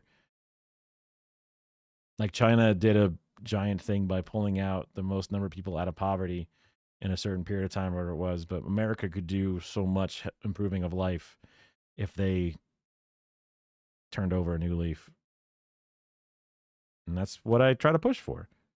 I joined the DSA locally to work with, I live in Florida, Tampa Bay area. There's a pretty good population of people. We used to be like a couple of blue districts in this sort of zone, but I think it went red recently just because it's Florida. And also Joe Biden and Kamala Harris weren't the best candidates. So trying to do our part, like one of the big things we're doing is in the city of St. Petersburg, Florida, the power company is Duke Energy, and this area pays the highest bills out of all of Florida for their energy usage.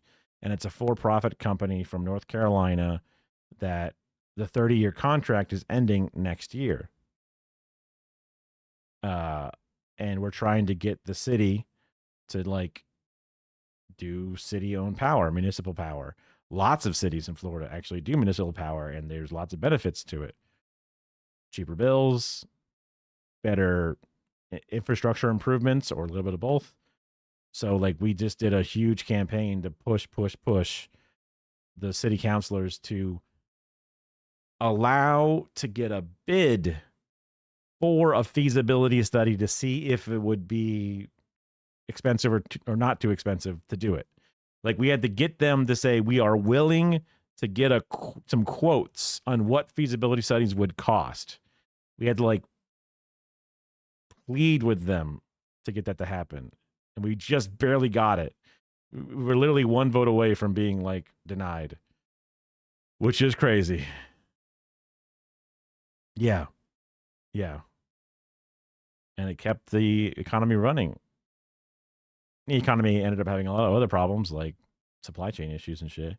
Also, most of that money was also squandered and wasted by the corporations too. How many corporations were paid PPP loans to keep their employees on staff and to not fire them and to keep their paychecks going so that way people could afford to do stuff? Companies then furloughed and laid off people and then bought their own stocks when it was dog shit low, like airline companies, because no one was flying, stocks were low. What did they do? They laid off their workers, bought their own stocks, and then didn't really hire as many people back after it was all over. They just made the other workers just work extra hard. Profits, hooray. Like when America does that kind of shit, bails out these giant companies, America should just own that shit. Like airline companies, Yeah. I don't know, like whenever there's like controlled monopolies and stuff, it's just like it's a controlled profit motive for individuals.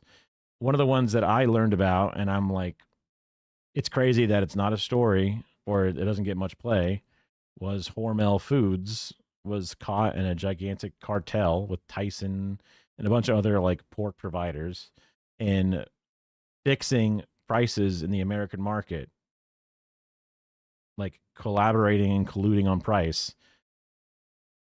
And it was like a 10-year long study. it was like suspected before the pandemic, and then the prices all spiked and popped off during the pandemic. They get caught red-handed and found to have been doing this.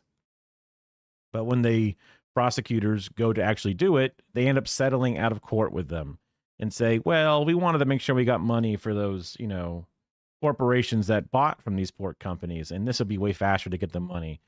It's some slap on the wrist, 28 million for a decades long pile of profits stolen. And and then they get to say no wrongdoing. So it's like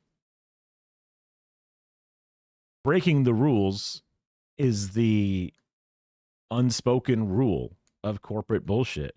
Because if you get caught, you just deny. And even if you do get found guilty, the punishments are less than not doing the punishments. Like, you get to make more money by being illegal fuckers. And then if you get caught, which is an if, because you don't always get caught. Yeah, an ice for white collar crime, bro.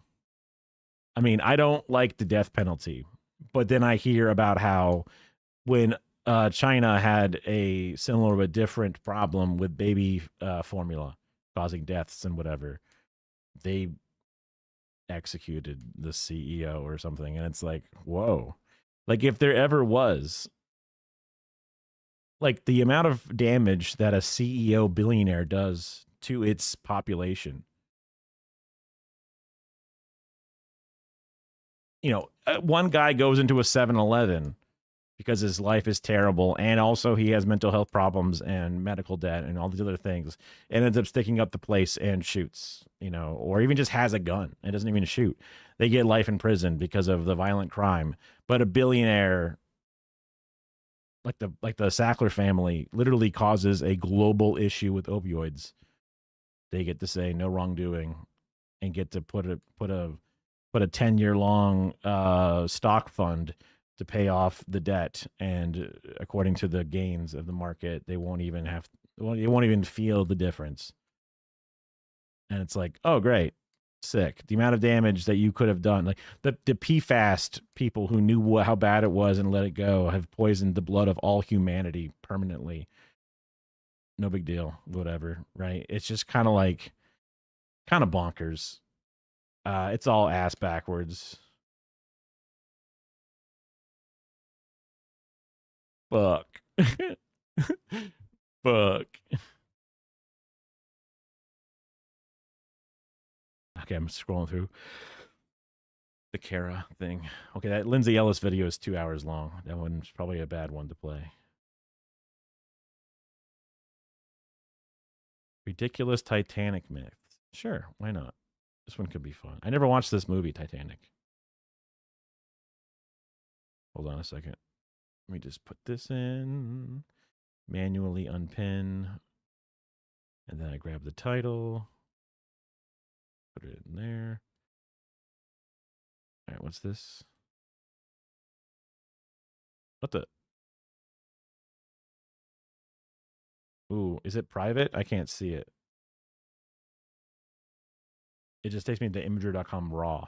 Just nothing else there. And also David Dobrik's face is here on the front page. What the hell?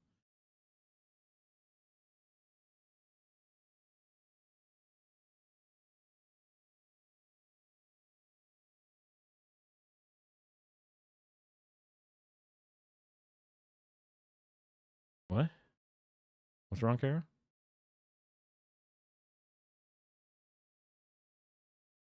No. The video's fine. It's the link that Yogi sent.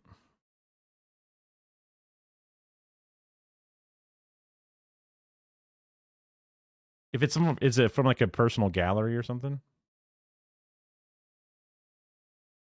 The requested page cannot be found. There's a little notice that gives me in the bottom corner.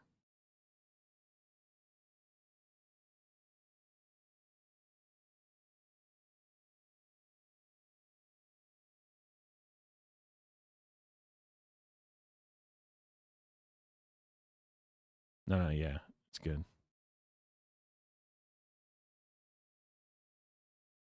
Hmm.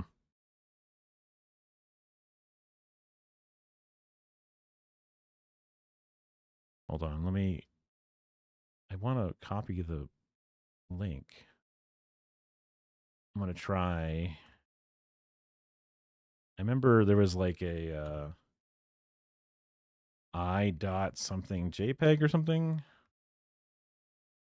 Or slash I, sometimes that works. Nope, that didn't work.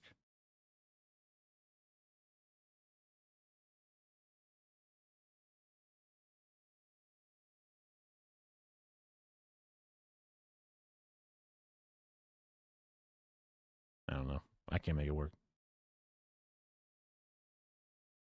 Yep. Titanic was called the Ship of Dreams. No, it wasn't. Never once. Oh.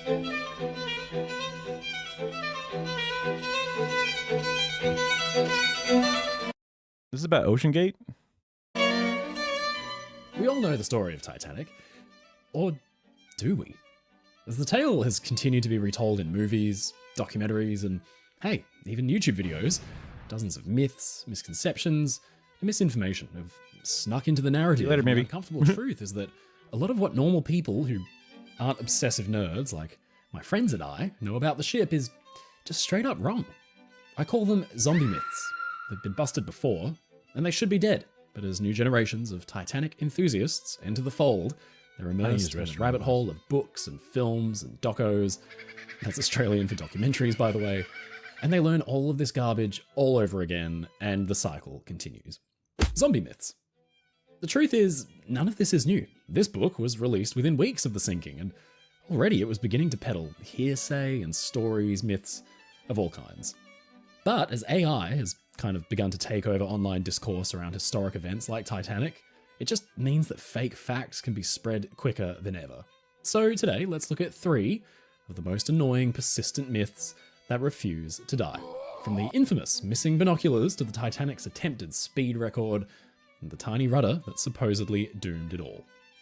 Ladies and gentlemen, I'm your friend Mike Brady from Ocean Liner Designs, and today, let's become insufferable know-it-alls. Strip these stories bare as somebody wearing only the heart of the ocean, and bust some of the most frustrating Titanic myths.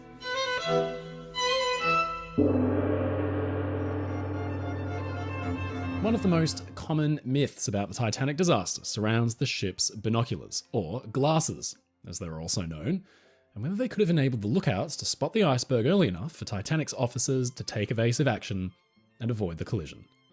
Now, this was certainly the viewpoint of Mr. Frederick Fleet, the lookout who had first spotted the iceberg on the horizon and insisted in his testimony before the subsequent inquiries that glasses would have made the difference. That night, Fleet and his fellow lookout, Reginald Lee, had peered into the darkness, their eyes smarting and streaming from the exceptional cold and that 21-odd knot headwind. Then ahead was spotted a patch of exceptional darkness with a complete lack of stars within. It could only be a solid object. Fleet rang the ship's bell. He phoned the bridge, and the rest is history. I don't think I've heard of most. I'm going to assume most of these I have not heard of because I never really did too much Titanic enjoying.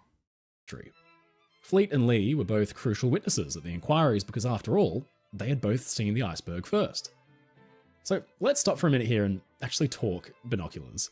Sure, Titanic's lookouts testified that while en route from Belfast to Southampton, on the ship's delivery voyage, there had been a pair of glasses provided to them by the ship's original second officer, David Blair.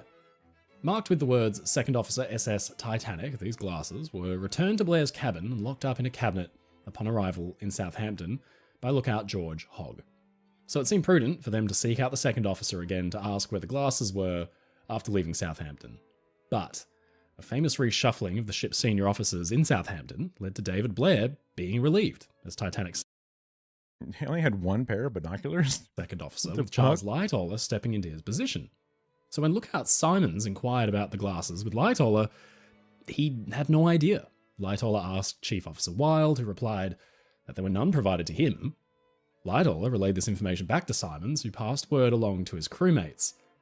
Lookout Hogg also made an inquiry after leaving Queenstown and claimed to have asked about glasses several times during the voyage, but he too was unsuccessful. There was an expectation amongst Titanic's lookouts that there would be glasses provided to them. during the voyage based on their experiences aboard other White Star ships. Fleet, for example, had served as a lookout aboard the Oceanic for 4 years prior and testified that there had always been glasses available for the lookout's use, as did his fellow Oceanic and Titanic shipmates Thomas Jones, George Simons, and Archie Jewell, while lookout George Hogg said the same for his time aboard Adriatic. Though kept in the crow's nest during the voyage, the glasses would then be returned to the officers' quarters once they arrived in port.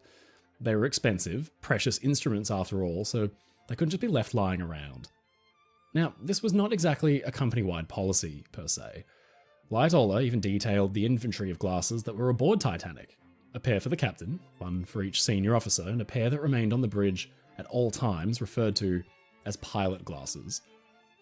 J. Bruce Ismay, chairman of the White Star Line, said that it was up to the captain's discretion, but a set of glasses would be provided for the lookouts if a commander requested it, while Lightoller stated that the officer on watch could also make that decision. Now, it seems common logic that lookouts should have access to binoculars, but the truth is that they could actually prove to sometimes be more trouble than they were worth.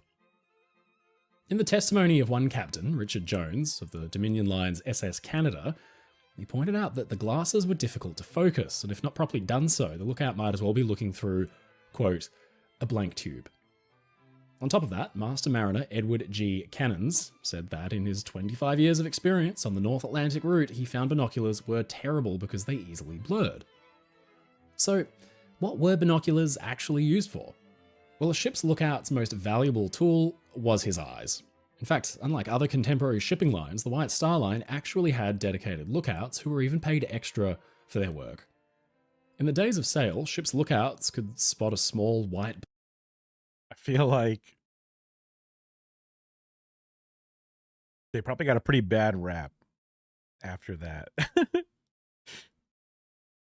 To be like, I work for the one company where lookouts are specifically hired and paid a premium, and then that ship sinks. Or one of that company's ship sinks, you're like, oh man, they're gonna fucking fire us all. Fuck. Blur over the horizon and almost immediately determine if the sailing ship over there was a friend or foe, what country it was from, or even what ship it was specifically just from the canvas it had set. The lookout's role was to spot hazards. That could be done with his eyes. But if something was spotted and he didn't know what it was, then binoculars could help define it from a distance. But scanning the horizon with binoculars for an entire shift, or a watch, was not a good idea. Well, I mean, I would assume that they would look and then go, huh? And then pull up binoculars occasionally, but not like just live in the binoculars. Be limiting your field of view immensely, and as Captain Jones said, to essentially a small tube, which is the exact opposite of what you'd want to look out with keen eyesight to be doing. Titanic's second officer Lightoller, who also felt that glasses were detrimental to the lookouts, said that in instances where there was no light, like on the night of the disaster, one spots ice with their naked eyes first and then reports it to the bridge before examining it with binoculars. Even Fleet agreed that you'd first have to spot an object with the unaided eye before examining closer with glasses.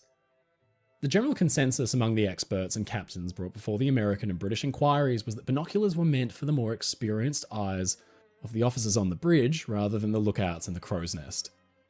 In fact, Oceanic's captain, Bertram Fox Hayes, stated that the lookout man, when he sees a light, if he has glasses, is more liable to look at it and see what kind of ship it is. That is the officer's business. The lookout man's business is to look out for other lights. So why did the myth that glasses could have saved Titanic come to be a thing in the first place?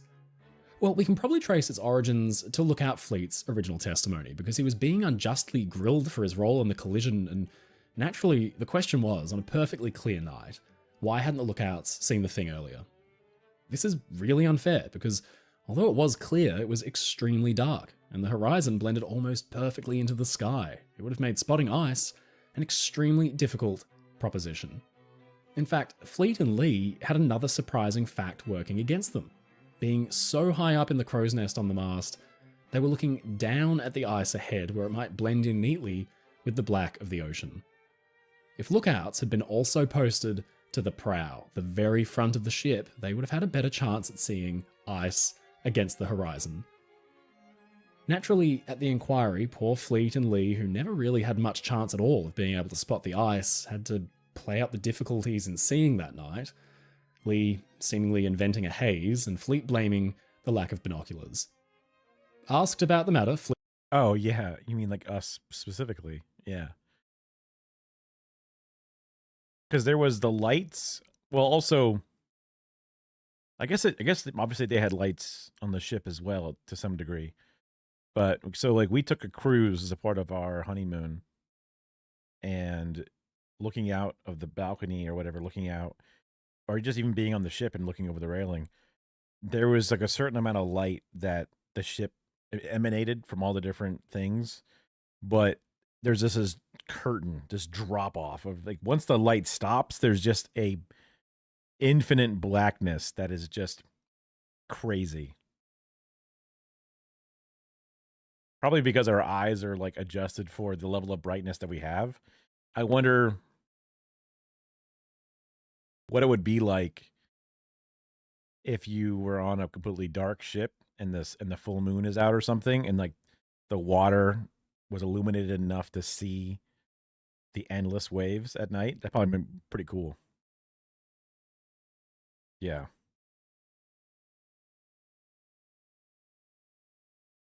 But maybe even the lookouts get the light bleed and their eyes can't see that far. I don't know. Fleet said we, quote, could have seen it a bit sooner. Soon enough, he said, to probably get out of the way.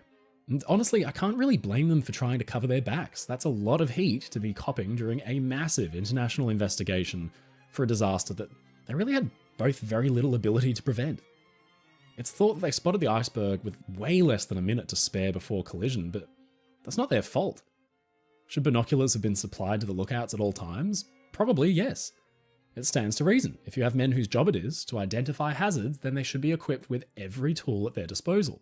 But would it have made a difference that night? Most likely, probably not. The lookouts would not have been standing there scanning the horizon with binoculars. That's just not how they worked. In my opinion, it would have been more prudent for Captain Smith and the senior officers actually on the watch to post lookouts forward at the prow. They were headed into an area they knew was likely to have ice, and experience told them a moonless night would make bergs harder to see. Oh, it was a moonless night? Yeah, that would definitely be hard, for sure.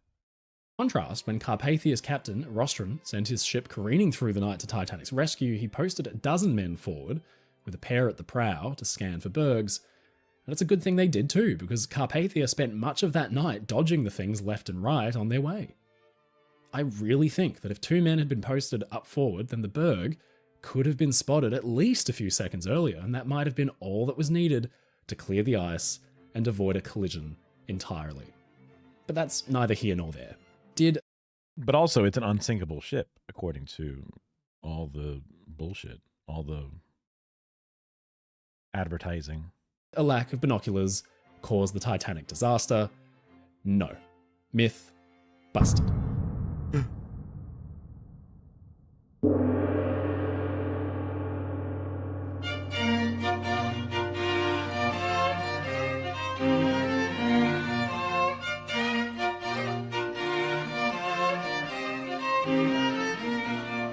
This next one is so integral to the Titanic.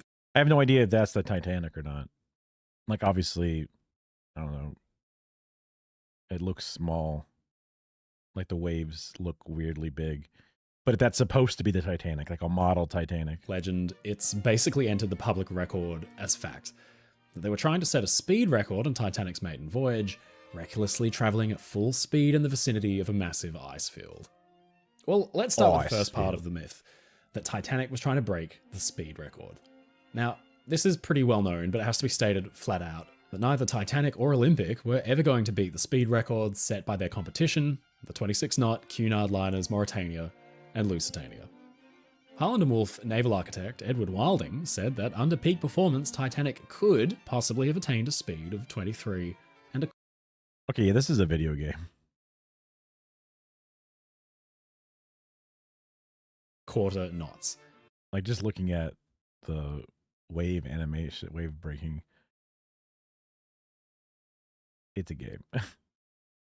Now, this is pretty impressive for a ship with triple expansion steam engines like Titanic, but the fact is, Cunard just had faster ships, and the White Star Line was okay with that. Titanic's surviving officers, of course, denied that they were attempting to set any records, insisting that the maximum speed Titanic reached during her voyage was about 21 to 21. What the fuck? It's like the same three guys. Like, huh? Huh? Then the guy, it's like the stands at a Madden game, you know? They like this copy paste the same couple of dudes left and right. Insisting that the maximum speed Titanic reached during her voyage was about 21 to 21 and a half knots. Now, the American inquiry concluded that Titanic's speed reached at least 21, but no more than 24.5 knots. And for his part, Bruce Ismay only expected Titanic to match Olympic's 22 knots, never thinking she could exceed that speed. But an infamous, supposedly overheard conversation between Ismay and Captain Smith in Titanic's D-deck reception room on the Saturday afternoon, April 13th, would only add fuel to the fire. The conversation was described in October 1913 testimony by first-class passenger Elizabeth Lyons during the limitation of liability hearings. She recounted how her interest had been piqued as the men began to discuss Titanic's performance and the ship's run, or how many miles she'd travelled over the course of a day, as there was a daily pool where passengers bet on the ship's progress over the previous 24 hours. What? By her account, Ismay God damn it. dominated the Gambling always happens. conversation, commenting positively on Titanic's performance, which had been getting better and better with each day. Without ever asking Smith questions on the subject, he stated confidently, apparently, that Titanic was performing better than Olympic during Kara just shared this. Titanic. Symphony of the Seas. Is that a particularly big ship? Largest ship in the world. 100 years later. Currently the world's biggest. Okay, so it's a pretty big one.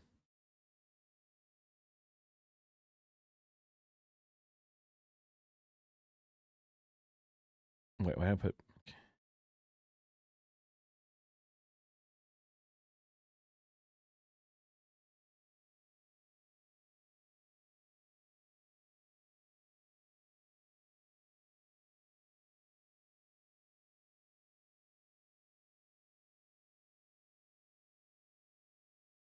I was wondering if an aircraft carrier is bigger than a cruise ship.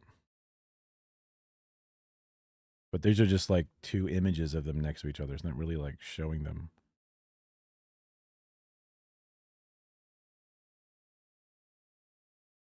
Because I was told that aircraft carriers are basically like a city in the water. And I wondered what that meant. But none of these seem to be like an infographic showing. Maybe this? That's Royal Caribbean.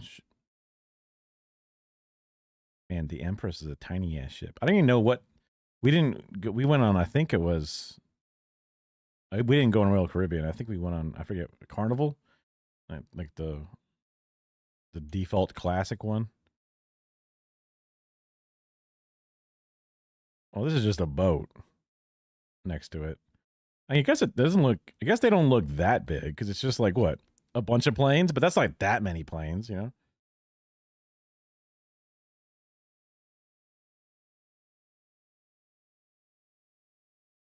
Some AI image of bugs. What is this shit?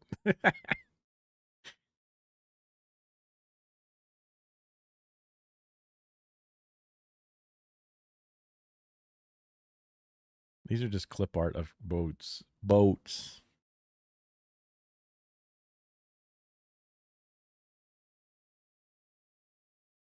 These are like cargo carriers or tankers. Some of those are bigger. That's interesting. Okay. Well, I guess aircraft carrier is not that much bigger. Although I know that China makes bigger ones probably now. These are just boats. Whatever. Yeah. Container ship are big. Long. All right, back to the video.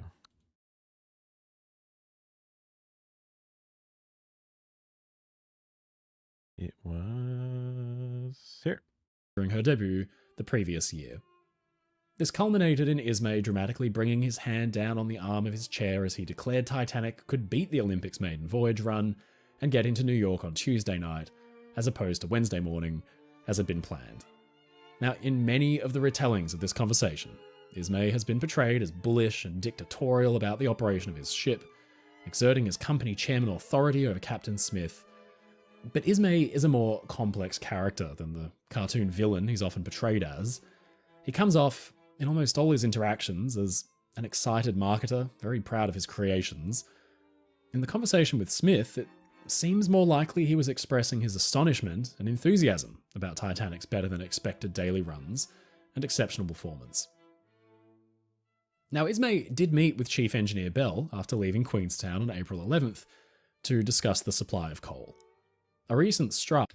Is this just speculation? I don't understand how he can be like, well, I mean, maybe just because the portrayal of the conversation that was had, but he's like, I think it was just him being surprised. Had wreaked havoc on the industry, and Bell encouraged them to economize their fuel supply, and he affirmed that Titanic wouldn't arrive before Wednesday.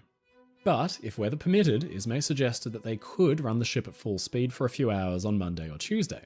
Now, this would not have been done without the captain's approval, though, and Ismay maintained that at no point did he insist or demand that Smith increase Titanic's speed. Titanic was not out to set a speed record, she just couldn't do it. But was Titanic out to get into New York earlier than expected? Well, calculations by researchers maintain that an average speed of 22 knots could have put Titanic in New York before 9 PM on the Tuesday night. Ismay was a man well in tune with the power of public relations. After all, the weather had held, the sea was unusually calm, and the night quite clear. Titanic's engines were running well. Captain Smith and Engineer Bell didn't survive the disaster, so we don't know their side of the story. But it's not outside the realms of possibility that the pair had discussed the progress their ship was making and planned to pass the Ambrose lightship on Tuesday evening. In fact, there was even precedent for it. Olympics arrivals on Tuesday evenings even became a bone of contention between Ismay and other company officials. That is dramatically demonstrated in a lively exchange of letters that show Ismay may have actually been worn down over time to accepting the earlier arrivals as norm instead of pushing for them. At the inquiries, Ismay maintained that early arrivals were bad for business, that it could upset passenger plans and muddle things up, and private correspondence between him and the other big players within the company. This is like, look, you're gonna have this many days at sea and this much that, and then you're like, what the fuck? We lost a whole night at sea. What the hell? Like, now I got to get off the boat. I paid for a 4-day, 3-night, whatever. He suggests that he really did think so. But over time, others might have worked hard to change his mind. It's demonstrated in a frankly bizarre series of letters that show exactly how the attitude to speed and early arrivals was shaped within the company. These letters are critical in understanding the dynamic inside the White Star Line and Ismay's role and opinions. So I'm going to read them out almost in full, but if you want to skip ahead, here's the timestamp to go to. In summer 1911, Ismay had written to the head of the White Star's US presence, Philip Franklin. He said, "Your strong recommendation that the Olympic on her next voyage should be allowed to dock on Tuesday evening will receive consideration, and I note you say that she could have done this easily on her last voyage. I do not quite gather whether your recommendation goes so far as to advocate our always attempting to land passengers on Tuesday. Perhaps you'll let me hear from you on this. I at once admit that docking on Tuesday evening would help you in turning the ship around and give those on board a better chance of getting the ship in good shape for the Saturday sailing, and further, that if we could make it a practice to do this, it would please the passengers. But, as I have repeatedly stated, I feel very strongly that passengers would be far more satisfied to know when they left here that they would not land until Wednesday morning, rather than be in a state of uncertainty in regard to this for the whole of the trip. I do not think you can have ever experienced the miseries of a night landing in New York. Had you done so, I think your views might be altered." I'm going to read some more of these letters out because they're really, really interesting.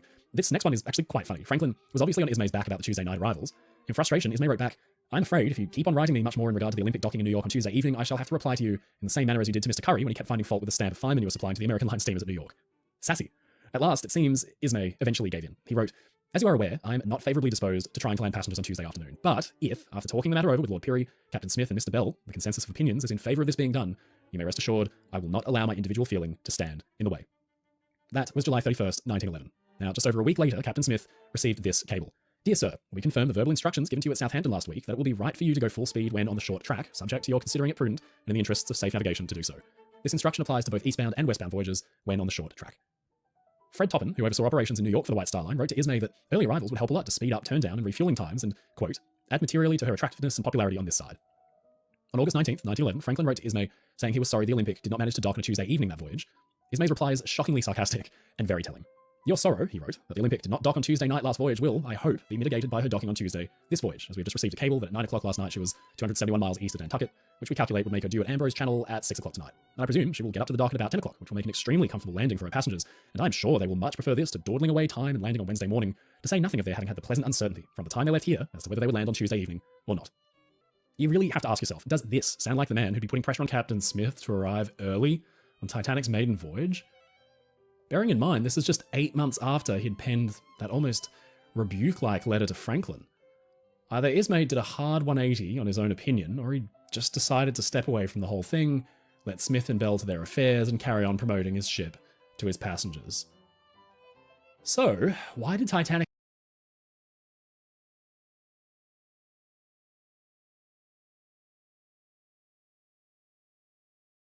Nurse told the patient she's on until 7 a.m. It's currently 9 p.m. 10 more hours from now.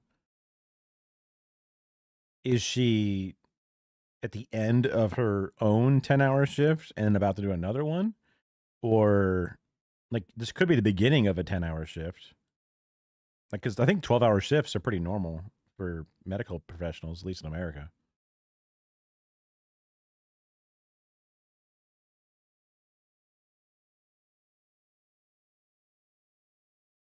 But a double shift might be different. There's also sleep rooms that they have.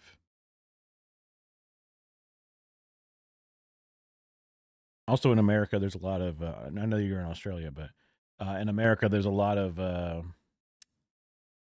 I call them scab nurses. A lot of nurses that are like on call and they get paid more than regular nurses, and they get paid to do these long like stints at hospitals where they kind of visit because they don't want the nurses to unionize, so they just hire these other nurses to come in and get paid more to like kind of show the other nurses that like we got other guys who'll come in, so go fuck yourself. I don't know. That's not really related, but I guess I was thinking of like overtime specifically. end up screaming through the night in a known area of ice at nearly full speed. Assuming Smith and Bell had conferred and agreed that a Tuesday night arrival should be tried for, they'd have got no objection from Ismay. That much had been made clear by the guy who just wanted to wash his hands of the whole thing.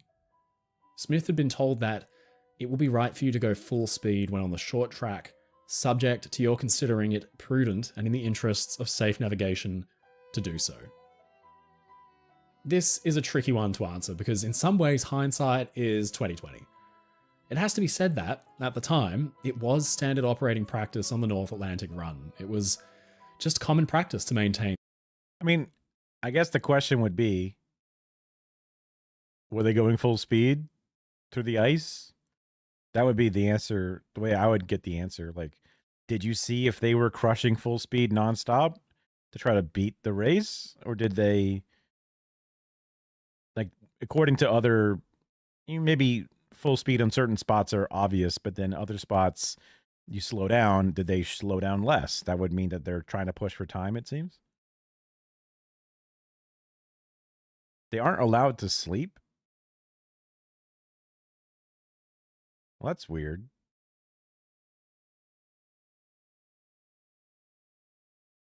Speed if there was clear weather ahead, and while extra precautions could be taken, whether it be posting additional lookouts like we talked about earlier, or maintaining extra alertness for hazards on the horizon, there are a few reasons. And I'm sure it's a tough shift in general. I don't know if a double shift is literally back to back, because that would be over 24 hours, which would just seem like you would end up with poor quality care, but I guess better than no nurse. But or if it's like covering twice as many patients, or with a weird like time period in between where you're not on the clock but you're required to do a rest or something. I'm sure there's lots of different ways it could be done. I mean, malpractice is one of the larger considerations for medical stuff, at least in America for sure. So they should be behooved to make sure that things aren't too unethical, I hazard to say.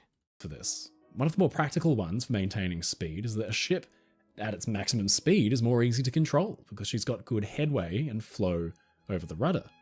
The ship will just be more responsive to the helm. Yeah, I mean, like, it's like, I mean, I don't know how well they can look at the records out of other boats. Like when the other boat made a historic run from departure to arrival, and they go, wow, that's the fastest whatever of a boat X size. I don't know how good they have of the full speed throughout the entire way, but you would have this boat's speed until where it died. And you even have a pretty accurate estimation of when it happened, right? So you could kind of just look at that same track in the same way to see if it's trying or not trying to do the time thing. Wheel. They don't turn like cars. Ships point their noses where they need to go, and it takes a little while for their momentum to bleed off and haul them in that direction. Keeping speed up generally means a more responsive vessel, but 21 knots is far more than simply keeping headway on the ship. The fact is, the night was unusually clear, eerily so. In all the most experienced officers' long careers, it's unlikely they'd ever seen it like that before. Captain Smith was presented with a kind of strange situation. It was dark and moonless, sure, but clear. In fog or bad visibility, it was common practice for the ship to slow down, put on every light, and blast the whistle regularly. But on a perfectly clear night? It was up to him. Smith decided to press on, and before turning in for bed, he made it clear that should a haze come on, if the visibility be impacted at all, then he should be woken up to assess the situation. The simple fact is that virtually all big ships back then tore through the night if it was clear. This was testified to not just by Titanic's officers in the British inquiry, but the various ship commanders, both retired and active, who provided expert testimony. Now, no doubt there was a bit of professional pride at play here. The loss of Smith and his ship was an indictment on virtually the entire British merchant marine, so it's not surprising that captains rushed to his defence. But even Captain Rostron, the heroic commander of the Carpathia, said that this is how he had operated, and he was known for being a very cautious and calculating skipper. They'd based their opinion on their decades of experience on the sea, and again, what Smith could and probably should have done is post extra lookouts, especially forward. So, no, Titanic wasn't trying to set a speed record. Even if the crew had been trying to get in on Tuesday night, it wasn't really that unusual because Olympic had done it plenty of times before. Bruce Ismay, the usual villain of the story, was apparently opposed to the whole thing, and maintaining speed in clear conditions was also just common practice. Nothing points to either Titanic's officers or owners as driving the ship unusually hard to make headlines or stray outside the realms of convention for the times. It was just a convention that would prove tragically short-sighted. Myth busted.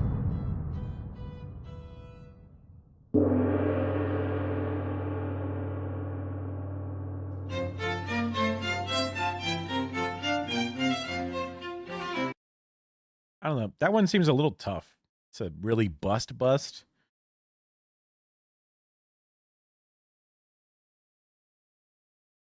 The conversation did happen. They did go fast. I mean, was it common practice to do it? Yeah. But also, do they cover for each other? Yeah.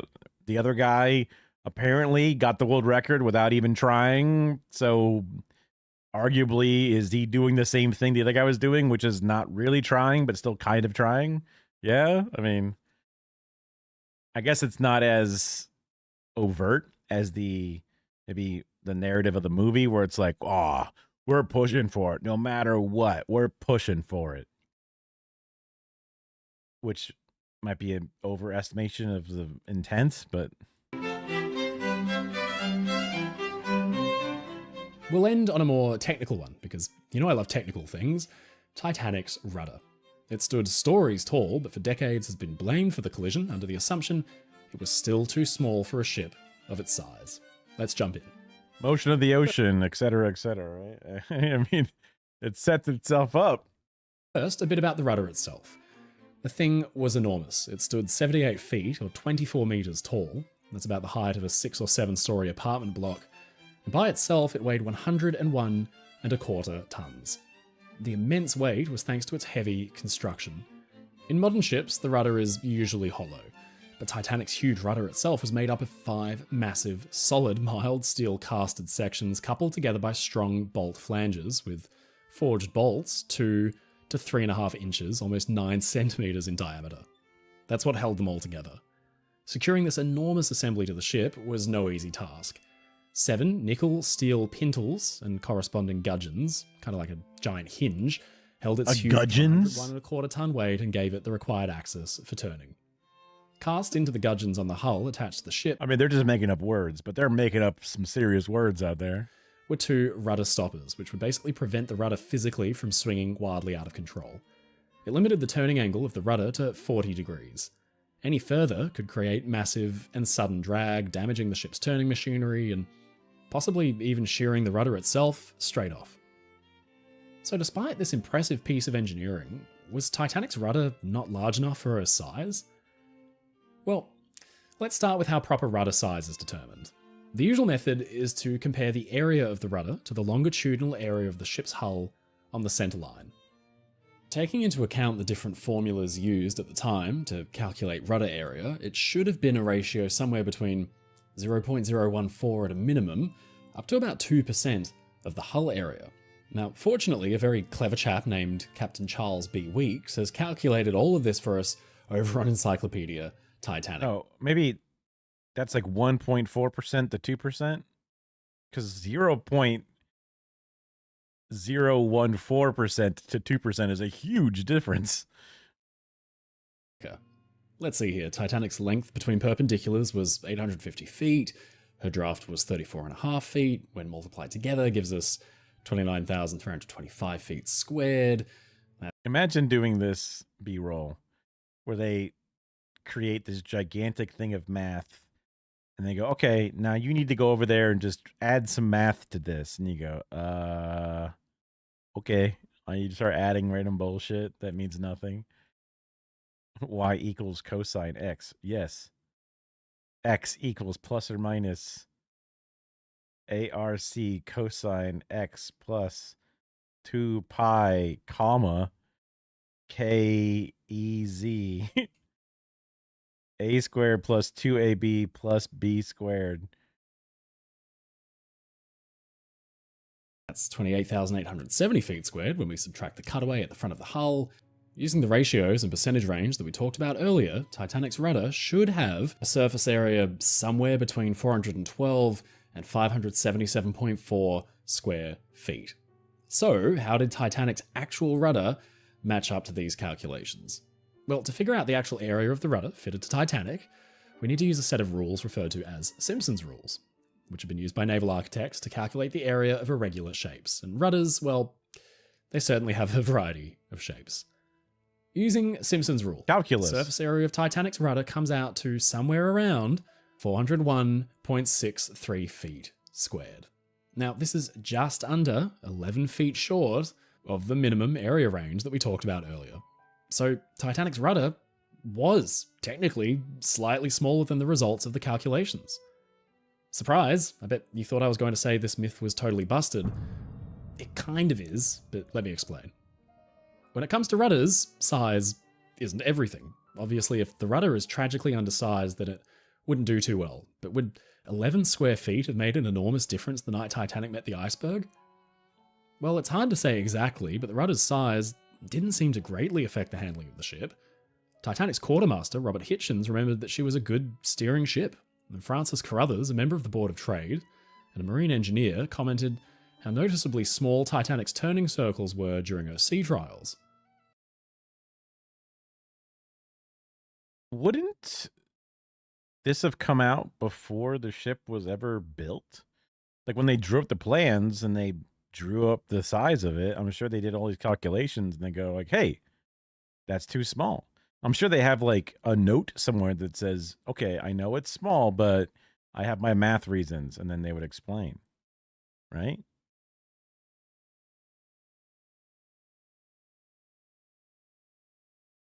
I was thinking Ozzy Osbourne, but got it.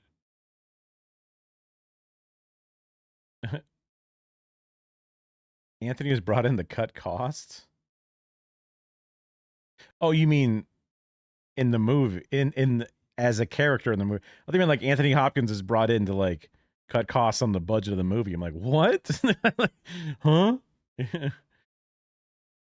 in the in the in the end, he saves their jobs and suggests giving workers a share in the business and quits the job. Interesting. And his name was Angles. No. Now, placement of a rudder can have a huge impact on its effectiveness. Unlike the four-funneled Cunarders with 2 screws on either side of the rudder, the designers of the Olympic class went with 1 propeller on either side and a 3rd on the rudder's centerline, just forward of it. Now, this creates a slipstream of water flowing past the rudder, increasing its effect. What an odd movie.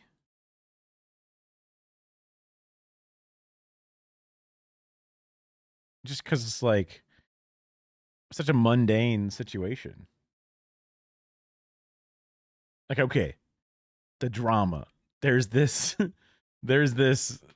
moccasin company, and it's trying to cut costs.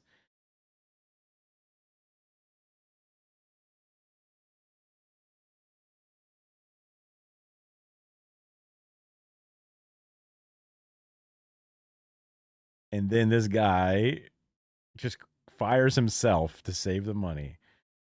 Wow. It brings a tear to your eye. It's just like, like the only thing I can ever think of a Shoe Factory being in a movie, it was in Jumanji when the dad was like a manager of a shoe company. And then like the black guy took the blame for the sneaker getting fucked up. And then he was sad about it. You would think that if the rudder was an issue, then its design would have been changed on her later sister, Britannic, and her earlier sister, Olympic. But both of these ships were fitted with the same design. Captain Bertram Fox Hayes, who commanded the Olympic for 6 years, including a wartime service, felt that the steamer was the finest ship that had ever been built. Her steering capabilities were apparently good enough to perform zigzag maneuvers to evade enemy submarines, and in the case of the U-103, she maneuvered so effectively she was able to avoid the attack and then ram and sink the sub. That's crazy. Titanic was no lumbering, clumsy giant. She was fairly nimble for a vessel of her size, and all indicators are that she and her sisters steered very well and responded to helm commands from the bridge. But the collision with the iceberg is unusual because it was, in theory, just ever so slight. It's not known exactly how big the iceberg was or how it was shaped underwater, but it appears to have been a very slight impact, meaning that Titanic, in the short time between the sighting of the ice and the impact itself, almost made it. Simulations might give us some idea of how much difference an oversized or exactly sized rudder, with at least that missing 11 square feet added, might make. Could it have meant Titanic might miss the berg by mere inches? Well, to figure that out, we'd need to ask marine engineers. Unfortunately, I know just the guy. Dr. Stephen Payne has designed a great many ships, including the Queen Mary too. I asked him about this conundrum, and he had a very interesting take on it. There are a lot of unknowns, the size and the shape of the iceberg below the waterline, for example, but given Titanic apparently just grazed the berg, Stephen says, the margin may have been so slim that an extra 11 square feet of rudder area could, this is very much playing in the realms of hypothetical here, have made the difference. In his professional opinion, things could have played out very differently. Remember when we mentioned Titanic's central propeller washed directly over the rudder? Well, it's thought that when the ice was spotted, her bridge crew had rung down to stop the engines, and that central propeller came to a standstill. Because it was a flat plate, Stephen says, rather than an aerofoil as we'd use now, it was rather inefficient.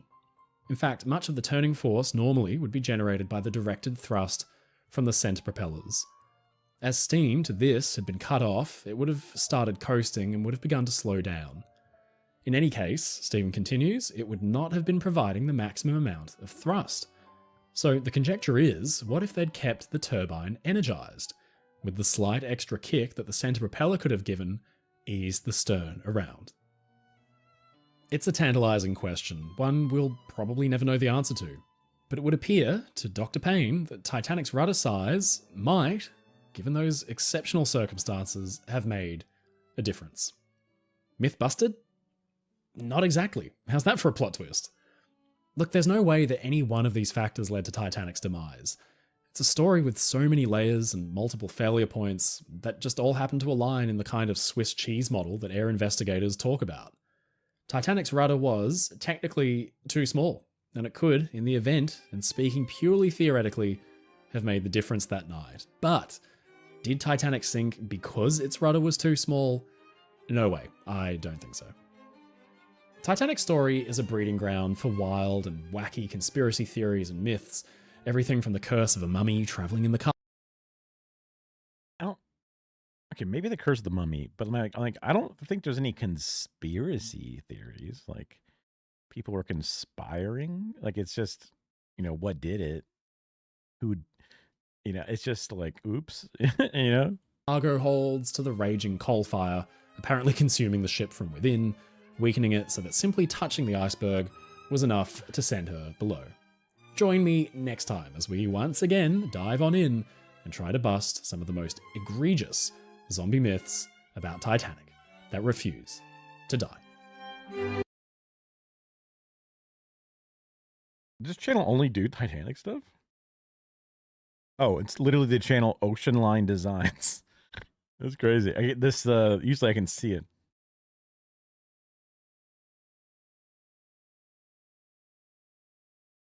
Also, there was an insane depth of knowledge on all the different individual names and all this shit. So it's like, clearly this person has like dived into this shit plenty.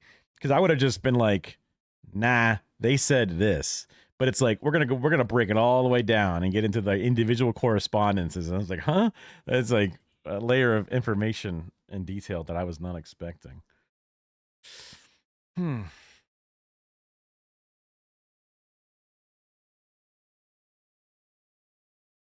Concordia? Is it the other ship, was it?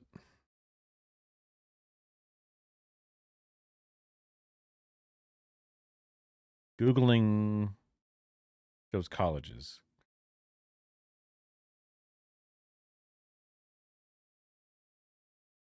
There's one.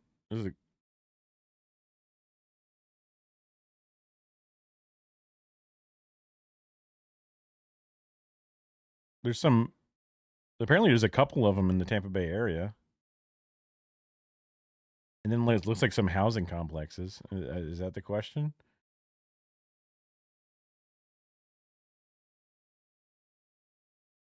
Costa.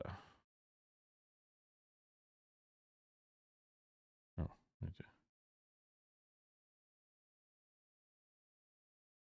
Oh. Cruise ship that capsized off the coast of Italy. 2012.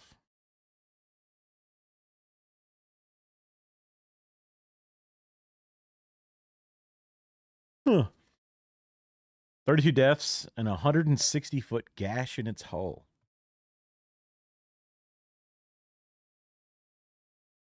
Wow, wait, look at that thing. Whoa. Yeah, that doesn't look good.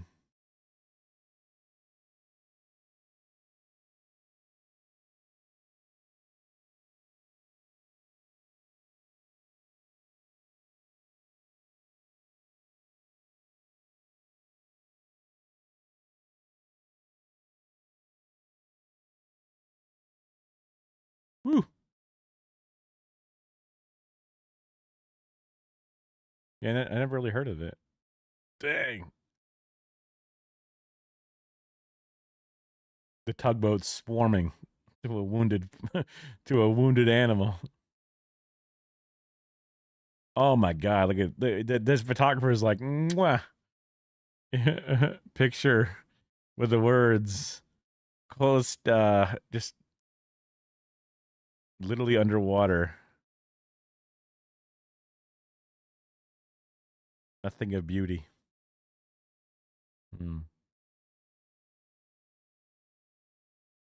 Dang, just 100% on its side. I guess it didn't fully sink though. And then they rigged up some shit like in the middle of the water. Weird. Boats are weird.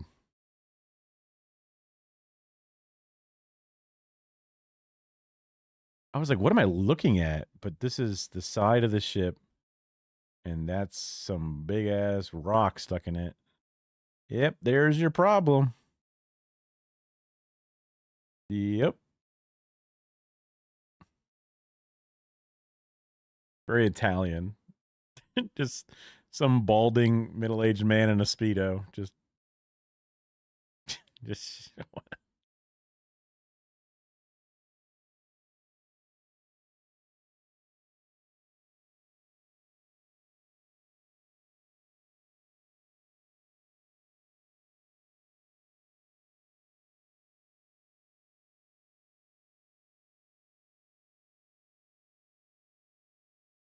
crazy. I mean, like, governments, to me, like setting up all of this and getting crews out there to quarantine, you know what I mean? Like setting up rescue operations, like only a government could establish a response. Whenever I think about anarchists who are like mutual aid, community action, when a boat sinks, what communities are going to mobilize? Everyone's pointing the finger at each other. It's just, you never know what you're going to need and when you're going to need it.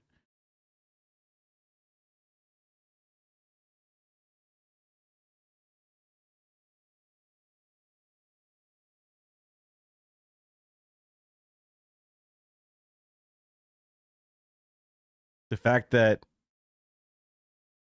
an organization was poised and ready to spring, I don't know how fast they actually sprang into action, but just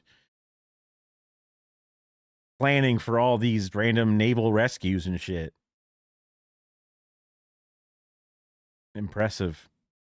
Just thinking about the world that we live in. Granted, this thing was a capitalist venture that ended up with hubris, like you were saying, that resulted in deaths and lack of safety or whatever. But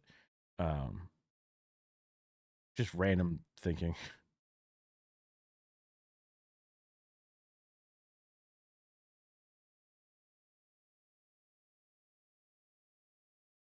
You've only ever been given an armband ID when in hospital. You reckon that one on my leg before going to surgery. In case I didn't make it, been wondering every time I get wasted. Wait, what?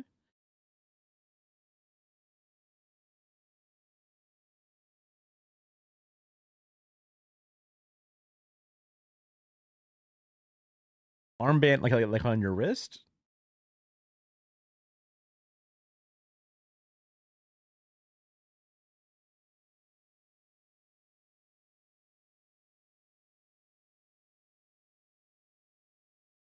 Did they give you a toe tag before you went into surgery? Why did this reload? That's upsetting. They gave you like an ankle bracelet?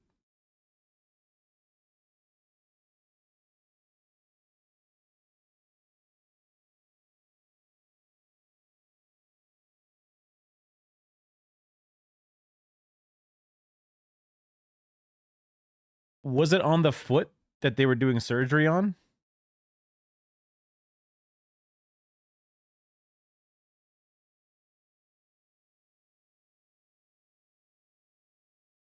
I guess it doesn't matter. Probably would put it on the foot that you're not getting surgery on.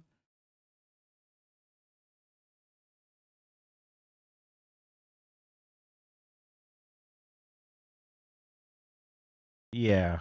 Well, I was thinking like it makes sense that they want to be sure you're the correct person before they wheel you into the wrong surgery, right? So having multiple points of verification is good, but then you probably wouldn't want to put the tag on the foot that needs to go into surgery because it needs to be prepped and cleaned, and you don't need an extra thing on there to cause an issue. You want to just put on the other foot. But yeah, one of those like not only to be extra polite to you, but also they don't want to get sued and have like a whole problem where you randomly get a surgery. Now, I think in your case, when there's like a splinter stuck in a foot, they would get there and go, I guess the job's done, if it's the wrong person, because they'd be like, or they show up for, hangnail removal and they go, wait, who stabbed this guy with a piece of wood? It'd be pretty obvious, but still, good practice.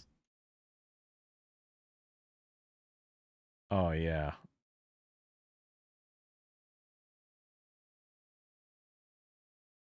It's kind of like waking dreams, but in a different way.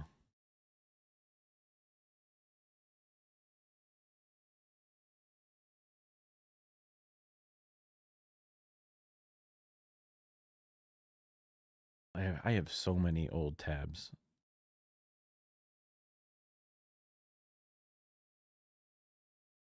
Oh, I was thinking of, I mean, we still have more videos and stuff you can watch, but I was thinking of maybe save to playlist days. Trying to play Disco Elysium. I've never played it before, and I've only ever seen the first however long it's been going on for, first like hour or so of gameplay. I'm pretty sure it's all voice acted, so it wouldn't be too crazy, too much reading for me, because I'm not, me, I'm illiterate and all that. But I wasn't sure how long of a game it is too. Okay, let me see. How long is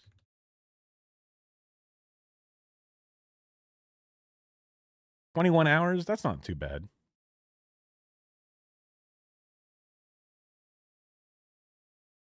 100% completion is 42 and a half.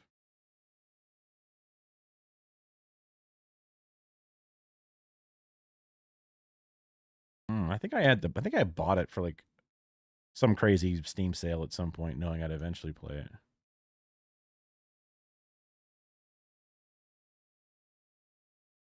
Okay, the AI overview has a much worse version, which is funny because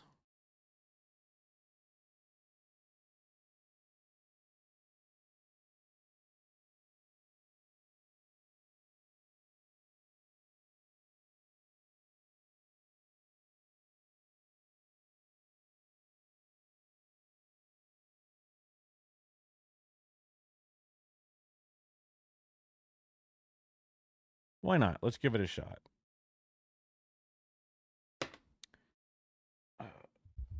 Sit up. Ooh, muscles hurt. Ah. All right. First thing I got to do is change the title. I've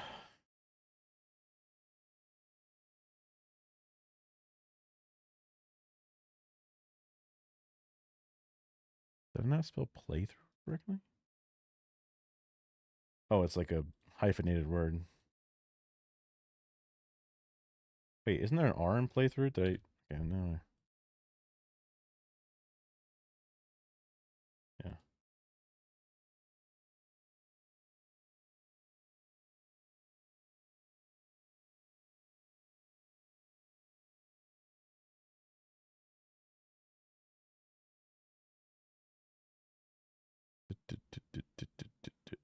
Wait, didn't I? Oh, I guess I don't. Whatever. Shocked. Oh. You got to add emojis. Then this changes to.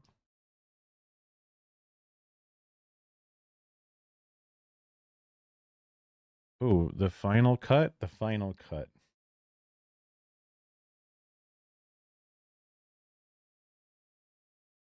Uh-oh. This is a mature rated game, everybody. Hold on. And then there's the title updater.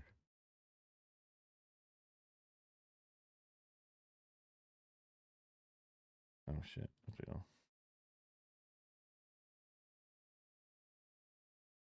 Okay.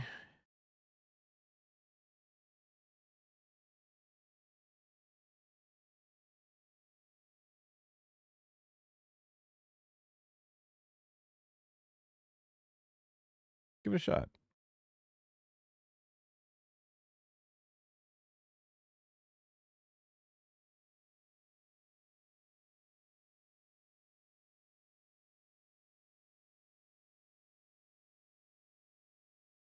Oh, I need to put this into the thing.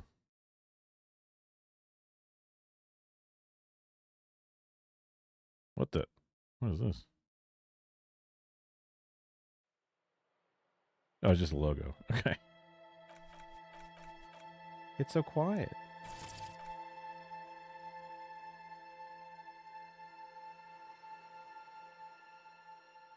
Why is it so small? Oh, that's why.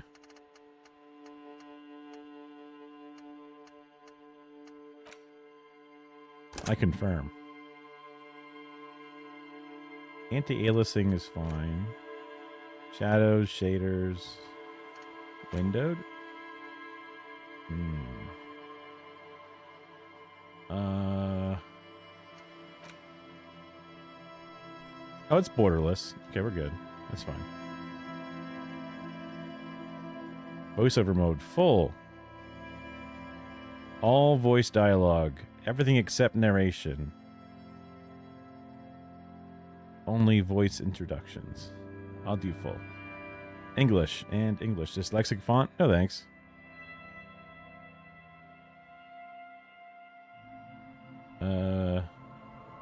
What is this? Detective mode. Interactable objects and characters in the game are automatically highlighted with a light border when the player... Wait, what?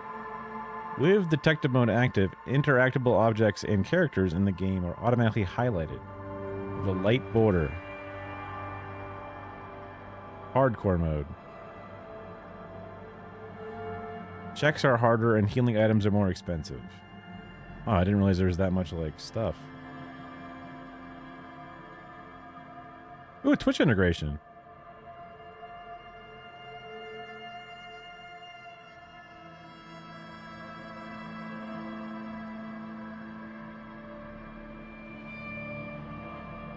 Oh. Yeah. I mean, I can switch it on. Oh, it's literally the dyslexic font, if you've never seen it before.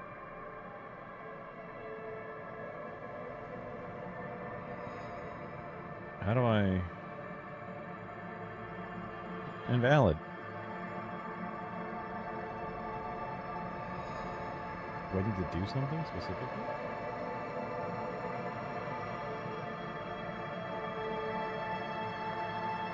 Let me go to my dashboard. Is there like a... Twitch token? What the hell is a Twitch token? Something like my streamer key.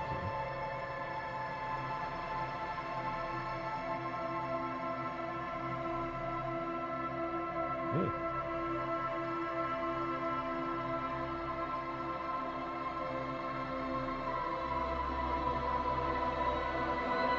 Really?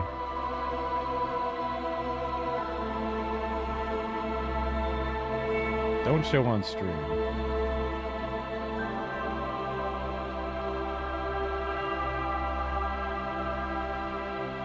Is it really just your stream key? That's kind of crazy.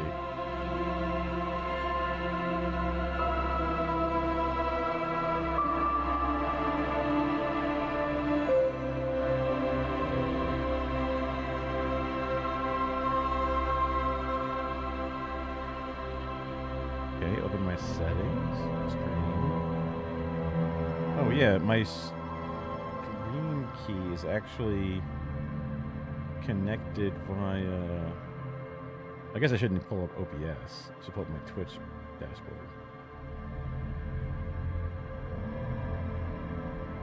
I think.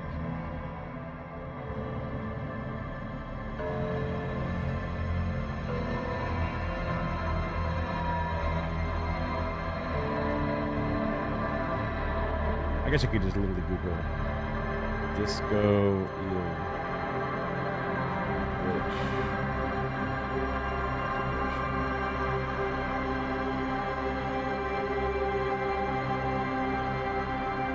Add the extension to your channel. That will give you the token. Got it. Easy peasy. Extensions. Disco. ELY. There it is. Add it.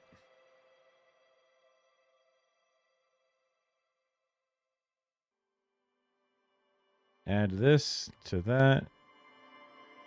Established.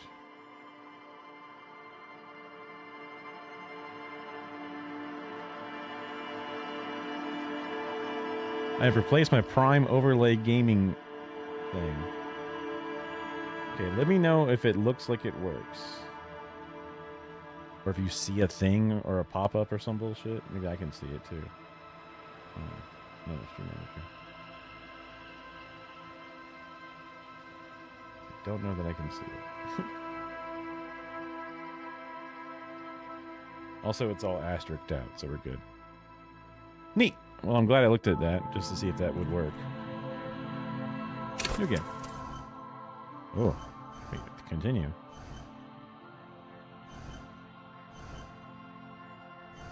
All right. 3 basics. Thinker, extremely intelligent, very bad with people. Knows interesting facts, comes up with original ideas. Sensitive, very psychological, a magnetic personality but unstable. Might begin to lose his mind. Physical, extremely physical. Interacts with the world through his body, gets things done, but dumb as rock.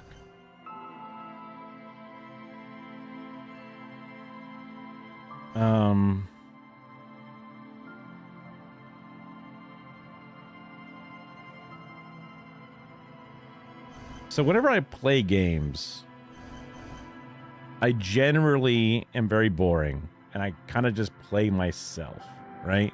Because that's the easy way to interact with the game and to do what you think is best, etc., etc., etc. Obviously, different playthroughs you might go through on a different thing.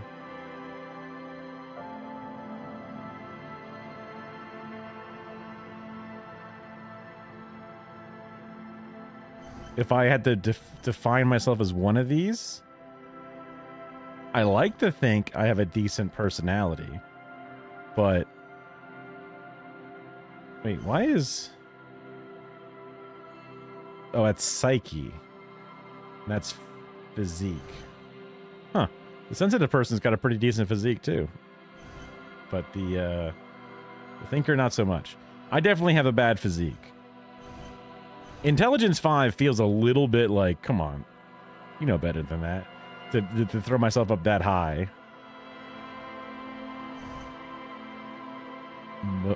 How well you move your body, interesting. But I don't necessarily think that I am unstable and or have a magnetic personality, which is why I'm not. Also dumb as rocks based off of this. I think Thinker's pretty easy one to start with.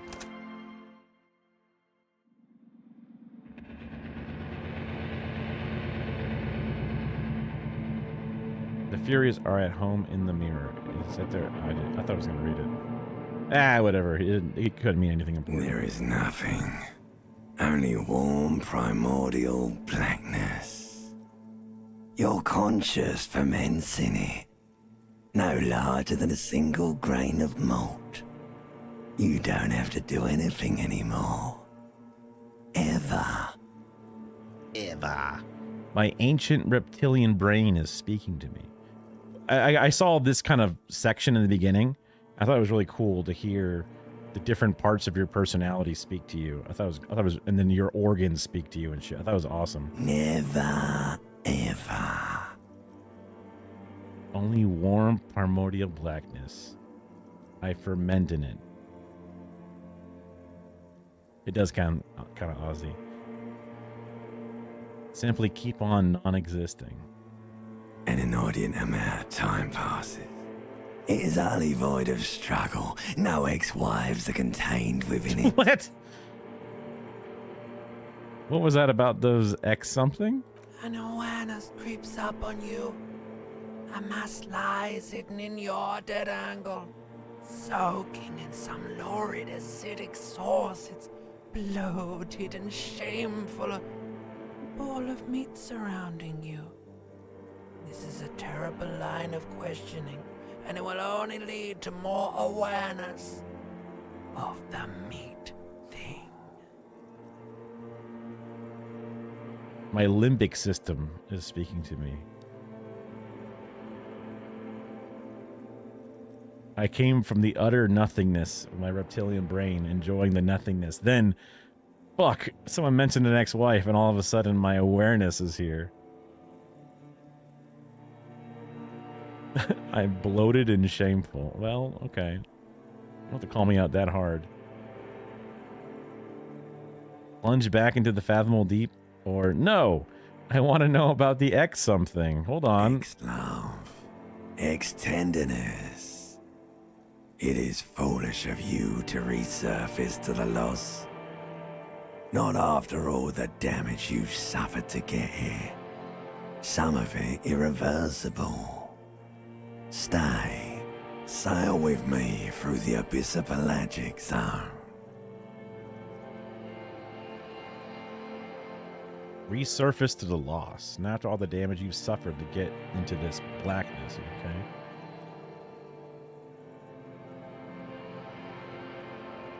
okay? So either Alones, never let me go. I'm not sure what that is. Or no, I want to get off now. I like pain and burning light and wanting things from people who don't want to give them to me. I'll go with 2. Do you really?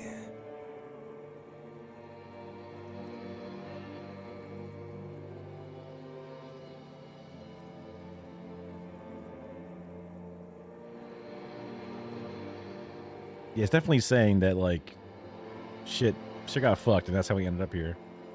Do you really? I do. Let me out of here. I wouldn't like it if I told you what was back there. Why'd you think you had to bludgeon yourself into oblivion? Or did you not sense yourself marinating? Poured so much on yourself. Got a bit carried away, did we, Chef? Wait, I did this to myself? Yes. Your one disco mother. I don't really know what that's supposed to mean.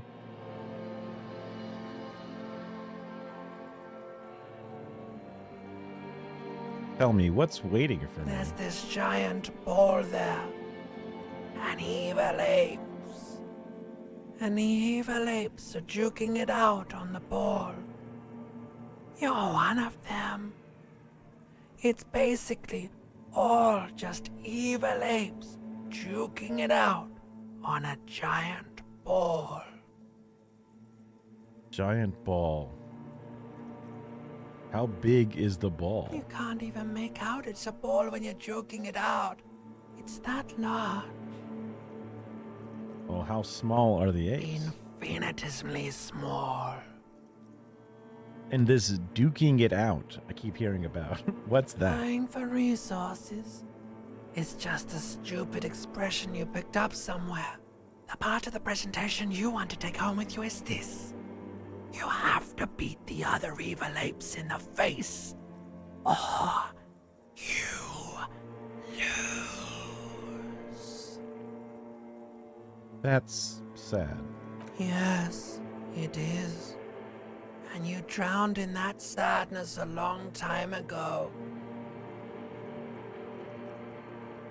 What do you mean drown? You lost.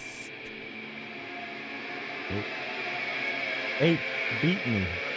The sound outside, you recognize it.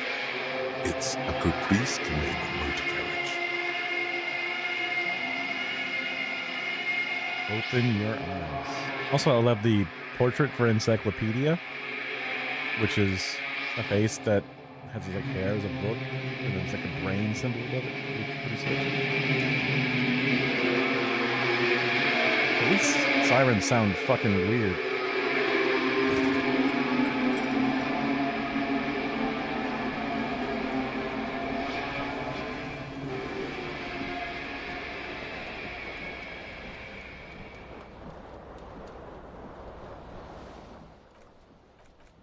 I wanted to... The music seemed a little loud over the narration. I'll turn weather down a little bit too. UI volume's font. Voiceover, I'll turn up because I just like having that. Also, I guess you don't need captions because there's text on the screen. I was like, I should turn on captions. Like, wait, I don't have to. Oh, controls. Quick save. Is quick load F6? Oh, whatever. Quick save. Oh, my tie's up here. This fan has two chain pull switches. One ends in a tiny fan, the other in a light bulb. A truly horrific necktie has somehow attached itself to one of the blades.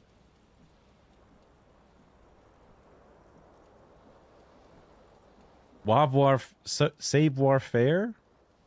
This is a white check. You may retry it.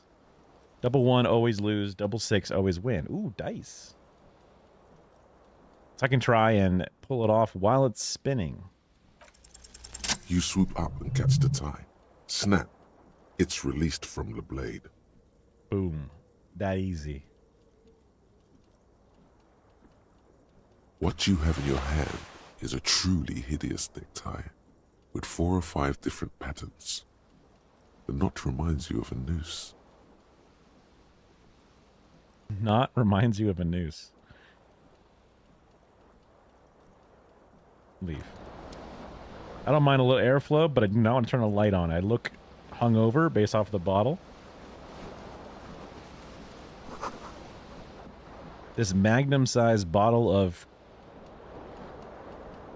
Modre Red. I missed the last second. I didn't realize it was... Hold tab to highlight. Oh, okay. Oh, and I can WSAD to move around. Okay, nice. Looks like someone tore out the tape while the song was playing. Okay, some kind of record player tape thing. This reel-to-reel tape player is still on, rolling empty. A shoe. Take all. I got a left foot shoe, which I immediately equipped it. Okay, we got some pants. Classic. Layer cut trousers. Ugh.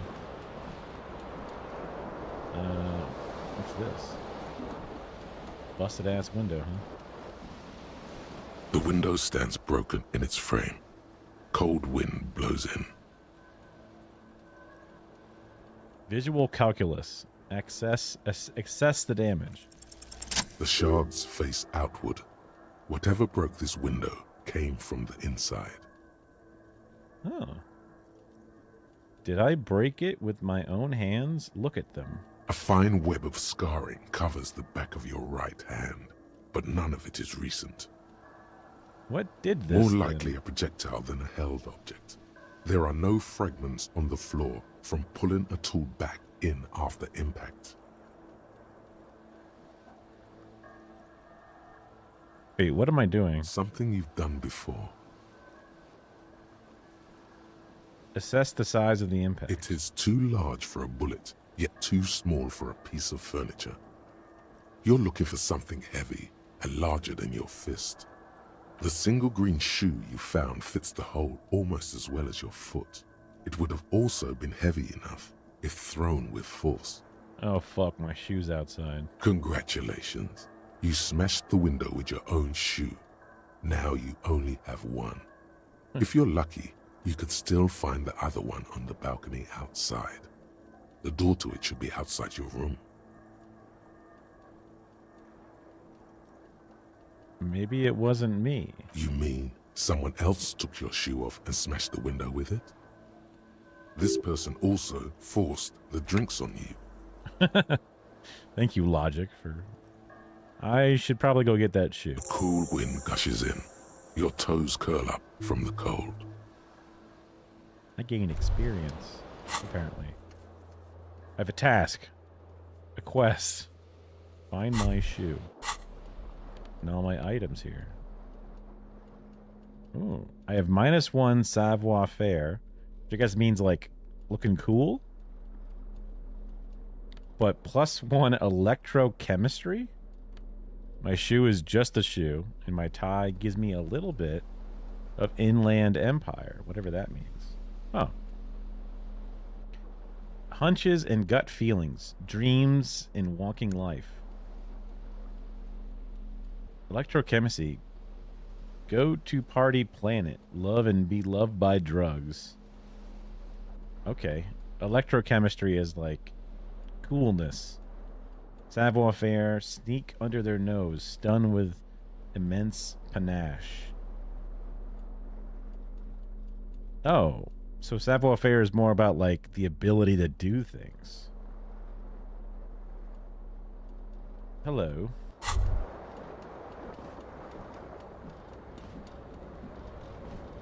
Jacket. Take. Alright. Now, what does this give me? Esprit de corps. Understand cop culture. Disco ass blazer. Oh, corpse. Interesting.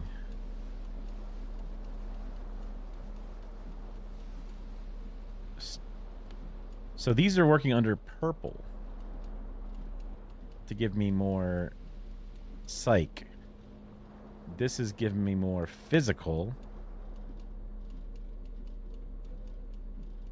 And then this one's giving me more motor skills. Okay. What is this? You hear a jingle. Keys are clinking in the pocket of your flare-cut pants. Let's fish It those out. says, whirling in rags, on the aluminium key ring. There is a single key on the ring. The number 1 is etched on it. It should open the door.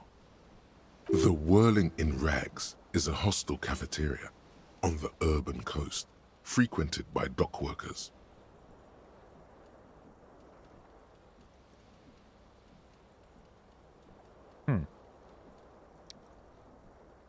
Whirling in rags on the key ring. There's a single key on the ring. Number 1. Cafeteria in the urban coast. Huh. I have a shirt I can put on underneath my jacket.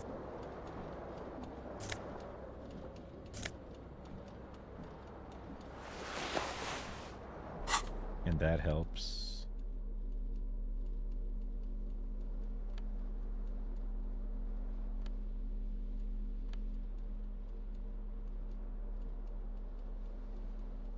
Conceptual, which is intelligence. Although my number didn't go up, or did it? I guess it does after the fact.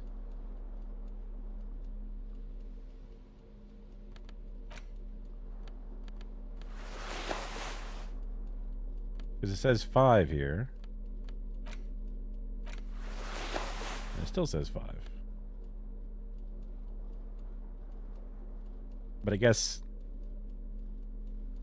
after the...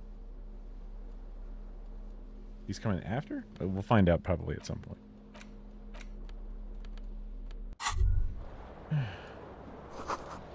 You see bottles in the bathtub, wine, beer, and sweet liqueurs.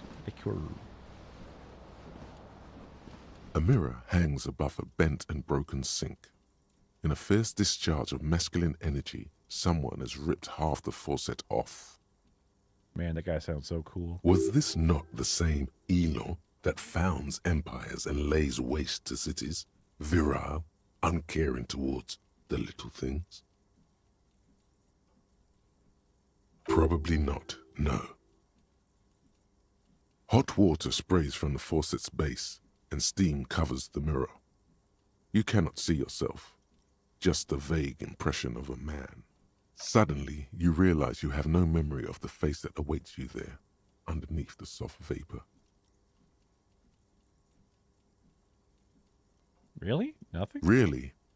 All recollection of the person you are, the people in your life, and even the world you're in has drowned in a sea of blood alcohol. This was no mere night of drinking. It was a deluge of world-ending proportions.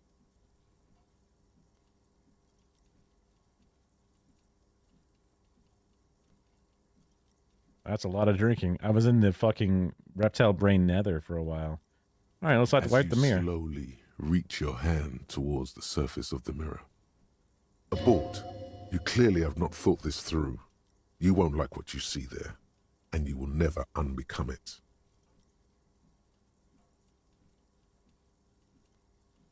Maybe I should touch it first to make sure there's nothing wrong with my face. Yeah, there is definitely something wrong with it. What?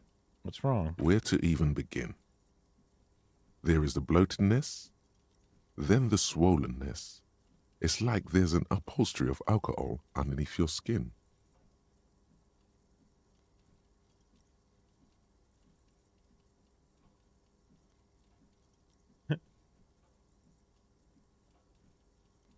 You will never unbecome.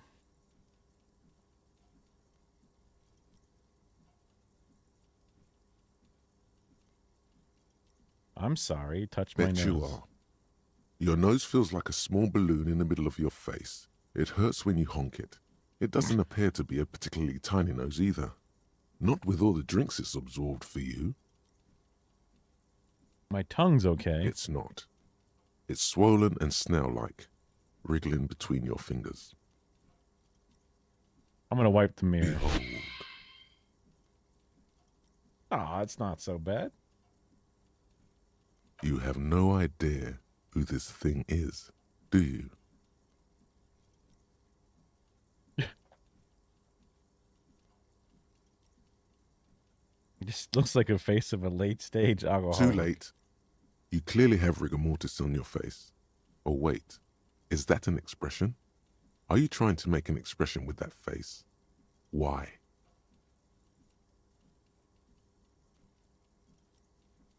I have no idea why it's there. It just is. Please stop. It's horrible. You're scaring yourself. No. You can't, can you? It's like it's not even voluntary anymore. You have worn that grin into your face, and now it won't come off. What does it even mean? What is the emotion you're trying to convey?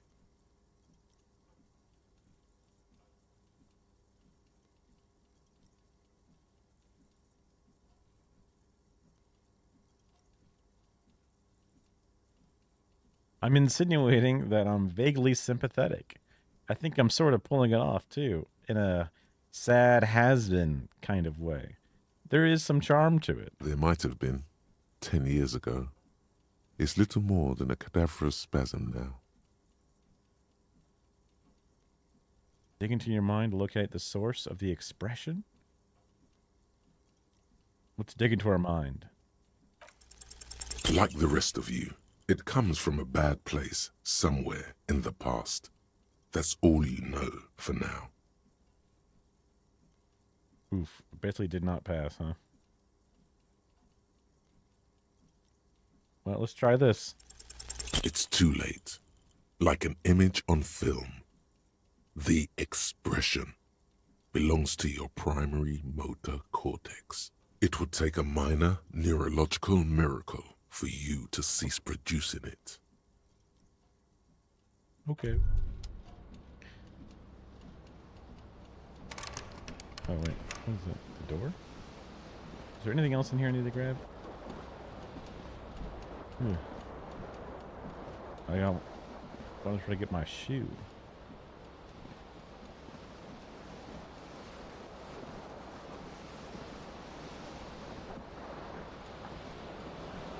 Let's try that door again. Yeah.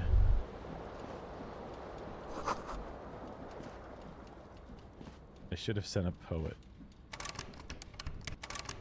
Oh, the door doesn't work. Okay, got it. Sprint! Oh, I didn't have my... well, I don't necessarily. What it calls.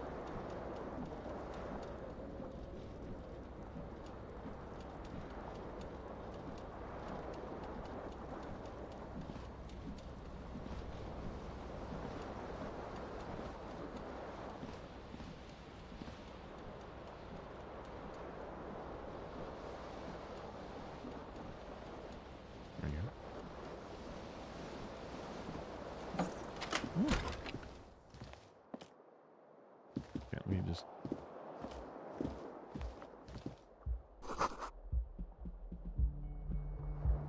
There's something on the table. Ooh, money. Real. Oh. Okay.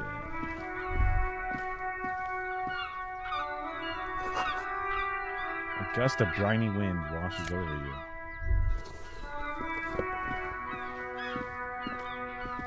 What's this? The cell of the sea makes you dizzy. There they both are. Two identical shoes, both copiously green and indiscriminately snakeskin, reunited on your feet, like two baby crocodiles.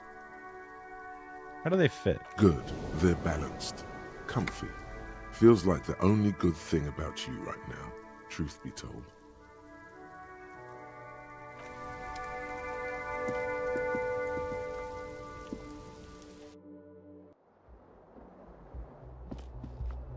$142, $140. Is this my frame rate or is this my...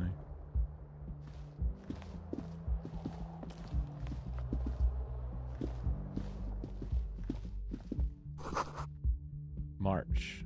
The year is 51. Hello, officer. Yo.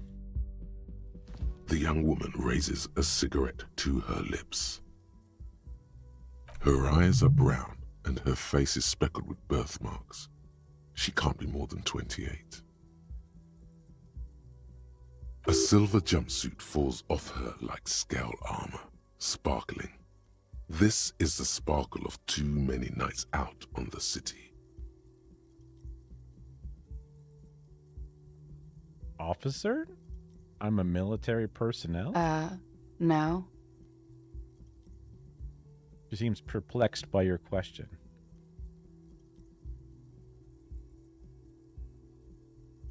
Why did you call me officer? Because you're a police officer, sir. She pulls on her cigarette. You're shitting me. I'm not. Unless you've been shitting us all this time. She takes another drag. All this time? You've been here for 3 days. On official police business, no less. And what business is that? Couldn't say. In truth, so far, mostly drinking. You have no doubt about the drinking. But do you strike yourself as a tight-lipped drunk? She must have heard something.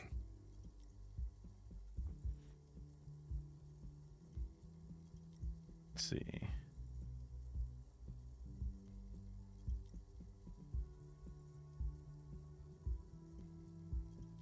%3 chance.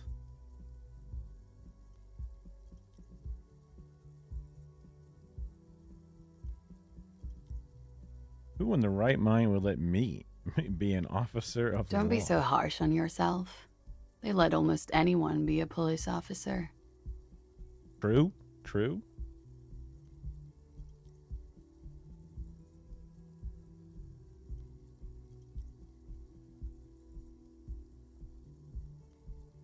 Why don't I remember being a cop or anything else? Could it be because of the drinking? She raises an eyebrow. She hasn't had time to put her makeup on. This is her morning cigarette. She looks tired, her beauty waning faster than it ought to at her age.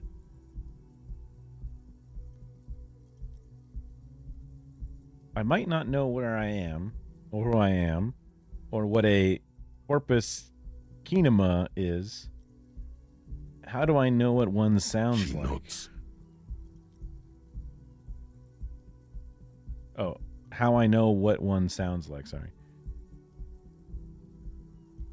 But I do know when someone's not telling me the whole story. What am I doing here? What's my case? Or that's it. I'll do the first one. There's a mercenary out back. He's been hanged. The body has been there for a week now. The locals probably got tired of it and called the cops. Why didn't you just tell me that? I didn't mean to overwhelm you with information. You seem a bit lost, officer. All right. So I've done every other option other than leave.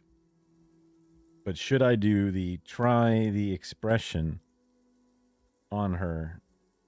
Let her know you want her physically. The expression. Also, I seem significantly older, but does Twitch integration work? Is this Twitch integration?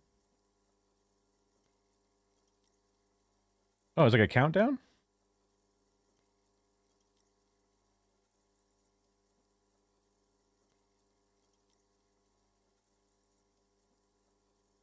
Yeah. No one voted for anything. Let's try again.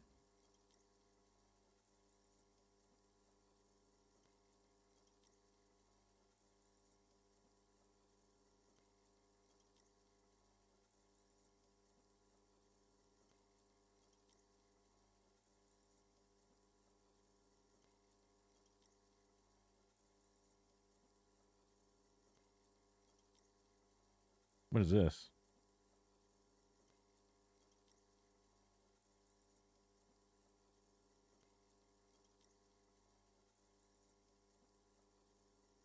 Is it not working? No, do you guys have an option to vote or anything?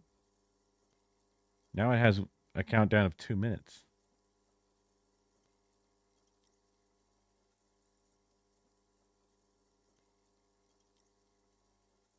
Hmm.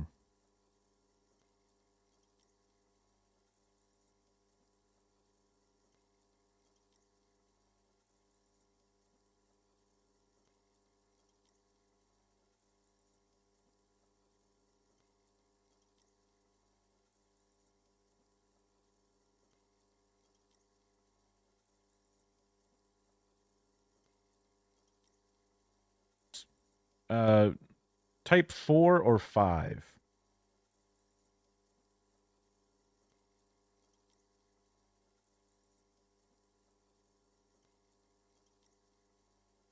I wonder if when I hit this button while this is going, if the number works. Looks like it doesn't. Okay. Well, I guess that works then. The words have already left your mouth. I want to have fuck with you. What was that? That's not even how words are used. What did you say? Come on, say it again. I said I wanted to have sex with you. No, you see, that's not what you said. You said... But she's unable to finish, consumed with laughter. Come on, man. Freddie, please. One more time. I said I want to have fuck with you. Goddamn right you did. You crazy asshole, you. What kind of cup are you?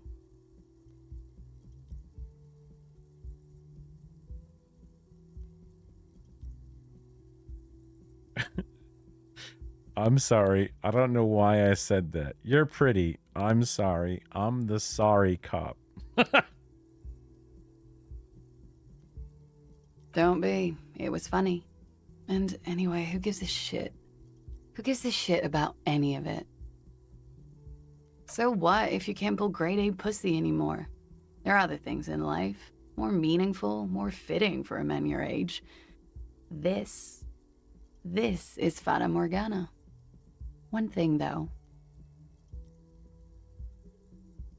She gestured to herself, draped in silver. Is Fata Morgana. Is that her name? No. Well, I guess. It's gonna suck for you later when you have to interrogate me. Oh, whoops. And for the record, no, I didn't do it.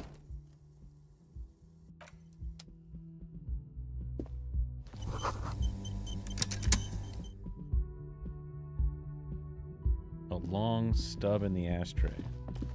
Oh, it was important to do it for, like, the swag. This is the weekend edition of the newspaper. It was satirical newspaper.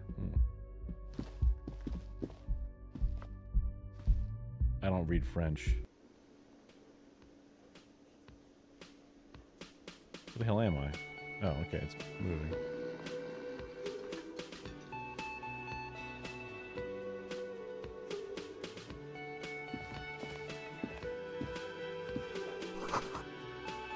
This is where the lyrics would be. Big old karaoke mic, just waiting for someone to sing into it.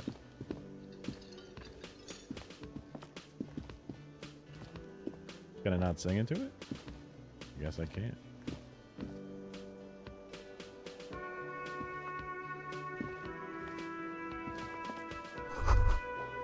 The speaker is connected to the radio. The music is seasoned with static.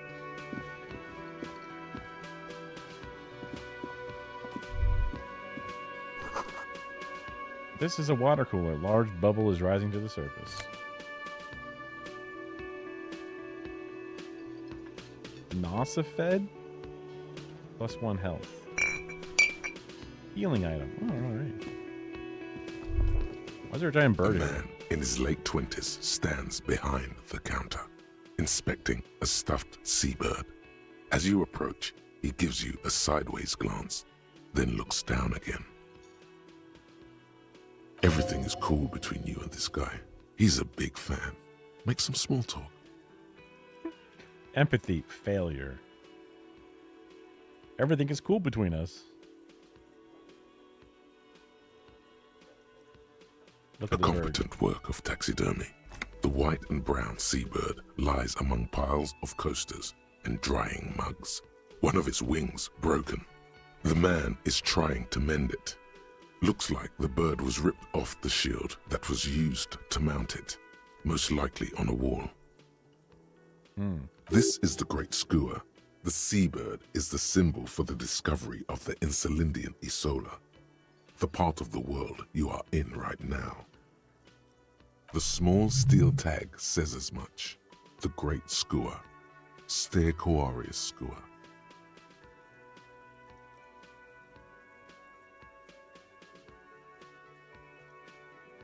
I'll use my knowledge and tell him what...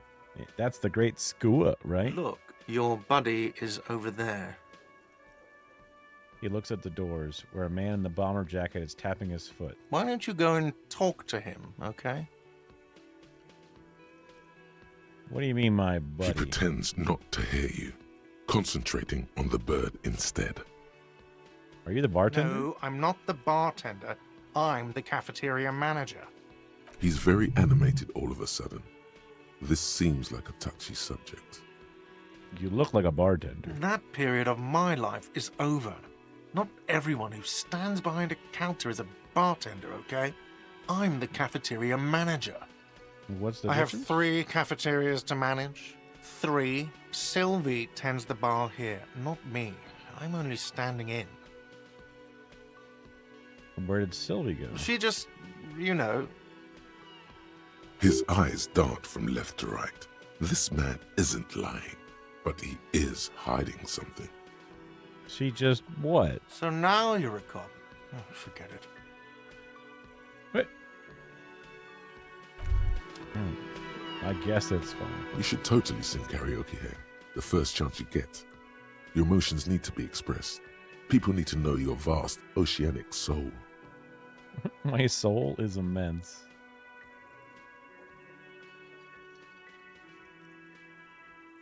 My soul's cubic contents is obscured by the hangover. Of course, at this point, precise measurements of your soul can only be performed from the outside.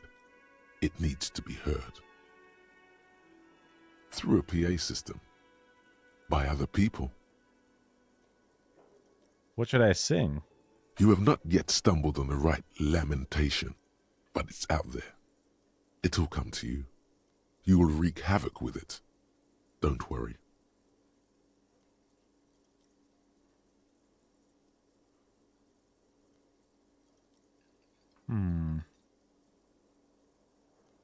Lamentation sounds good.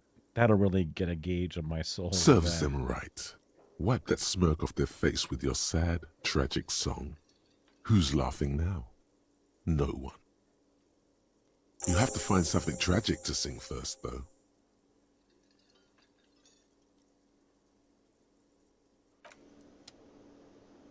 Find something tragic to sing. The menu has been wiped clean. Only the words Monday is written.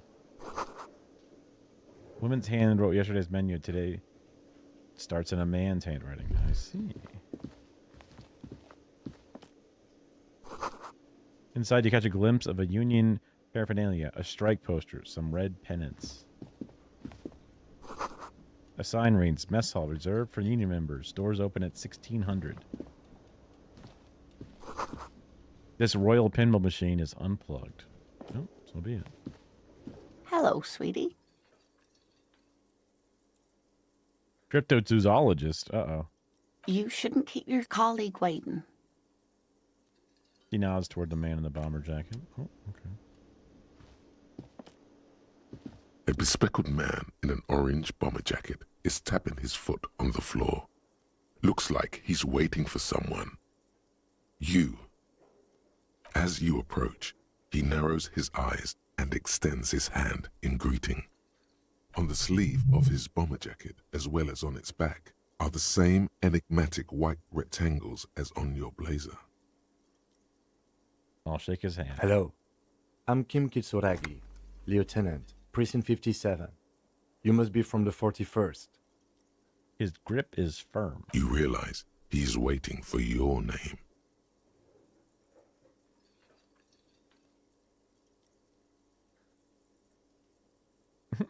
Invent a name for yourself.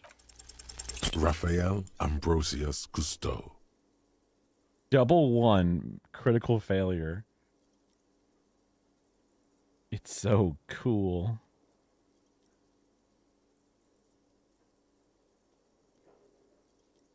Yes, it is.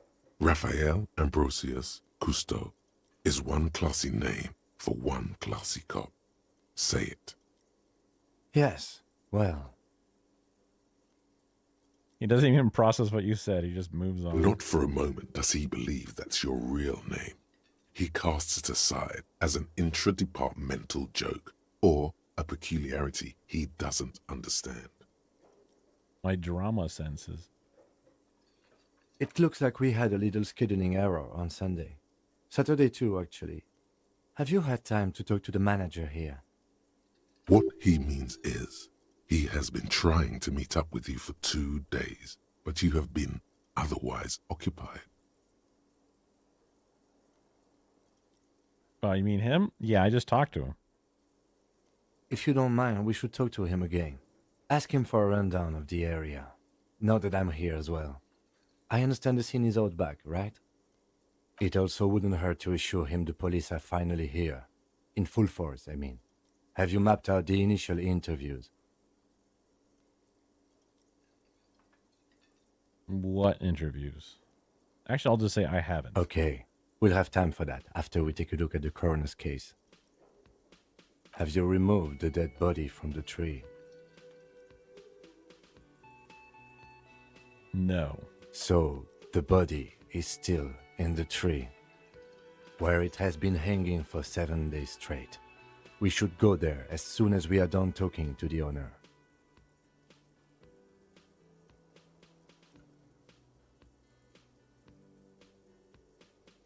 But I can't remember anything. I can see you drank last night and the night before, and that you are still drunk now. But I have seen officers go through worse. Much worse. If you need something for your headache, there is a general store nearby. But as I said, the dead body should be our #1 concern.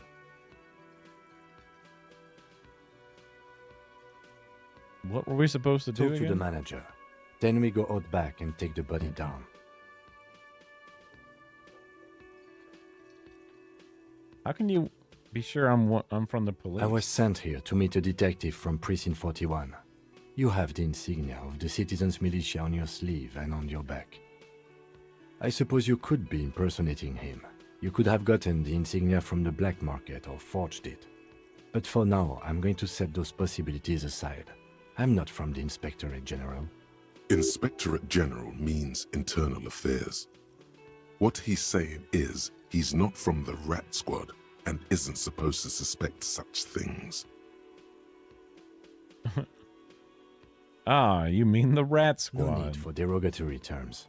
They're only doing their job. Insignia? Yes. But they're just white rectangles. They're not just white rectangles. They bear a halogen watermark with the letters RCM and a pattern resembling the street grid of Revachol West. I would ask you to step into the headlights of my motor carriage, but again, it's none of my concern. I just need you to do your job. Shouldn't I have a badge or You something? mean you don't have a badge?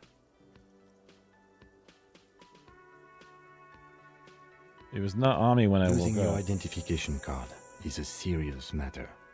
My vehicle has a shortwave. You can use it to report your badge missing. I would advise you to locate it as quickly as possible. But getting the body down should still take precedence. After you, officer. Lieutenant Kitsuragi is now in your party. You can talk to him whenever by interacting with him.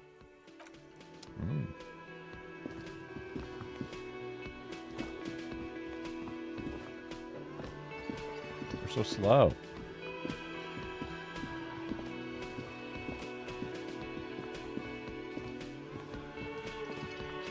All right. Number 2. The man with the unimpressive beard notices you approaching. He drops the ledger he was holding and turns to the lieutenant. Mr. Guard, right? You run this place. Yes. I am Kim Kitsuragi from Precinct 57. This is an inter-district investigation, so joining me from Precinct 41...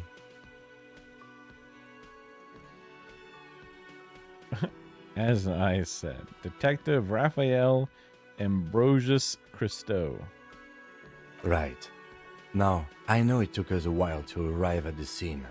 It also took you a while to call us and report the dead body. It was you who placed the call, yes?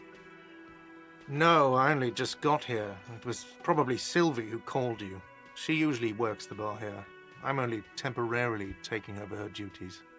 I'm only temporarily a bartender. Do you have her number? As a matter of fact, I do. Finds a slip of paper and hands it to the lieutenant. This sounds like something you can use to call this Sylvie later. You said you just got here. From where? Are you a local? What, of Martinez? No, I live in Jamrock. I only sometimes come here to keep an eye on the place. This is just one of the many, many cafeterias I manage. But you still know your way around, yes? In case we need directions. Yes, I know where some things are, but as I said, I don't live here. I just used to work here. And I'm not going to start working here again, if that's what you think. I didn't imply that. Detective. He probably means this is where you step in and ask your questions. Right. Questions. I got this. His face expresses profound doubt in your having this. Ask him about the body's location before asking if he killed him. People give up information in the more innocuous questions, which you can later use in the more sinister ones, not vice versa.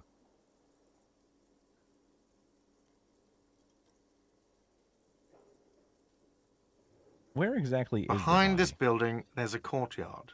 They hoisted him up on a tree there. And how do we get there? That's easy. See that door there? First you exit through that. Then, to your right, you should see a big hole in the fence. A really big one. You can get to the courtyard through there. No need for the keys. The hole is big enough for the Franco-Nigerian cavalry to fit through. This man means the heavy cavalry of the innocents Franco-Negro, sweeping over the plains and nations of the enemies of mankind. 5th century style. Unified currency and the concept of cool came in their wake. They wore lamella and carried guns. But first and foremost, Franco-Nigerian heavy cavalry was really, really wide. That hole in the fence must be enormous. Why did Sylvie go away? Haven't you asked me that already? What is it with you and this woman? She has nothing to do with this. No, I asked you where. Now I'm asking you why. Okay, you got me. She went away because of the dead body out back. And because I asked for her number. That's why Sylvie went away. I hope you appreciate that. Thank you.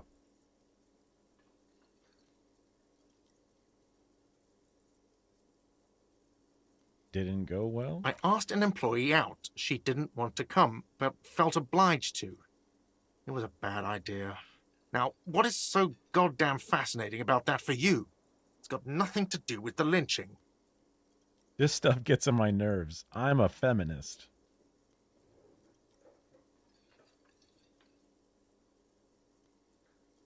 What? That's right. If there's one thing I know about myself is that I'm a total raging feminist. Do you have a phallus in your ear? I said I'm a feminist. Is that so? Mr. Feminist?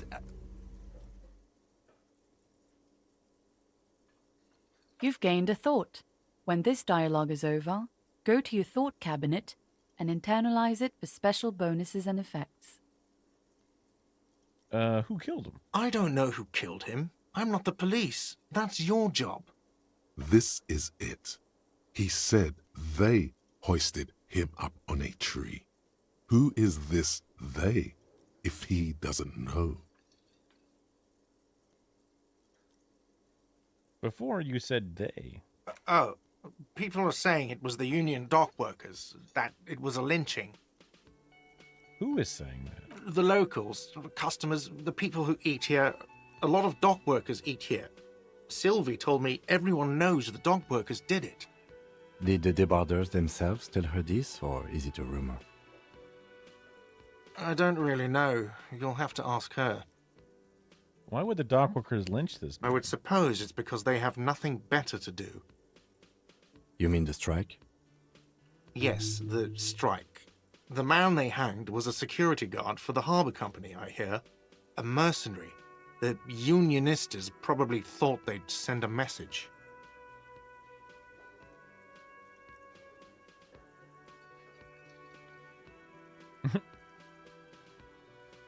Did you kill him? What are you, crazy? Of course I didn't kill him. I have another question. The lieutenant turns the page in the little notebook he's been scribbling in. Man, that's... Let's go. Not so fast, Mr. Feminist. You owe me 130 real. Slip away unnoticed.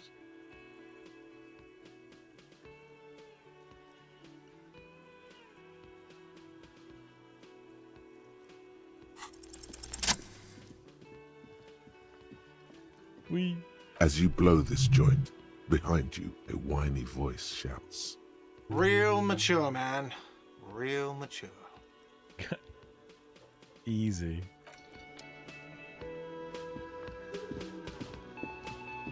I booked it.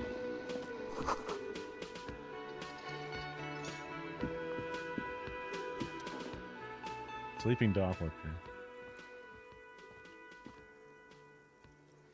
A colorful piece of plastic is dangling from his carabiner. Makes your fingers itch. On the counter, rolled out of his open hand, you see a blister pack of headache medicine.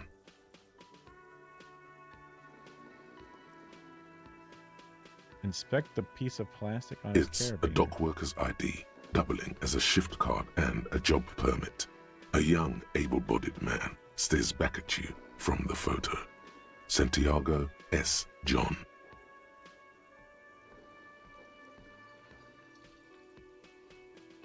Steal the ID, pick up the pills. I don't want to fucking take this dude's ID, but it could be come in handy, I imagine. But probably not. Let's try waking him up. You gently shake his shoulder, but nothing happens. This man could probably sleep soundly in a ship's engine room.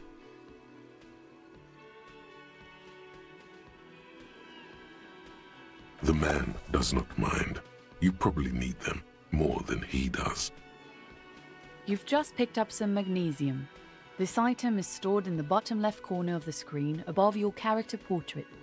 Use magnesium to heal your morale if you have morale damage. Oh.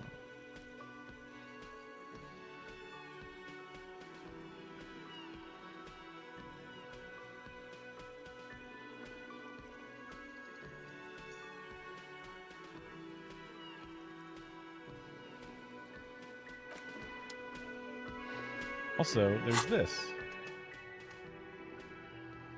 Inexplicable feminist agenda. Authority against men. Research time. Something stirs in you. Something interdisciplinary. It's a newly formed reaction to the tyrannical gender roles around you. Or something you've always had. One thing is for sure, you're not a mild feminist. Oh no, there are incendiary thoughts aimed at undermining the very pillars of society. Could you fashion them with some sort of weapon, perhaps? A first strike weapon to decapitate the XY chromosome hegemony? You can internalize it. Research time 4 hours? Oh my god, there's so many things in here.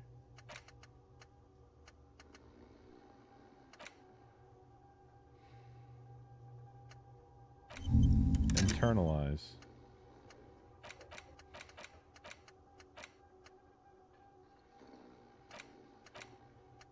I see.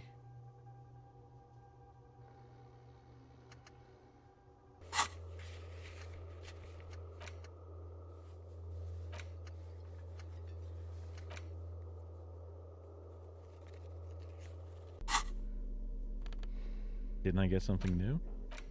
Guess I didn't. Ah, my composure's increased.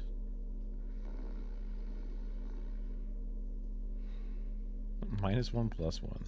Thanks for nothing.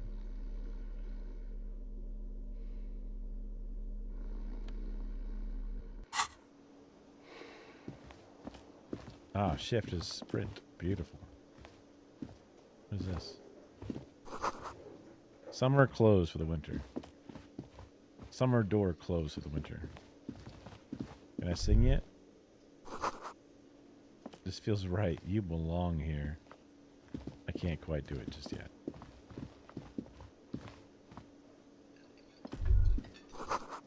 Door is locked. Yes? I think you should know that I can't remember anything. No response. He just arches his brow. He's having trouble processing it, believing it even. I feel like I must repeat this. I don't remember anything. There was heavy drinking involved. Have you tried concentrating on something other than your personal affairs?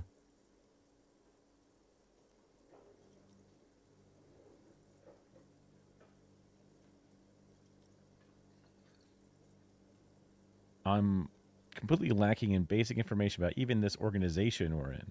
Fine. We should get through this day first. Off hours begin at 9 p.m. If you're still having trouble then, I can give you an orientation. Fine. Focus on other people's troubles, not your own. That is a relief.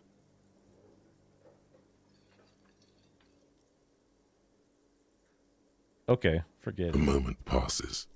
The lieutenant glances at the sports watch on his wrist.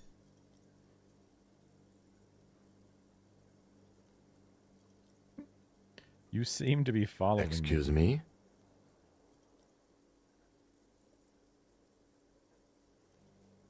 Nothing, just an observation. You have a distinctive way of walking. If I were to walk in front of you, we would surely collide.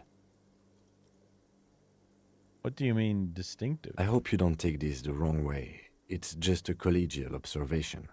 In the 57th, we call it the Jamrock Shuffle.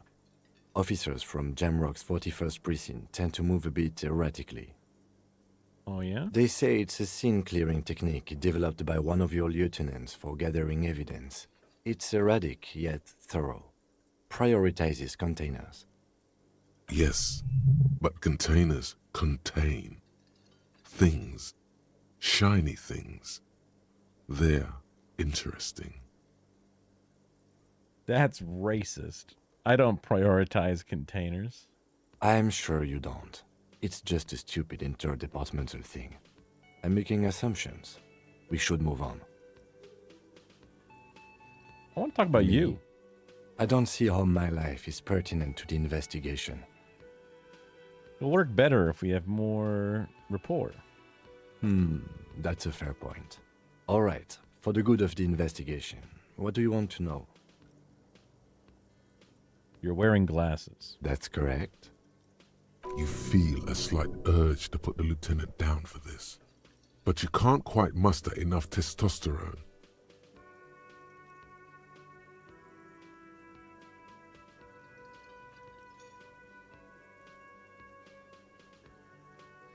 No, I don't. Glasses are cool, I guess. Are they? They're mostly just cumbersome. Do you ever talk with yourself? What do you mean? You know, when you're thinking, do you ever have conversations with, like, your brain? I have no idea what you're talking about. The lieutenant's conceptualization skills must be rather rudimentary. That's my conceptualization skill. So how do you, so you're saying your brain never just chimes in with advice or warnings? I can't say that it does, no. When I need to think, I just use my notebook. The lieutenant produces his small blue notebook and idly thumbs through a few pages.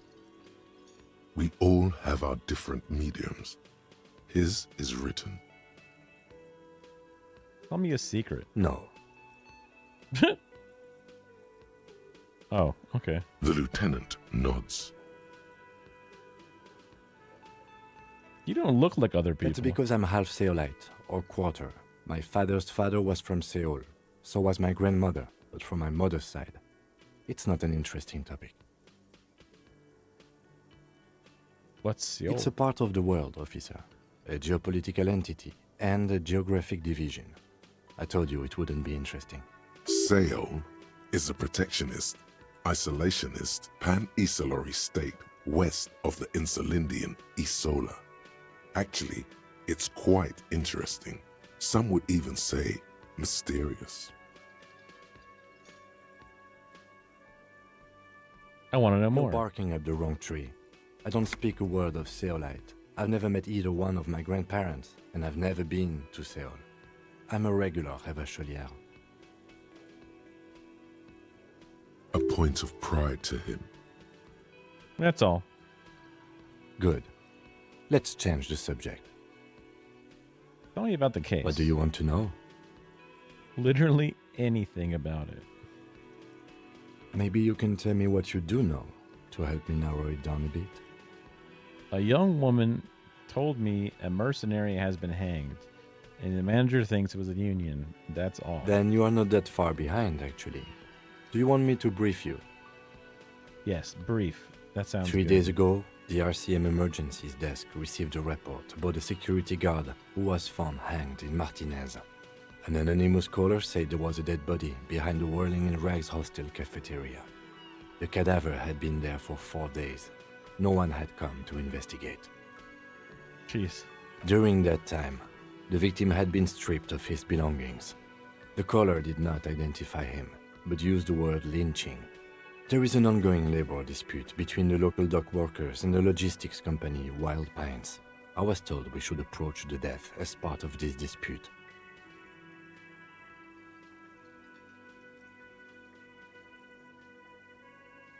Does the briefing say who the victim A security guard or worker of some sort, hired by Wild Pines. This was just hearsay from Martinez, of course. We need to find out the truth.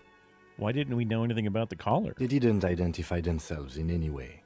The tone was muffled using a device of some sort. The desk could identify neither the caller's age nor sex. Why hide? There's a strong prejudice against involving the RCM in what's seen as union matters. The dock workers' union is the de facto police in Martinez. Now it appears they've started executing too. We cannot allow that.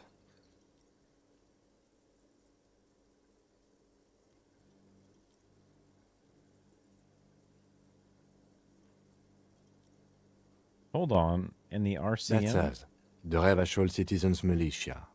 We're the police in this city. The RCM, or the Revachol Citizens Militia, is the police force you and him are part of. A self-organized peace corps of the occupied city of Revachol. The RCM operates within a legal twilight, yet its authority is rarely questioned. It's super useful to know this. Let me just make this perfectly clear. Our job here is to find the killer? That's right. Wow.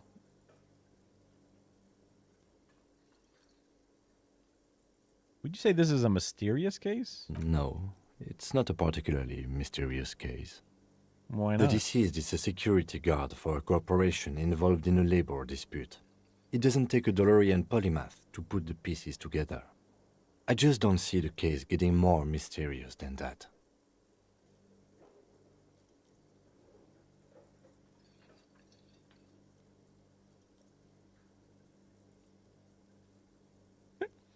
Okay, so the case probably isn't mysterious, but could it be sexy? There was some interest in this case at my station, but not for the reasons you have in mind. You seem to wish there was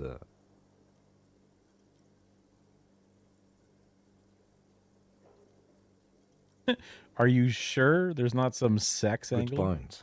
Martinez is famed for its occult sex murder rites. We'll get on it immediately. The weary tone is the surest indicator that the lieutenant is being sarcastic.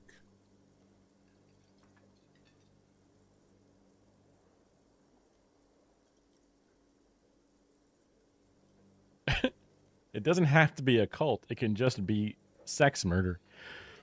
Or it doesn't have to be murder. It can be just sex. Wow, really? That's mega sexy. No, not really. Was there anything else? It can still be an otherworldly sex mystery in your head, with a dark twist even. He's basically challenging you to sex it up with some lurid twist. Don't get right into it. Sit on it a bit, then hit him with it.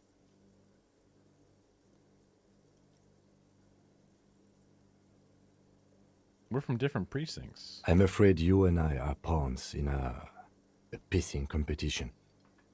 What do you mean? You don't know? I assumed you were in on it. I don't remember being in on anything. That's good. Retrograde Better amnesia. still than an imbecilic cop-off. Cop-off? It's just stupidity. We shouldn't waste any more time on it. If you want my take, ask me after we've inspected the victim. It seems Later. relevant.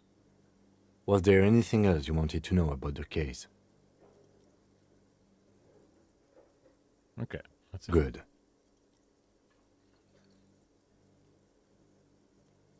Convince him there's still a sexy dark mystery. Only banal things strike you. At the core, you're a very banal person with a very small soul. Oh, it's a shame. Morale conflict. One you should be ashamed of. It's no wonder the soft one doesn't want it back. It was right to abandon you.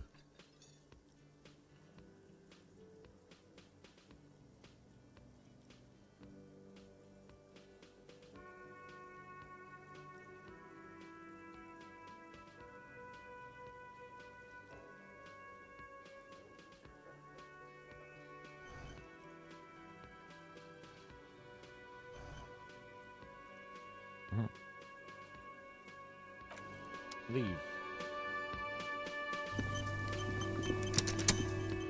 What do we got here?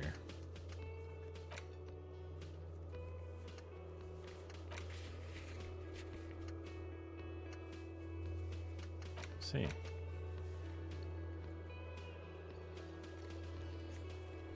Sad song on tape. Ah.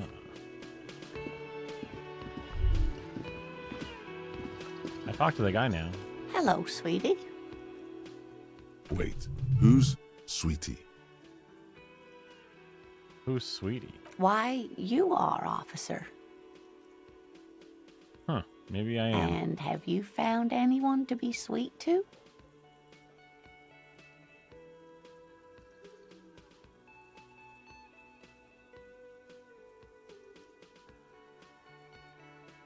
I don't know, wink. Maybe I have. You rascal. I'm too old for you, and too married besides. You must forgive me. I'm getting so scatterbrained. I completely forgot to introduce myself. I'm Lena. My husband Morel and I are staying with our friend Gary just down the street, but I come here for tea when they're away. This Lena is wacky enough for the motley crew. Hire her on the spot. You seem to be in a chair. How would you like to roll with me?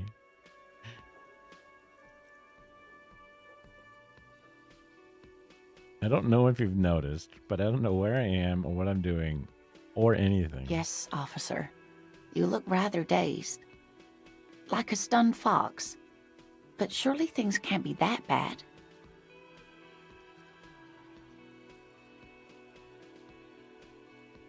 I drank so hard I forgot Oh literally my. everything. You know where we are, right?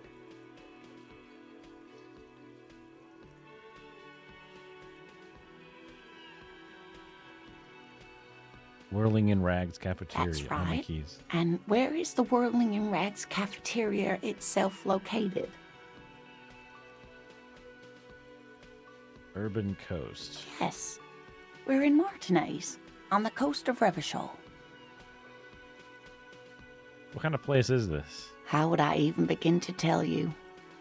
Revachol is the most beautiful city in the world. We're fortunate to be here, you and I. I haven't seen very many other cities personally, but everyone says so. Revachol is a rare jewel. This city used to rule the world, though it has seen better days. Speaking of history, you know what year it is, yes?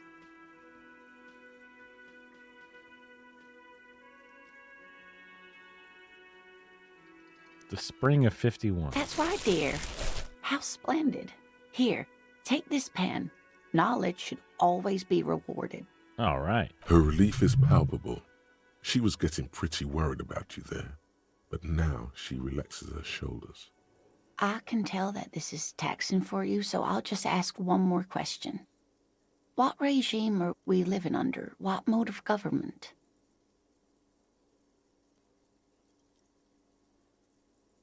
I'd like to think it's a dictatorship of the proletariat, but something tells me it's not.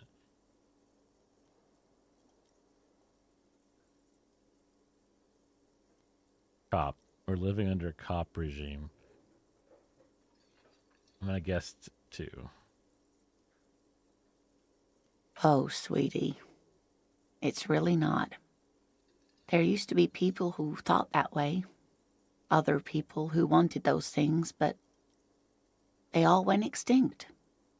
Revachol is a zone of control led by an alliance of foreign powers called the Coalition.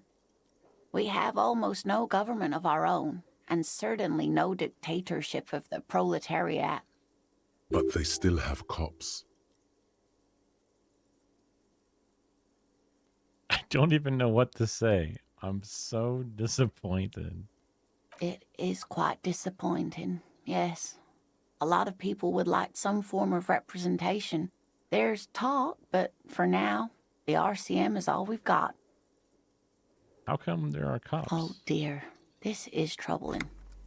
You really ought to know that, being one yourself. There aren't any cops in Revachol, not in the traditional sense. The status of law enforcement has been a complicated matter since the revolution.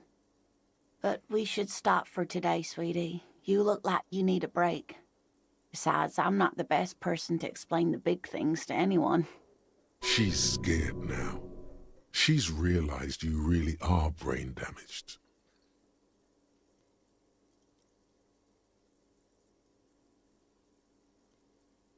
So how did I do? You didn't do too well, dear.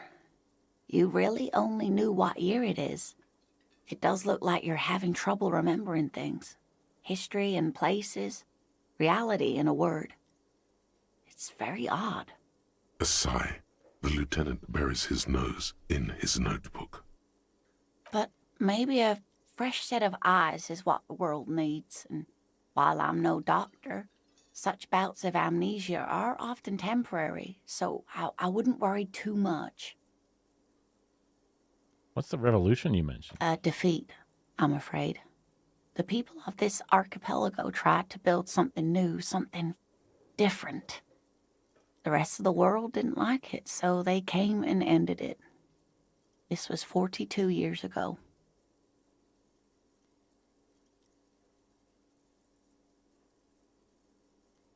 But I'm a cop. It hasn't stopped me. Of course, sweetie. I really don't know how to explain it better. Who could tell me more? Someone more educated in sweeping matters. Maybe you should ask. No. I'm not an encyclopedia. I won't be a guide either. I'm a detective. Of course. Then I don't know. Someone rich, maybe? Wealthy people are educated. Though I don't know where you would find a wealthy person in Martinez. That's a good point. This doesn't look like Rich Central. How'd you like to roll with me? Whatever do you mean?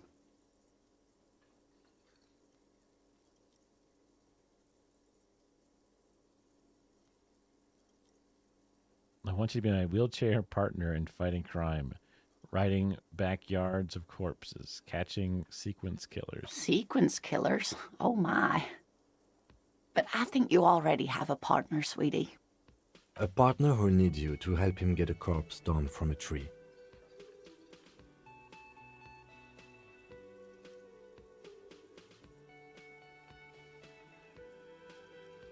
You're probably right. It seems to me that you lucked out with your partner.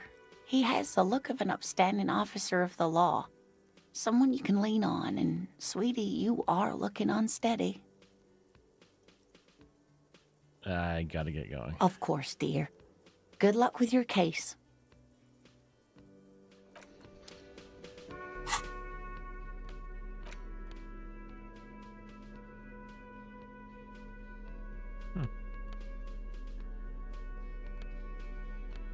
Apes has his eyes closed. Kind expression adorning his face. Huh.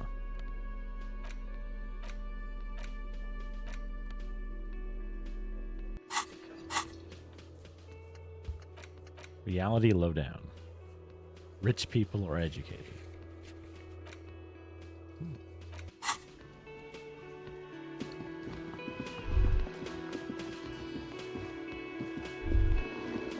That sugary black rum stain on the counter makes you teary-eyed with joy.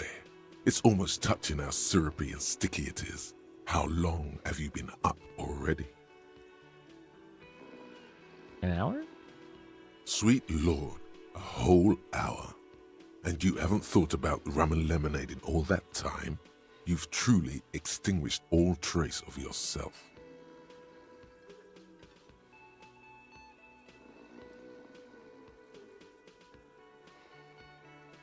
Actually, I should be thinking about this.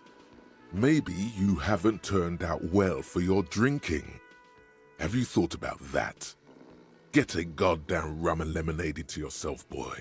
Or better yet, lick that stain off the counter. Ooh.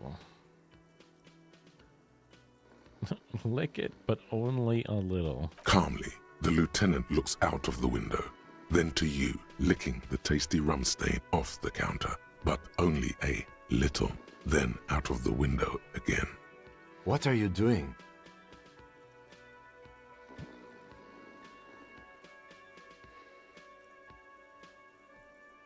Investigating. We should move. You could definitely go for some more. The titillating scent of alcohol in your nostrils was beautiful. Find booze and drink it.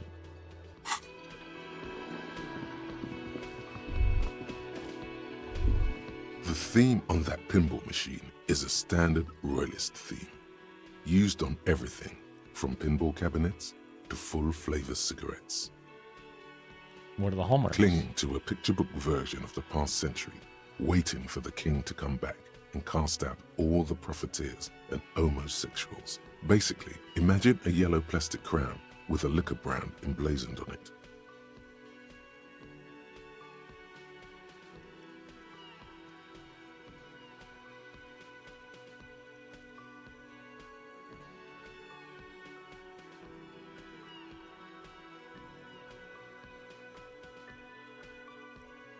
Whoa.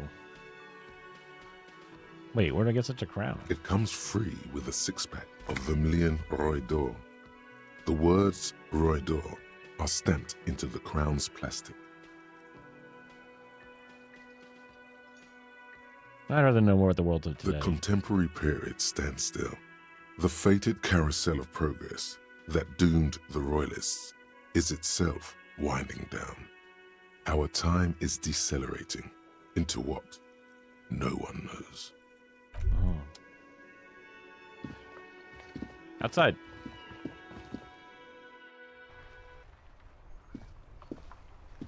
Oh, you can zoom out. That's nice.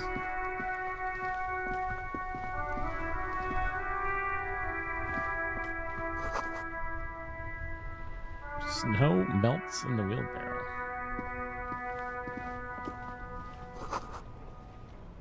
Street sign says, "Fuck the police." Oh, that's us. Pigs go home.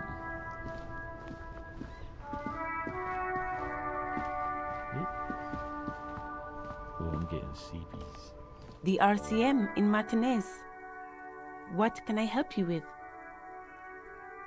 You sound surprised. We don't see a lot of police around here, that's all. I have some questions. Of course.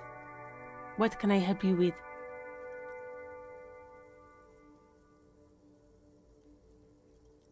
Who are you? Me? I am just a gardener. She hides it well, but behind the sweat and dirt there is something else in her rigid posture.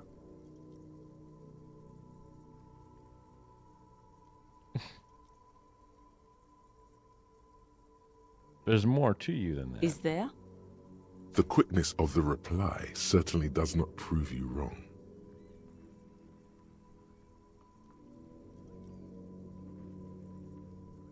Two, maybe. Nod. Pleased to meet you, Just a Gardener. I am pleased to meet you too, officer.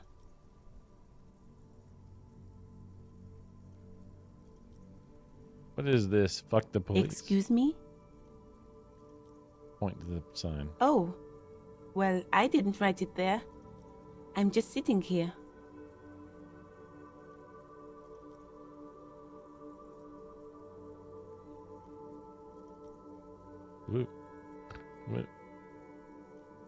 What the other sign? I don't know anything about that either. As I said, I didn't write it. Pig is a widely used term for members of the police. It's not loving. No need to worry. We are not saying you did. Okay. Well, I didn't. Since the street sign's messed up? Okay. What do you need? I'm looking for a dead Oh, body. that's right there, in the yard. Even all the way over here, there's a drop of death in the spring air. It's there, in the yard, right through the hole in the fence. Even all the way over here, there's a drop of death in the spring air. What do you mean?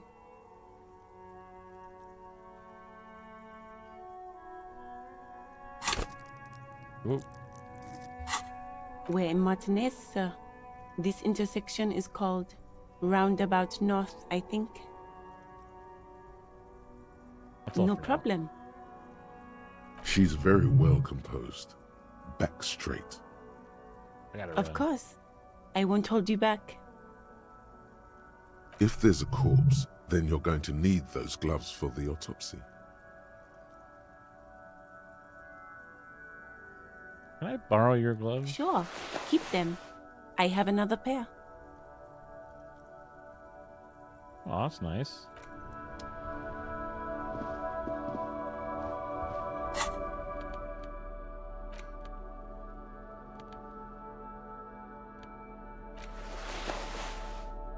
Oh, held L, held R.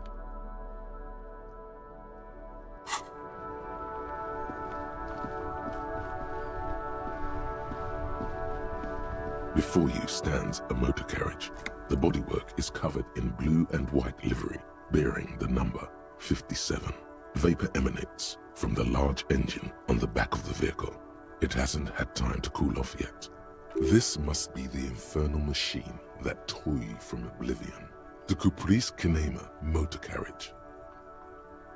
In the cabin, you are welcomed by a set of steering levers, a radio microphone on a hook, a pull-out toolbox under the seat, and the soft glow of the fuel preheater gauge.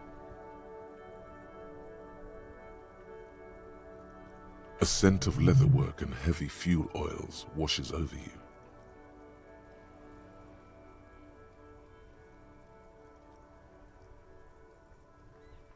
The frequency tableau lights up, and a green button labeled Prime Line glows like a feline eye. And then you hear something.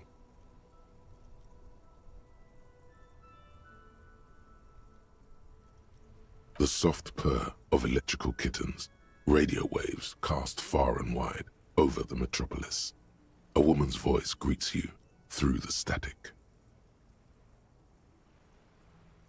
This is Precinct 57.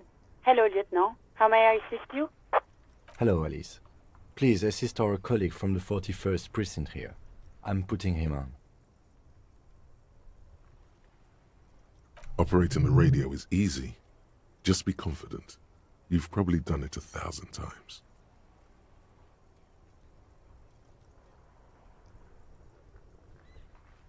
This is Officer Alice Demetri, Precinct 57. How may I assist you?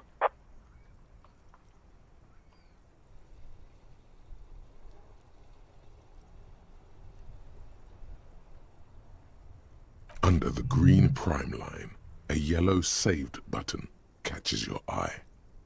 You wonder what the Lieutenant's default radio station is.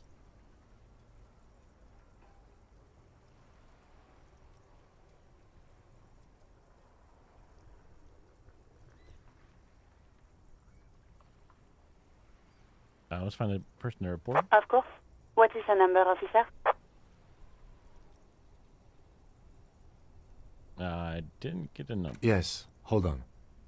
Her number is 005 1944 298.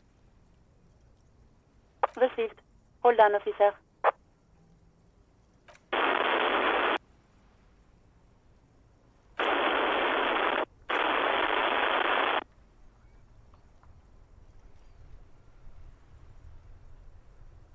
Lieutenant Kitsuragi slowly begins to tap a little rhythm with his right foot. Quite a lot of time has passed. Officer, I have Sylvie Malaika on the line for you.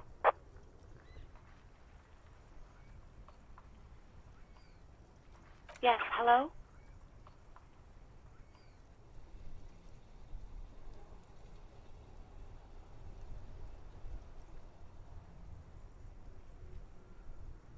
Oh, right. Hello, officer. What can I do for you?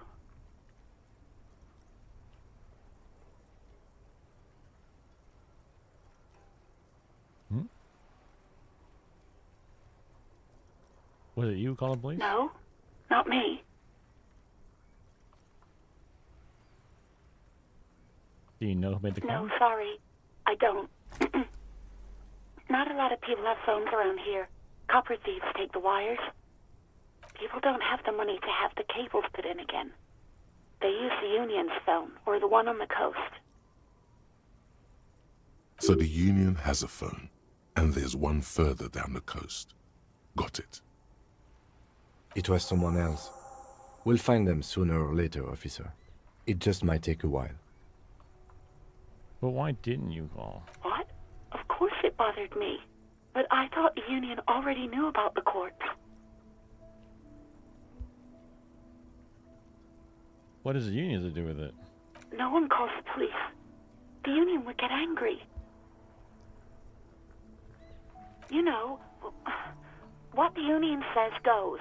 People listen to them and they take care of their own, which is like everyone here.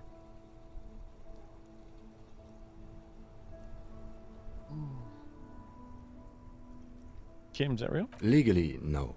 In reality, yes. Martinez is de facto policed by the Dock Workers Union.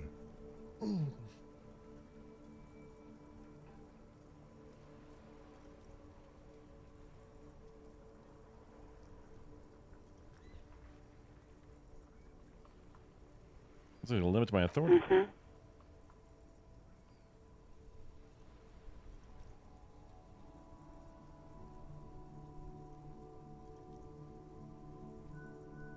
I don't know what to tell you, officer. I didn't call you because I didn't want to get in trouble with the others. With the Union. I'm sorry about that. Yeah, go on. You mean, why did I leave the bar? Honestly, I'm not really comfortable discussing it with you, sir.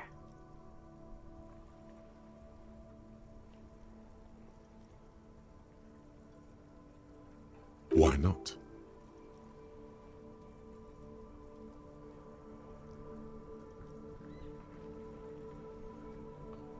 Why aren't you? Let's just say I left because I needed to get away from someone.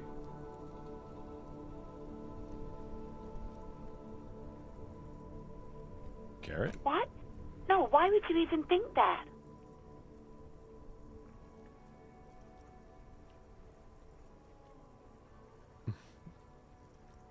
My feminism. Please, don't bring Gar into this. It's none of your business. God, why can't you just mind your own business? She mutters. I already said I don't want to talk about this. You're messing everything up again. I do hope so. Please, don't call me again. Bye. No, she doesn't have a problem with you. It must be someone else she's angry about. Some other guy. Like Gart.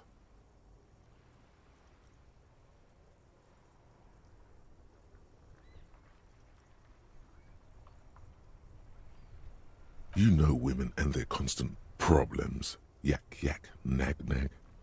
How's one supposed to get the love going like that? No, my That's feminism. where you step in. You're Lieutenant Love, matchmaker extraordinaire. Help the poor girl out, lest she turns into a spinster.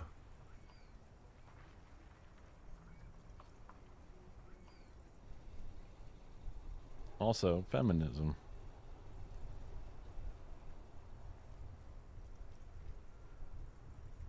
What deranged? I'm just telling things the way they are. Can't a man even be honest in his own head anymore? You have to act, Lieutenant Love. You have to calm that hysteric girl down. Tell her you've got everything under control. And then go and have a little boy's talk with the man himself. Think you can do that, Lieutenant Love? Whatever this empathy failure tells you, don't take the quest. It's not wonderful, it's ugly.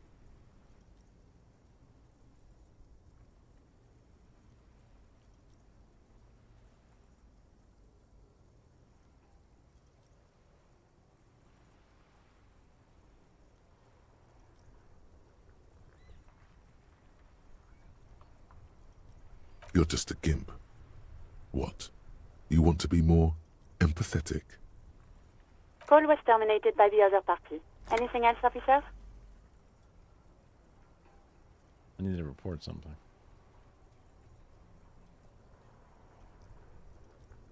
Just a second, officer.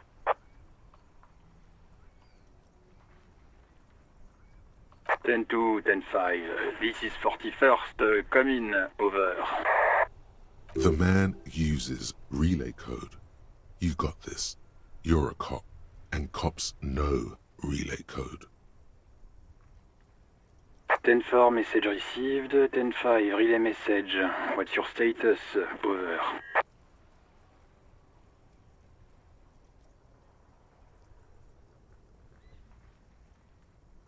10-18, state your message, sir.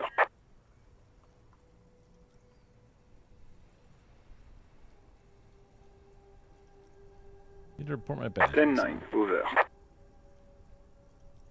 10-4, message received. This is a very serious situation. I need to 10-22 the captain. Over. Is it him?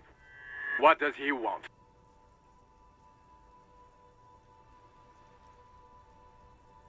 Says he lost his badge and needs to report it. He what? He lost his badge? Nothing. Who lost his badge? Dick fucking Mullen.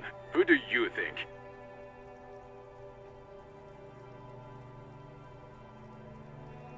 It's Officer Dick Mullen from the bestseller Dick Mullen and the Lost Identity. Dick Mullen is not your name. It's the name of a fictional detective who would not lose his badge. Defend yourself. Immediately. They're laughing at you.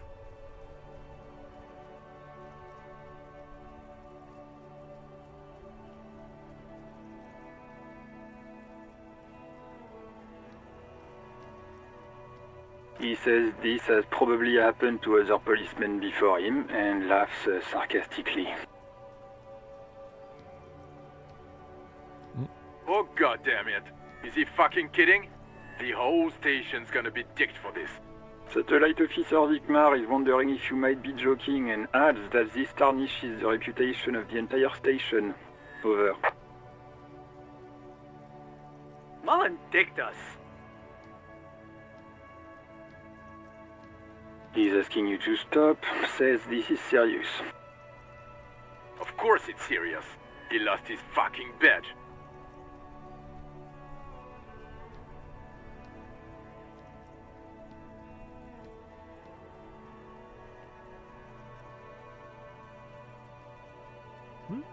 Satellite Officer Vikmar concurs, losing your badge is serious.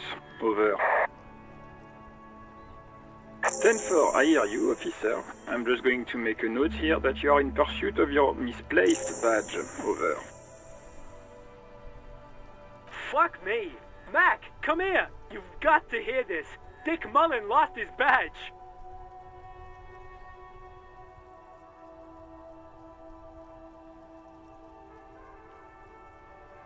What's going on? Super Cop here lost his badge. He lost his what now? His badge. He lost his goddamn fucking badge.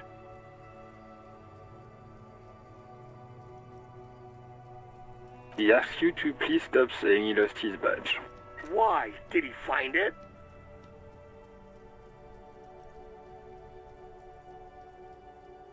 Sergeant Person was wondering if you found your badge yet. Over. You don't have a comeback. Sorry. It's hard to think like this.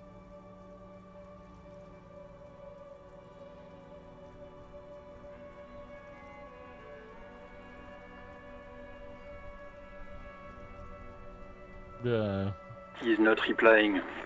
Looks like he's still looking for it. 10-9, come again. I didn't get... New heights even for Captain Sober. Ask him. Ask him if he's lost his gun, too. Sergeant Orson wants to know if you lost your gun, too. Over.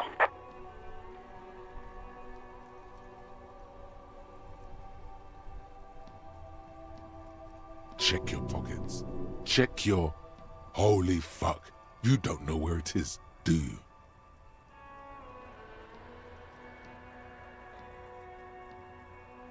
No. It's gone. It's not fucking on you. 10-9, come in, officer. Did you get my question? We were wondering about your gun. Over. before you can get the words out, everything gets scrambled in your brain.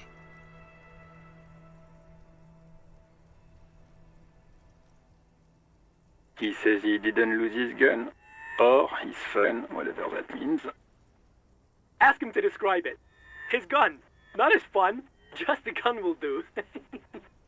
Satellite Officer McLean requests a description of your weapon. Over. He says he doesn't have it. Dear God, he lost his gun. Oh my, I can't. This isn't really a laughing matter. Mac can face a giant of Coco Nur by himself, but Disco here made him piss his pants. Oh, I can't. Fuck.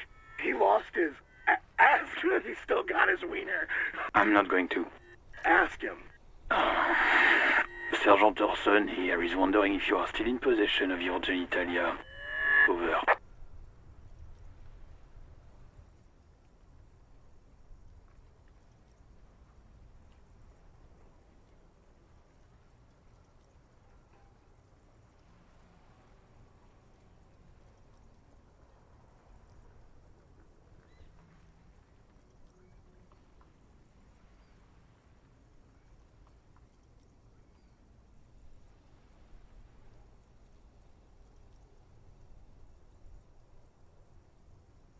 Just lay off.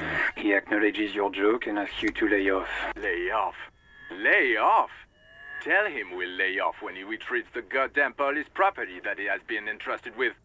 Satellite Officer 10-4 affirmative. Officer is in pursuit of his firearm. Oh God, Officer, do you need further assistance? Over.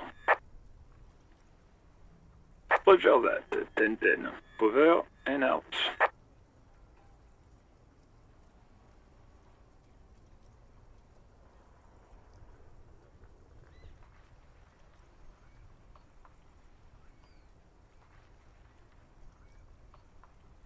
This is Precinct 57. How may I assist you? As always, it's DJ Mesh and Fellatio, and you're listening to Street Freaks FM, bringing you the hottest, the nastiest, the most vulgar. A flock of seagulls takes off nearby, startled by the roaring radio. Right away, the lieutenant reaches into the cabin and turns off the radio. He's not looking at you as he says, Someone must have been messing with the radio, or maybe picked up a random frequency. You wanted a prime line, right?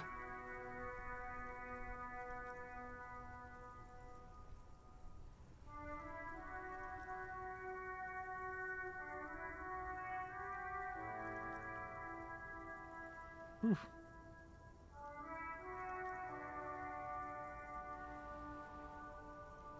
Speed Freaks, huh? Oh, is that what it was called? Go for it. Turn the radio back on while it's still on the Speed Freaks FM.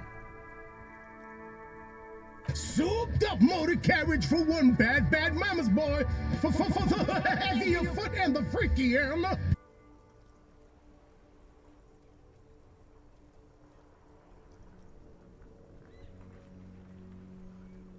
God damn it! Look, it helps me to stay alert on long nights, okay? It's a method. I'm not some kind of speed freak or...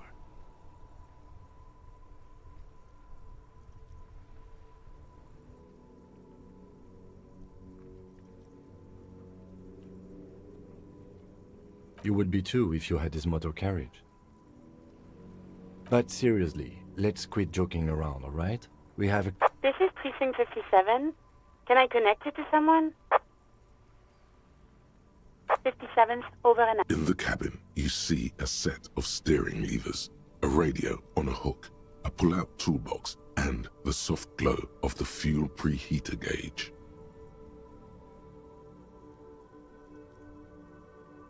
A metallic drawer slides out from under the seat and clicks into place. Take what you need, officer. It's going to be a long case. I'm not protective of my tool. The pry bar feels nice and cold in your hand, heavier than you'd think, useful for opening all sorts of doors and lids. The handles are long and sleek, Snap, snap, go the cutters in your hand. You can do good work with these. Cut chains, locks, and ropes, especially belts. It's robust, weatherproof, and well-made. Police issue. Lets you see things in the dark you would otherwise miss. The pull-out toolbox slides back into its nest. Preheater gauge casts a warm glow on the steering levers and the radio on its hook. The white suede feels luxurious under the touch, and the metal clutch handle so very familiar in your palm. Your fingers waste no time closing around the handle. Clutch disengaged. Release the handle. Clutch drops. Right foot yearns for the familiar touch of the accelerator pedal. You have synced with the machine's mechanical circulation.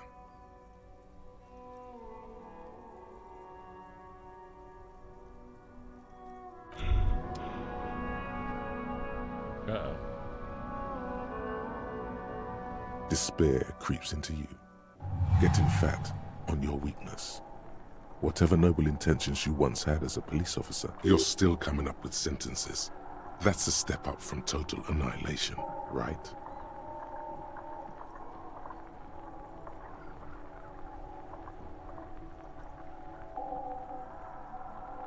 Yes, it can be difficult to be on the receiving end of so much distrust and outright hatred. Nothing you can say would make you feel any better now. Cop gives up the detective genre for social realism. Another police officer resigned from the RCM following a nervous breakdown. He now lives under a bridge, drinking and occasionally... What the fuck? I lost. That's crazy. Well, I was like falling asleep. We can pick it up again in a second. I just probably need to go to bed. Brutal. I had no idea that's like game over when that happened. I guess it makes sense. Okay.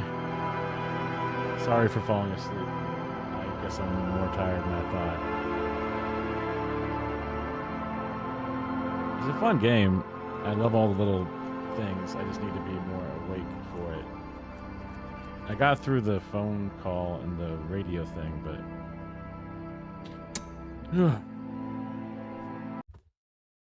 that's okay. We can pick it up again tomorrow. Some other shit. I should check up on and see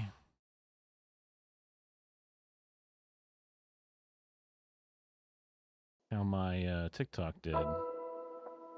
We looked at earlier in the stream.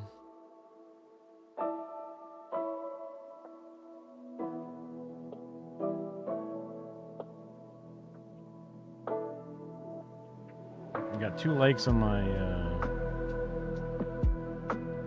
Instagram reel. First time ever posting that. And I just had my best ever TikTok with 6,000 views, 850 likes, and 9 comments. Jesus Christ.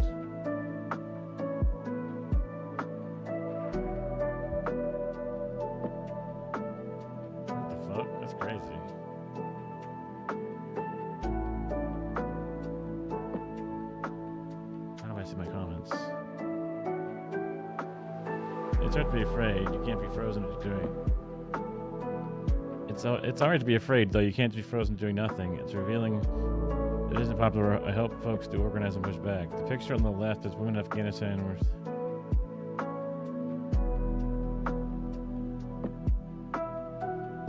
This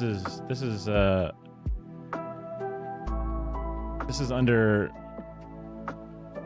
So this is. I remember, well, Afghanistan maybe is different, but I remember seeing stuff like this before, but actually it's a kind of a weird misnomer. Because a lot of times these pictures are from a regime that was different, that was like put in by weird forces. But so is this, honestly. Yeah. What happened before that? Somebody needs a history lesson. I actually know nothing. The left picture When I actually know nothing, the left picture is under brutal dictatorship. Yeah, that's the thing I didn't know. Hates on Obama so much is because he tried to unify both parties. With his talk of our political climate, is there any way we can all come together instead of fighting each other? His stupid scare tactics wouldn't work anymore.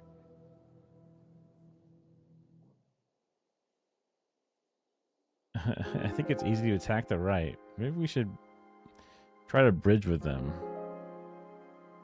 Democrats have prioritized reaching across the aisle for decades because they don't actually want to accomplish any agenda.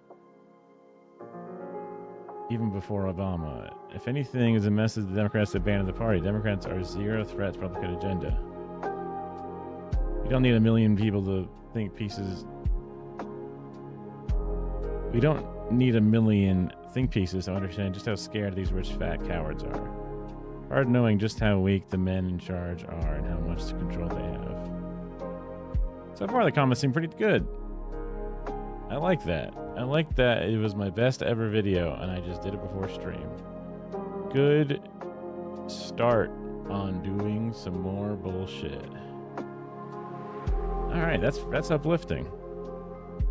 What a nice way to end it. Okay. I'm gonna get some fucking much needed sleep. Rest up my fucking muscles and shit. And then we'll be right back at it again tomorrow. Depending on how, if Kara's awake, I would like to kind of do it when she's awake just so she can see the gameplay. So maybe we'll flip it. Maybe we'll start off with some games. And then if we have, you know, how things go.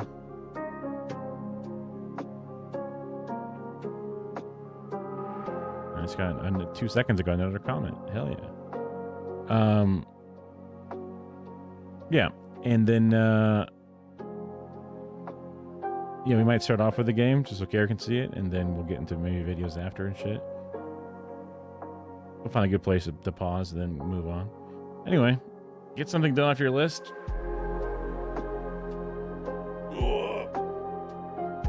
Oh, the video stuff? Yeah. Oof, I'm sleepy. I'm EP. Missile is EP. Okay. Get something done. Even a little thing. It all makes a difference. I'll see you tomorrow. Goodbye. Goodbye, goodbye, goodbye, goodbye, goodbye.